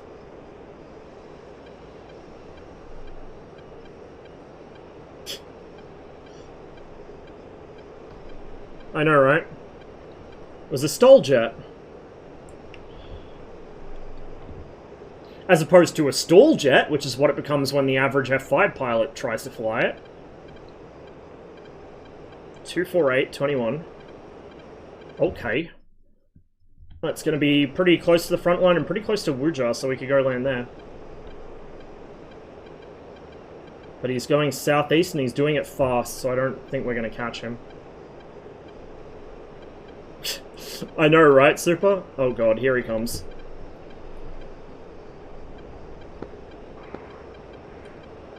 Now that I'm going to be dogfighting with this asymmetrical load and the attendant extra adverse yaw with no fucking rudder trim, this is going to be really fucking painful. Overlord, Circus 1-4, bogey dope. There he is. Circus 1-4, threat, raw, 257, 8, 3000, flag northeast, Tiger 2. That's him. I'm like 99% certain that's him.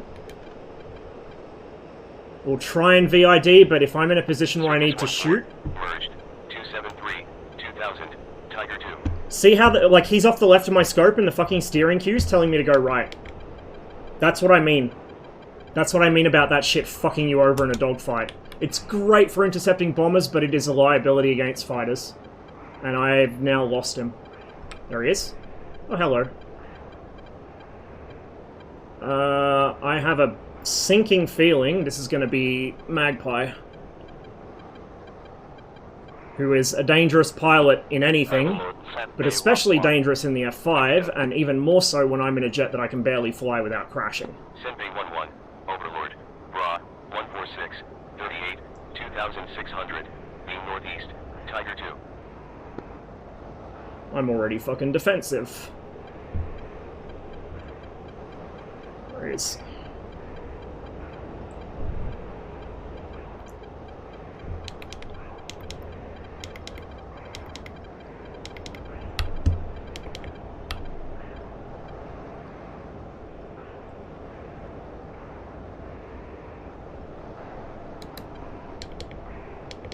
Yeah, I'm in a rate fight. I'm probably not going to win it because this thing doesn't rate fight very well against the F5, or against anything really.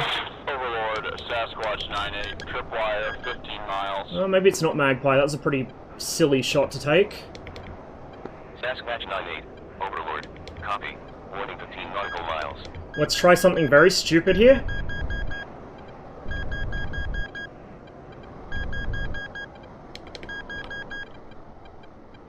I've lost sight of him. He's probably still, but yeah, he is still behind me. Shit.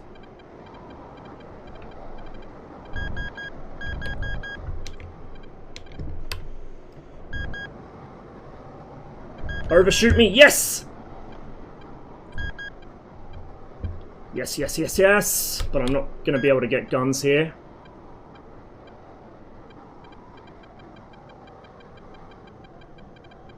Come on, come on, come on. Crap. I almost lost sight of him there. I missed a chance at a gunshot, although I probably wouldn't have hit anyway. He's in the sun. Oh, turn, you bitch. Turn.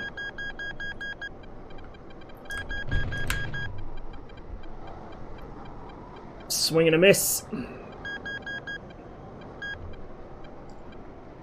I need to pull the flaps in to get some speed back up. Combat flaps on this, yeah, I'm not sold on them. They probably hurt you more than they help you, unless you're trying to pull the nose for a high AOA shot. Like right there, I couldn't rebuild my energy because my flaps were out. I had to pull them up. I don't like being this low to the ground in this jet, because it likes to tuck under and kill you. Let's try a bad idea here. See if we get away with it. Okay, he's behind the smoke.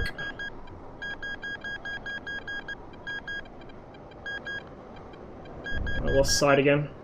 He's over me, I think. Yep. Oh, come on, turn!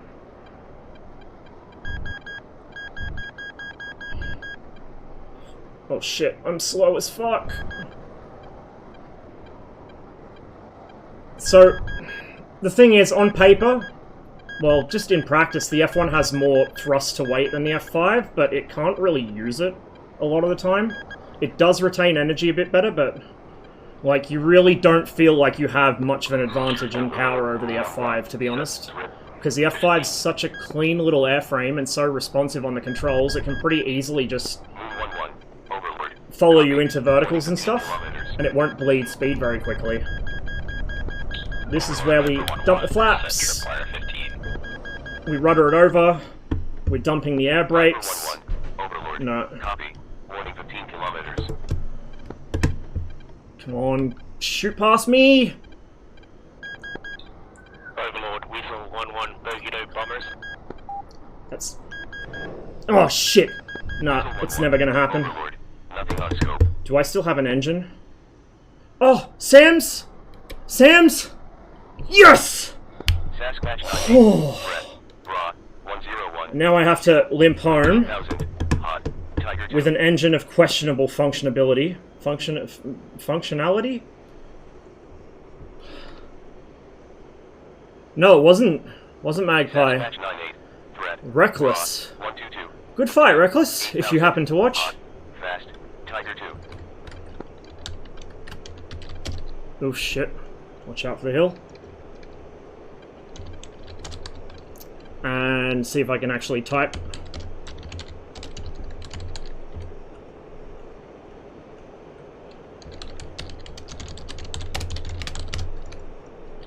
Sasquatch 98.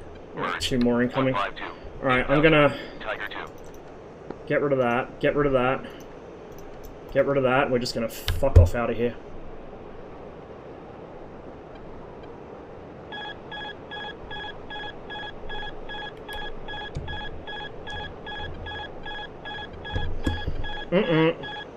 Something is down that isn't meant to be down.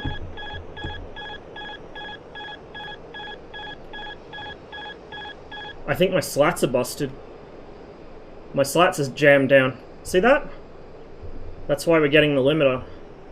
Because the slats are stuck.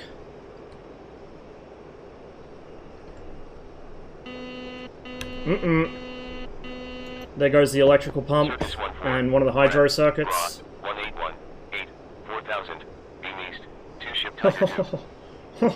Oh boy, this is going to be a fun landing. I did remember to pull the pin on the ejection seat at least.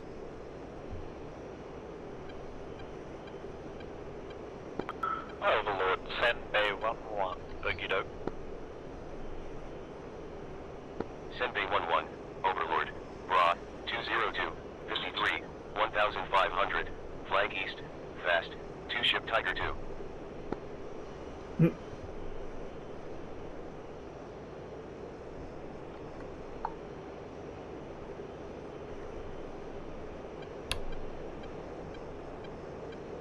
I'm expecting to get deleted any moment here. Or for the aircraft to just have, like, every system fail at once. We should be kinda close to... Yeah, Rene's over there, so we'll go land at Rene.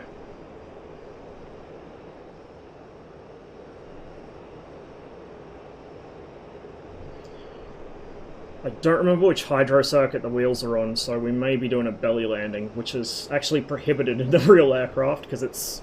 As a high-winged aircraft with quite a round fuselage, I guess it has a tendency to roll over on its side a lot when you try belly it.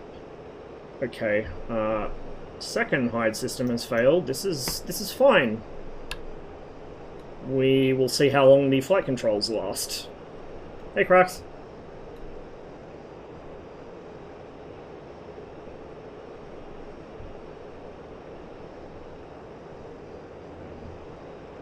What do you do then if your gear fails? Eject. Send Bay 11. Threat. Bra 186 20 1100. Flag northeast. Fast. Tiger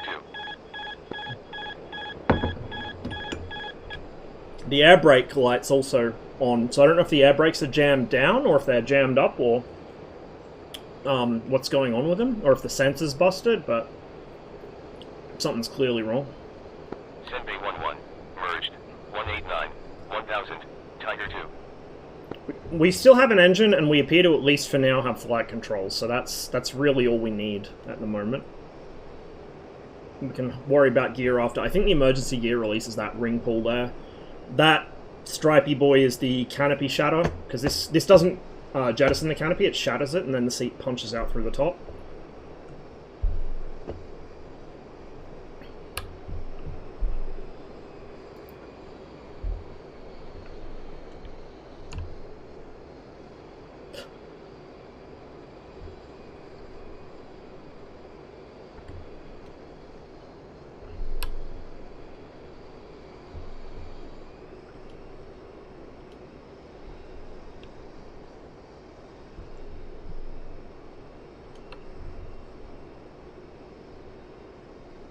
We'll try the wheels as we are on final. And if they don't come down, we'll try and belly it in on the grass. Even though you're supposed to eject. Like, even if you're supposed to eject in a plane, in a sim, I'd prefer to just belly it for the challenge.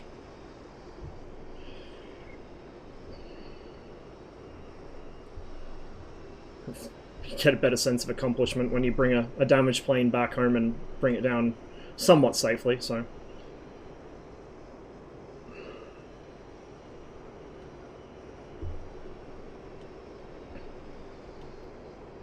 Just debating whether I should try the normal gear controls or use the emergency. Because I'm worried if I use the normal gear handle, it might drop the hide pressure too much and I might lose my flight controls.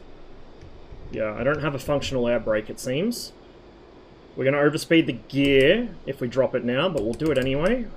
We got the flaps selected, we got no flaps. We got a red light. That's something. Now the issue is if it gets stuck halfway down, in which case we're worse off than if we just had it up. I think it's, yeah, it looks like it's not going to come down, so we'll pull the emergency release, see if that helps. It probably won't.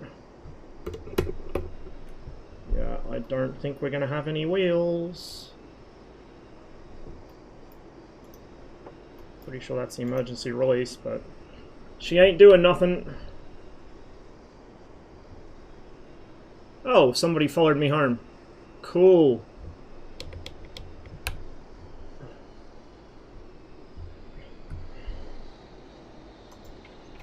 Just in case. Well, just in case, we're going to need that to be shattered. Oh. We're also coming in fast. I mean, I want to be fast because I'm in a damaged aircraft and I don't know if I'm going to lose the engine or what, but at the same time I need to be able to stop sometime before I go off the end of the airfield. Oh, there go the fucking flight controls. Oh, oh, oh, oh, oh. That was not a good idea. I should have gone around for another circuit and come back once I was straight.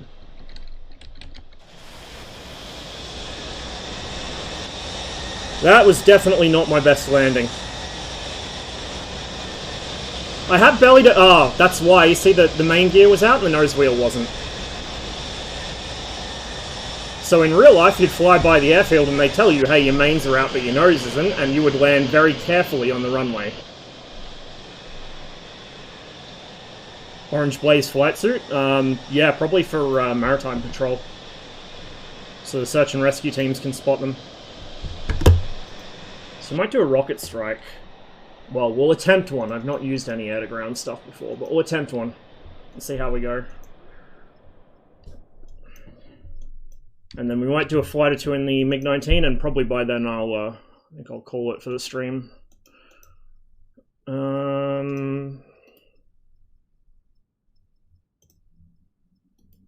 систем. Смотри экран. Sarevna, thanks for the follow, and Wolfywoo, and Woolywoo, and anyone else I missed. Hope you guys are enjoying the show. Heat rockets, minus 20 dive, minus 9 pipper if you're close, minus 15 if you're higher. Heat rockets, yes, 36. Rockets, 36. Heat. But this is such a bad idea. This thing's gonna... Oh, no. This thing's gonna be so fucking fat and heavy. Request rearming. Flight performance of no.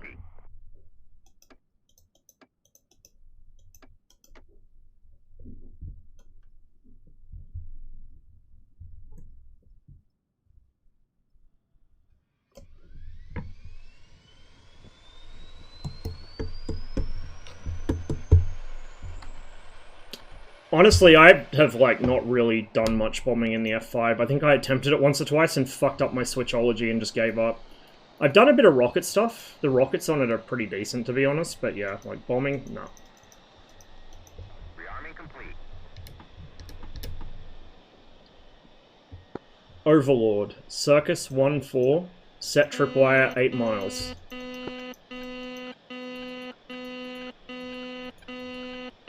Circus 1-4. Overlord. Copy. Warning 8 nautical miles. Hey, Overlord actually understood me the first time today.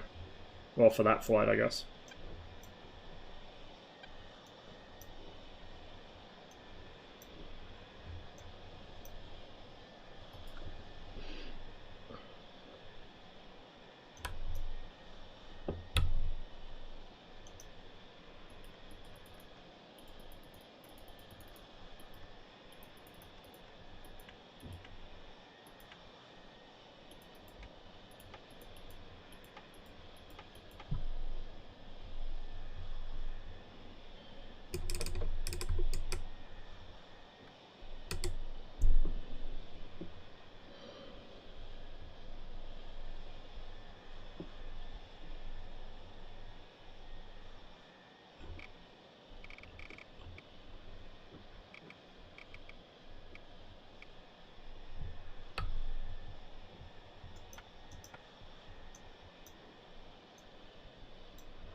Yeah, it is in order. Should be. It's over here. I haven't touched it. I did change the Noseville steering though to high gain.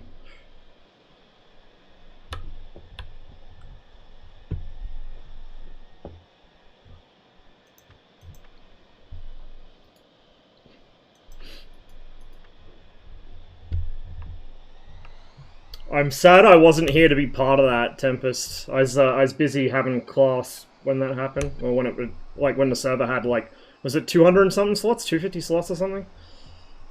So I missed it. Being responsible, I know, man, it sucks. Don't be responsible. Fuck that. All the time I start this plane, it's not in order. Really? Really? Huh. Good call. That might explain a few things. Interesting. We'll see how that affects the engine performance. I mean, the engine's a shitty engine anyway, so it's still going to comp stall all the time, but that might help. In fact, that's probably why I had a fucking flame out at Mark 1.4 instead of Mark 2.2 when I was flying on Caucasus the other week.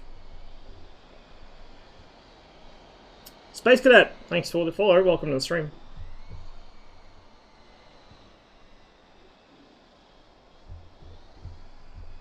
Just download more RAM, dude. Easy. Problem solved. Clearly.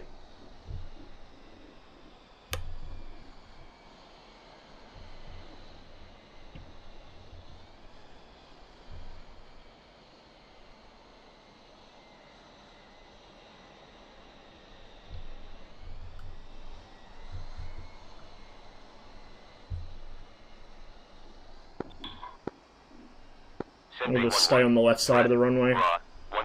It's a habit I picked up from playing on Alpen's server. Tiger 2. Forgot to actually seal that.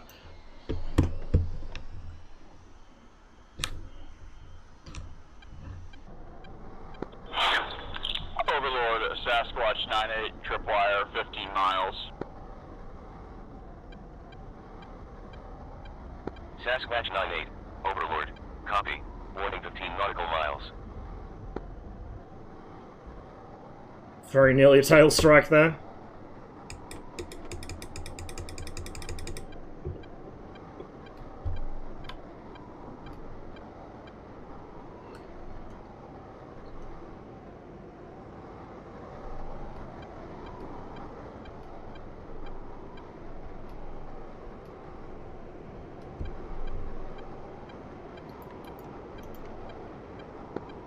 Overlord, Senbei 1-1, Bogito. Senbei 1-1. Overlord. Bra. 256. 22. 1500. Drag west. Tiger 2.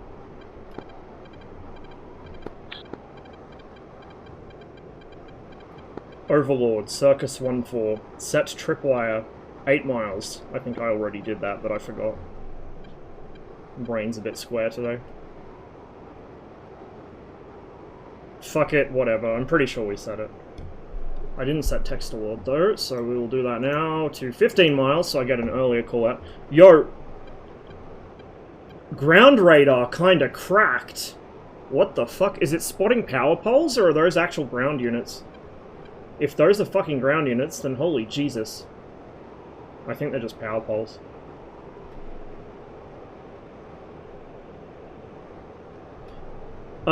The air-to-air radar is just a canned effect, it's not real clutter. The air-to-air radar in general is not very well done yet. I'm hoping they improve it.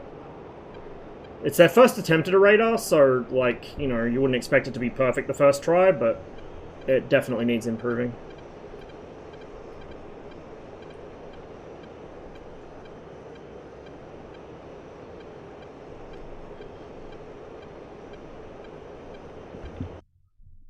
Well, geez, I got a fair ways to fly. We'll head down to, like, I guess the middle kind of area of the front line. Overlord, Senbei 1-1, Bogito. Senbei 1-1. Overlord. Bra.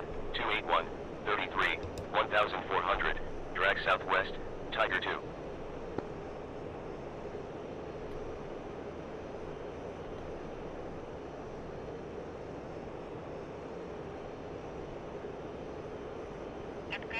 систем. Смотри экран. Should clone him? Yeah, we should.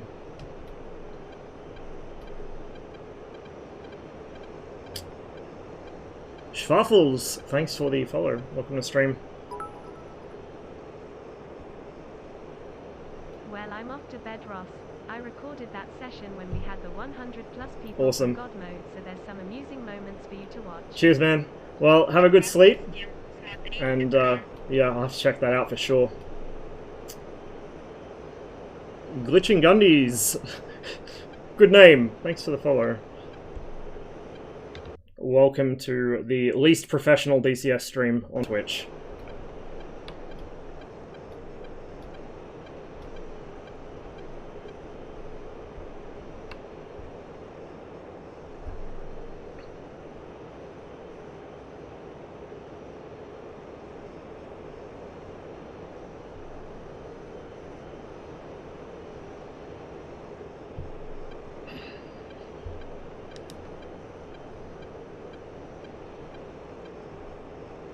Okay, there we go. Took a few scans before it would start scanning in 60 degree for the ground map radar. Let's drop back to 35 mile. Drop back to 15.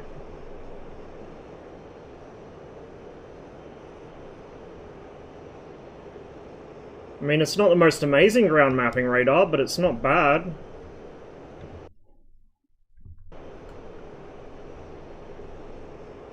Real question is if I'm going to be able to spot ground units with it. Probably not. Well, actually maybe, I'm not sure. It was definitely spotting something before. I don't know if they were just buildings or power lines or what. Probably power lines.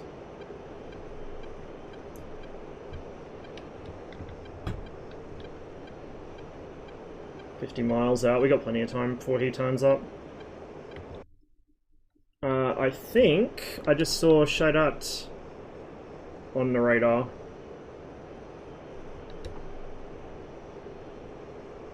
It's kind of hard to tell. Overlord, send A11. Okie doke. Send B11, Overlord, Bra, 209, 25, 1400, hot, 2 ship Tiger 2. Mercury, thanks for the follow. Welcome to the stream. 208, 20, 1300, hot, fast, Tiger 2. The problem with the F1 and the noob pilots, they shoot frequently on non-maneuvering targets coming towards them from the front line, but are often friendlies on their way home. Yeah, who does that? What kind of idiot would do that? Especially with an IR-530 or an AIM-9B. 198, 1700, Tiger 2.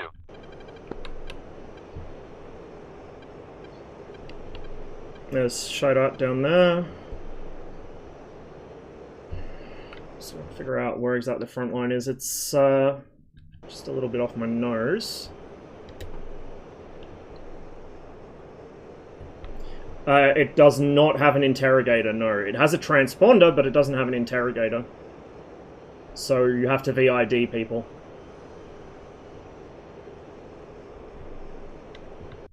I quite like... I know it's some people don't like it, but I quite like the way the rocket pods look on this thing. Ah, there's some reconnaissance targets over there. I'll go for them.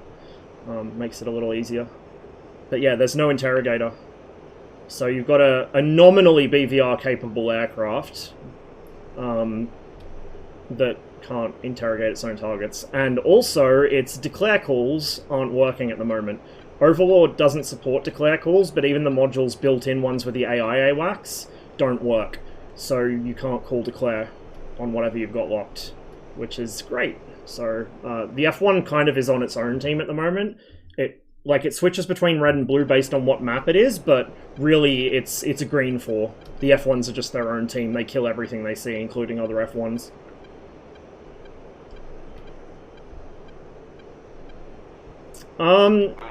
IFF interrogators weren't super common. Yeah, the 23 has an interrogator. But, like, for a lot of aircraft, particularly for, like, second-rate powers, like France, for instance, or basically anyone that wasn't the Americans or the Soviets, really, interrogators were quite uncommon still, until about the sort of late 70s, early 80s. Also, this was originally designed as an air defense interceptor. Lo and behold, something on this stream that is finally designed as an interceptor, unlike every MiG that everyone says was. So it was less of a priority because your ground controller would be able to tell you, and you would have to VID if it was peacetime anyway. So yeah, it's an interesting setup. I'm gonna get rolled here, I think, by an F5.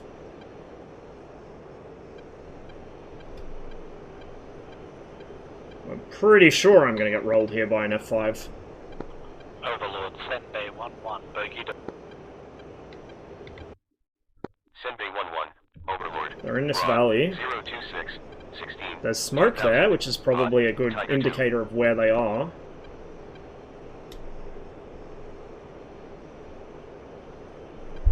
Forgot to turn on my countermeasures. That would have been a good idea. Good thing we didn't need them yet. We will here in a moment, I think.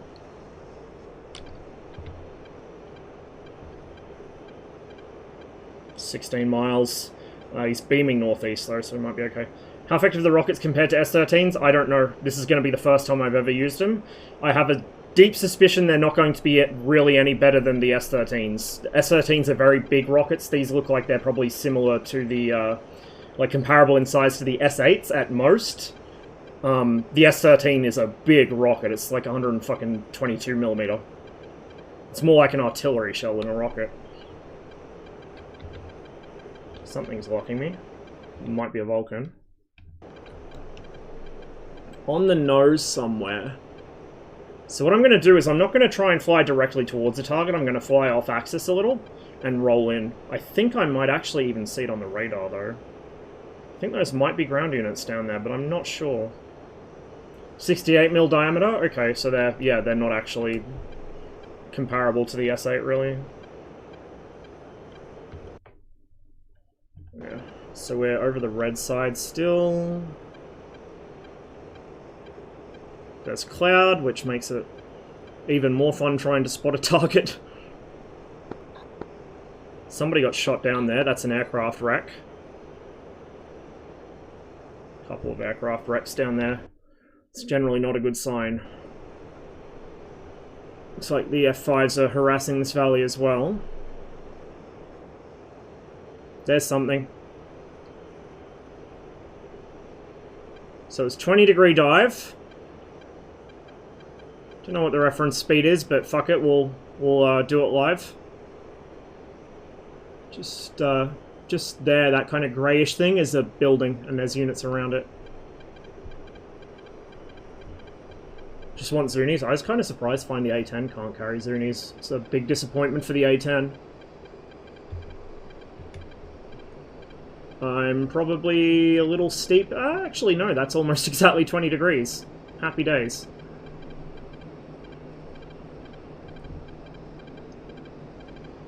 We're a little bit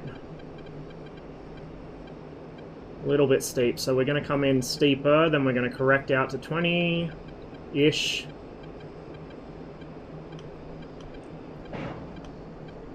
Oh man, there's a fucking trigger delay. You gotta hold the button for like a second before the rockets come out.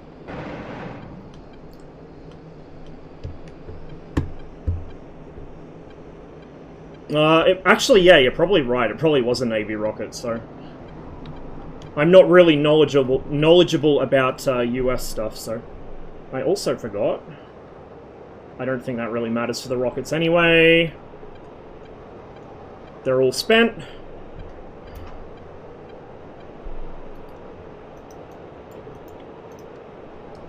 Hey! Nice and clean.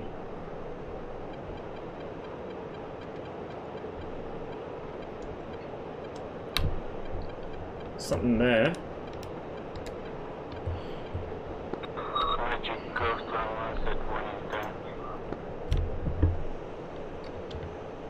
Ghost 1-1, Magic, copy. Be careful, I'm heading straight towards Ryak. 208. Threat, raw, 208, 3000, flank north, Tiger 2. Oh, I have a suspicion this might be not a friend. Circus 1-4, merged, Fuck it. Tiger 2. Fuck it. Fuck it. Shit. Ghost 1-1. Shit. Raw. Oh, he's dead. 48. 3000. Hot. 2-ship Tiger 2. Was it an enemy, though? That's the big question. I fucking hope it was.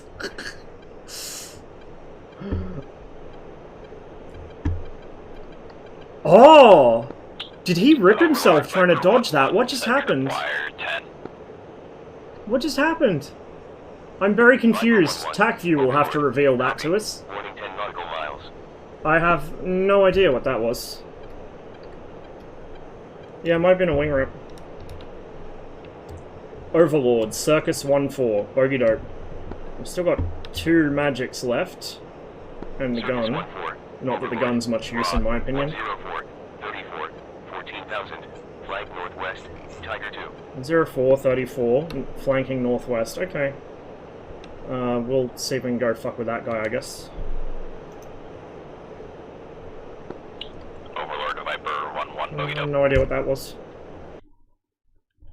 Viper 1-1. Overlord. Raw. 115. 31.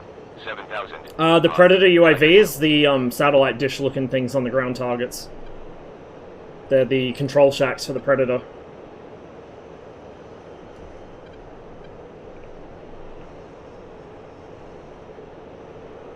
How many ground targets do we get with that? 1! 1 ground target! There's a Tomcat. Tempting to try and giraffe him with this, but we might try and kill him with the 19, maybe. If I can get close enough to a Tomcat with the 19. I don't think I've actually... Wait, have I got a Tomcat kill with it? I think I have, on Alpins. But it was a while ago, so I wouldn't mind another. I've killed a couple Tomcats with this thing just by giraffing them with... Funnily enough, with magics, not with 530s. Like, they tend to just fly over the top of me, so I pull up behind them and shoot them.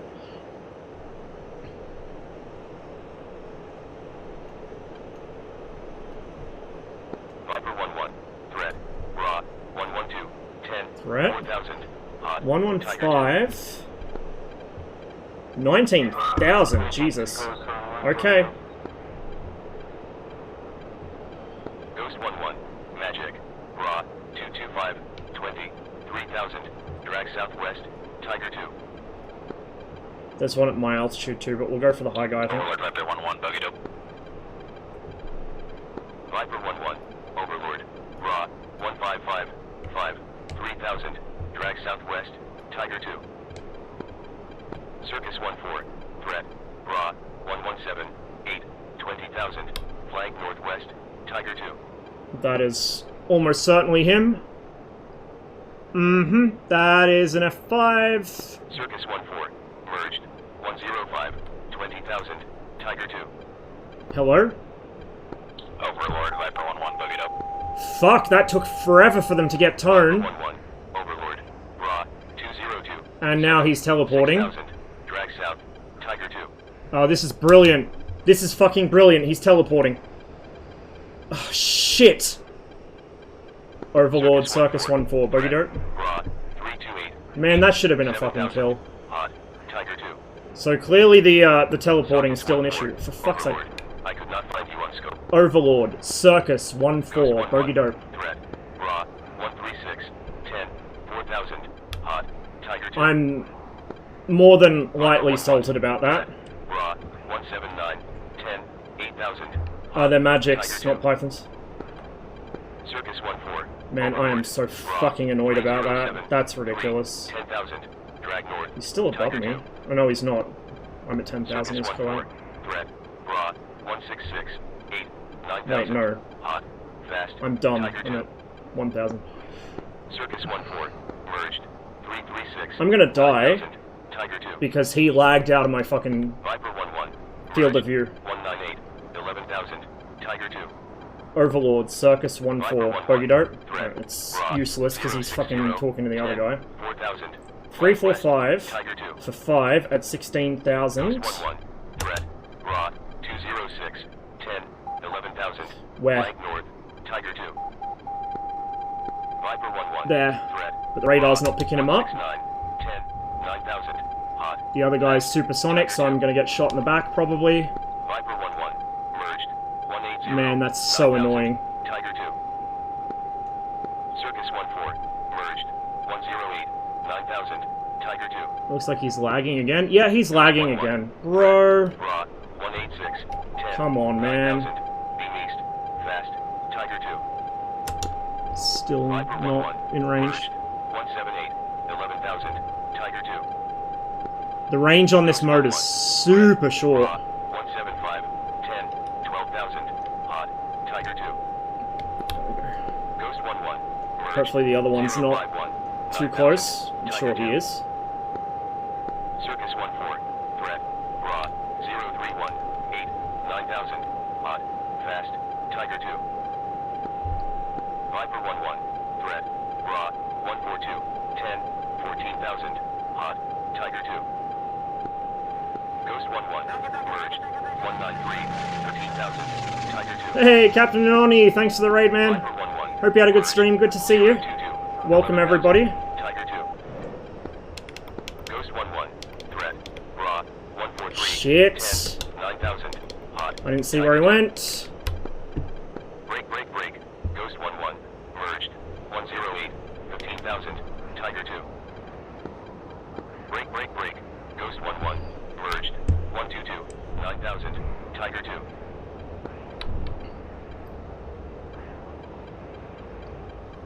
03 for 4. Something else splashed him, I think. It says I died, which I definitely didn't. Break. Viper 1-1. Merged. 195. Somebody behind me just got P5'd is what just happened. Viper 1-1. Threat. Raw. 151. 5. 15,000. Flank west. Tiger 2. Oh, for fuck's sake. Overlord. Circus 1-4. Bogey dope. I'm gonna die. Sasquatch 98. There. Raw. 235. Hopefully this guy's 10,000. not laggy Hot. like the other one Tiger 2. was. Circus 1-4. Threat. Raw. 108. 8. 6,000. Hot. Tiger 2. 088 6000, that's him. Overlord Viper 1-1. Bogey dope. That is definitely him. Viper 1-1. Overlord. Raw. 244. 2. 5,000. Drag northwest. Tiger 2. He's Circus closing. 1-4. Merged.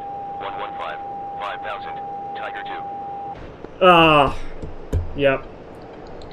Like I said, it's not much of a fighter. I got deleted by another F5 because I was totally blind. So we missed out on a kill because the guy teleported away from me. And then the second one, I don't even know what happened. Just, he vanished. We'll hop in the MiG-19. At least I know that thing can dogfight. I don't think we can spawn at Wuju yet. We'll see if we can spawn at Rene. Looks like we can. I like the F1, but it is not a good fighter. It's a good interceptor. It's a good, well, a decent strike aircraft, but it is not a fighter. Actually, 303. We'll just use the generic one, I guess.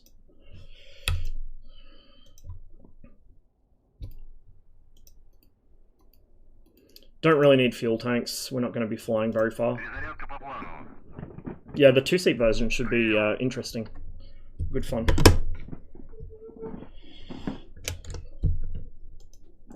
We don't want those yet. We want these three.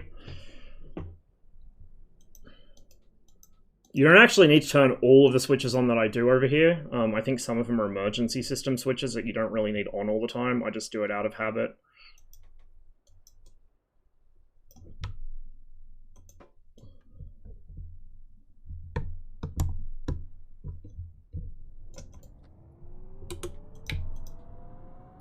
Командир, оружие подвешено.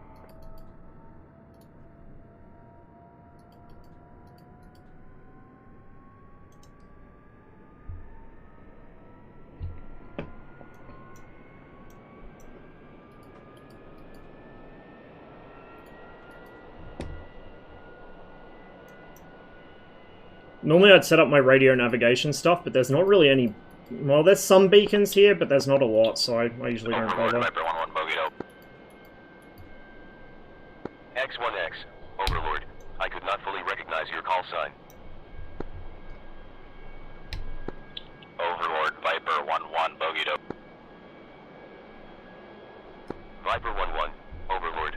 Bra, 004, 3000, hot, Tiger 2. Overlord, Circus 1-4, set tripwire 15.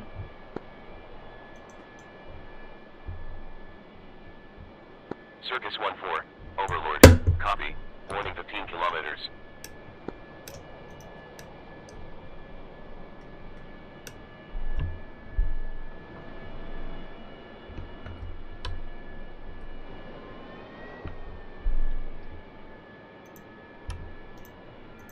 Убрать колодки. Прием. Командир, колодки убраны. Have we actually got any radio beacons here? Oh, there is one here. Okay. 450. We want?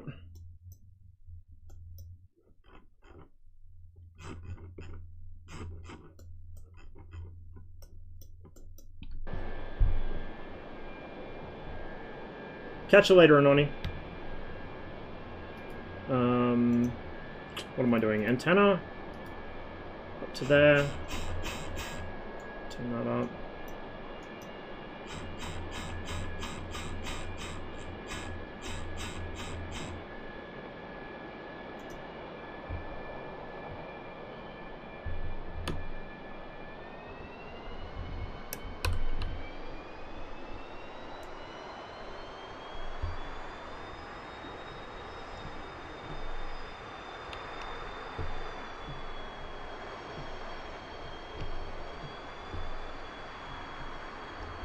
This thing, this is the Arc 5, the radio compass.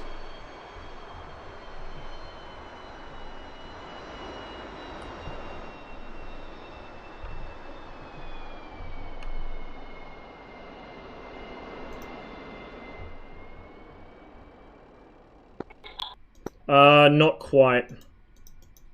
It is for radio navigation, but it's not quite like RSBN. It doesn't give you any distance, it just gives you bearing to a particular beacon.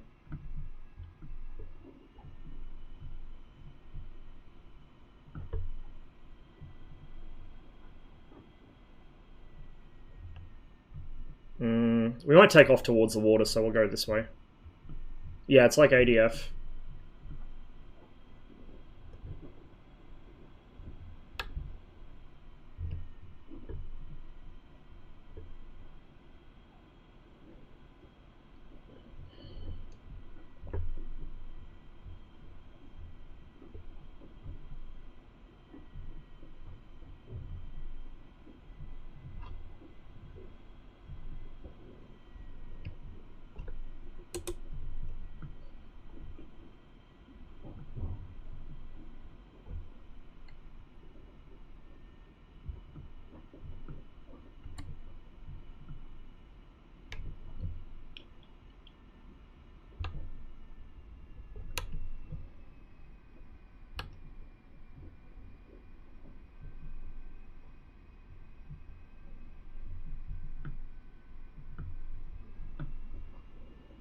Hopefully once we're in the air, we should pick that beacon up.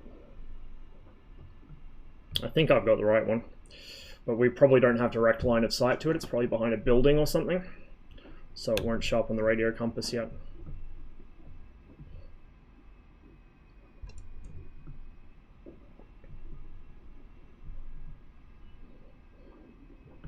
Hang on.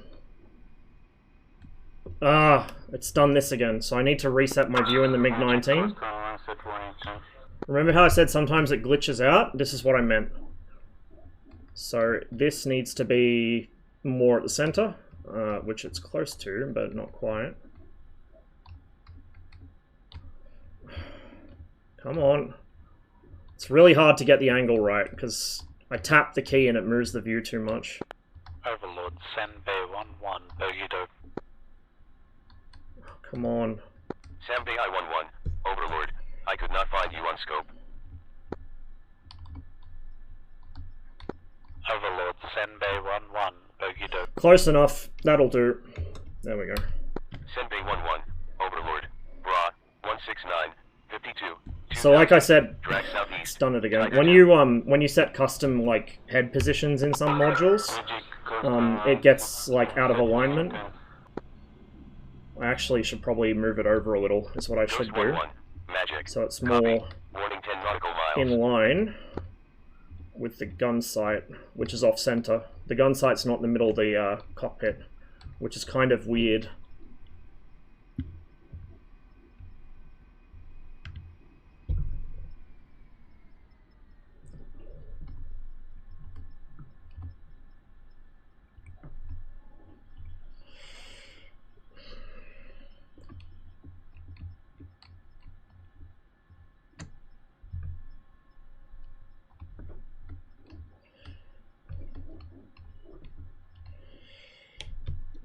I wish there was an easier way of doing this.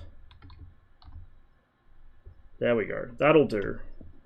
That should be close enough.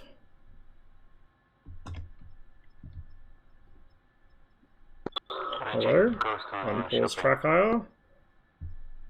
There we go. That's better. Ghost 1-1, Magic. Bra, 192, 68, 9000. Beam northwest, Tiger 2.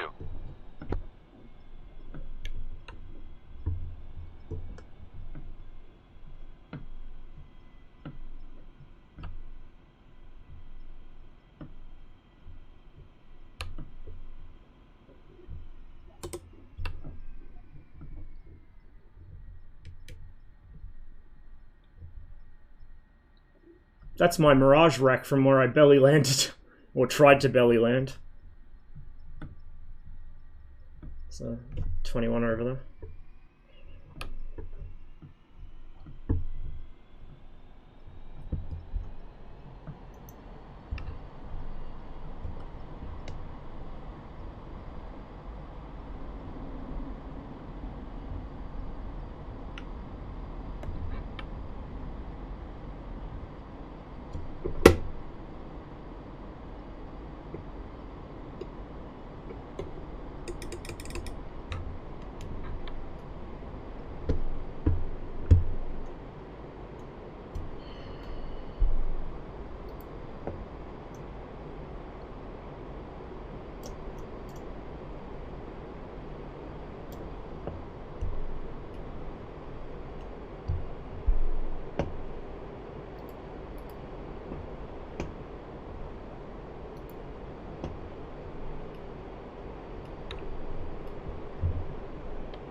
Overlord, Sasquatch 98, tripwire, 15 miles.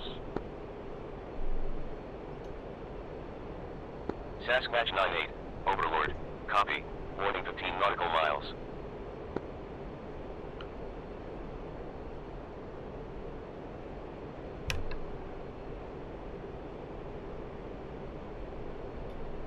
Just woke up. Good timing. I'm probably going to do this one more flight, I think, and then I'll call it for the evening. Been going for a while. I was only planning on this being a fairly short stream, but we've got a few reconnaissance flights in the MiG-21. Got a first sample of ground attack in the Mirage, which is an interesting experience. Hey Logic, cheers for the follow. Good to see you. Anyway, I just had a very frustrating air-to-air encounter in the Mirage, so I'm going to try and salvage something in the 19 before I hop off for the evening.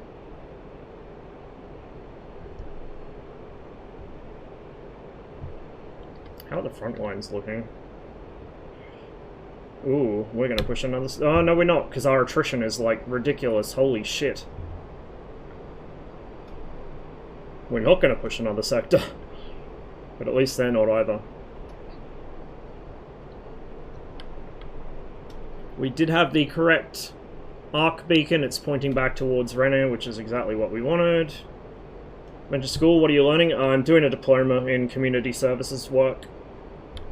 And then I might maybe go to university for like a degree in social work or something afterwards. I'm not sure yet.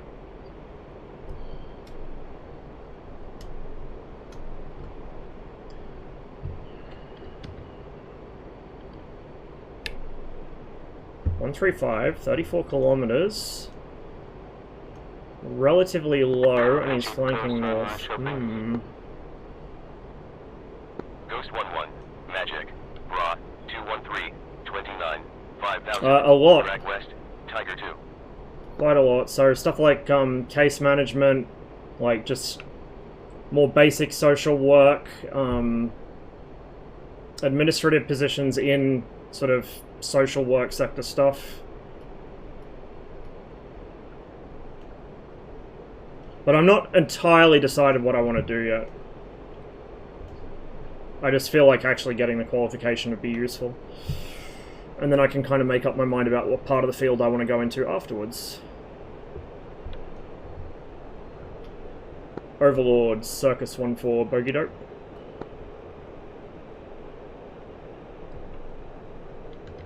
Circus 1-4. Careful I don't get too close to Ryak again. 144, 21, 2000, drag east, Tiger 2. That's probably where he's going. Not especially. It's designed for gunnery at night or in bad weather. That's really all it's there for. It can't guide any missiles, it's very short-ranged. And at low altitude, it's pretty useless. The radar gun sight's pretty good, but it's only really useful either if you're facing upwards, like if you're going through a loop and somebody's above you, or if you're at high altitude. At low altitude, it's pretty crap. Circus 1-4, threat, Bra, 161, 15, 1,900, beam east, Tiger 2. 6115. Star 1-1, Overlord, Bra, 207, 134, 1,900, flank east, Tiger 2. Oh, hello. Hello, that's a 21. What's he chasing? Is he trying to team kill someone, or is someone trying to team kill him? No, that's, 1-1, threat, Bra, 214, 10, 7,000, beam southeast, Tiger 2. That's an F5. Circus 1-4, merged, 171. And he didn't see me. 2,100, Tiger 2.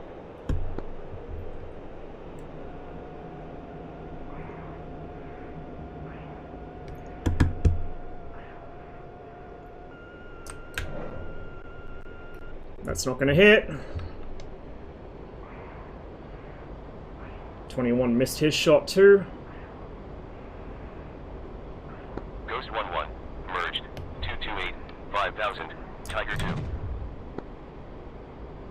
Radar briefly locked him there for a gunshot, but I kind of whiffed it.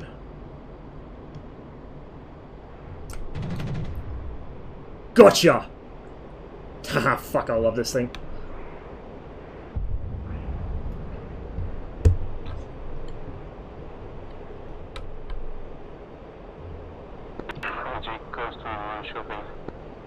Just clipped him barely. Ghost 1-1, Magic, Raw, 1. Ah, Pink Kush got me. Shit. Did he disconnect before he died? What just happened?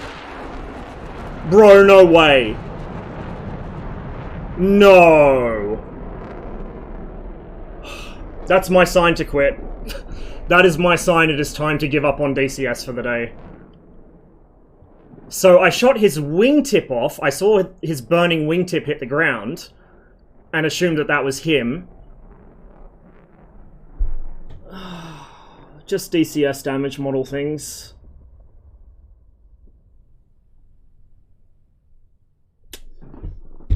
Yeah, it was only the wingtip. Whatever. It's frustrating, but shit happens. I'm tempted to do one more MiG-19 flight, but it's getting kind of late, and I did already stream once today. So we'll stream again later in the week, not sure what day exactly. We'll probably do some more MiG-19 stuff. We'll see how we go. I was getting pretty frustrated with the whole Cold War thing the other day, because, you know, reasons, but I had some fun today, so obviously has a better gaming chat. Clearly. He with the best chair wins. I only have an Officeworks gaming chair. I don't have the real Gucci shit. Who have we got? Ah, Gardo's on. I might send you guys over his way. I don't think I dropped a raid on him for a while. if you guys are interested in the Apache, boy, are you in for a treat, because Gardo is the real thing, and he's streaming the Apache right now. So if you guys had any anything you ever wondered about that aircraft, if you wanted to see how a real master does it, you're about to see, because I'm not going to say you'll never see me in the Apache, but if you do, I'm not going to be very good at it.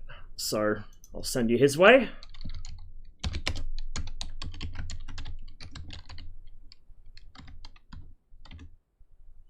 And I will see you guys later in the week, probably Friday or Saturday, not sure yet.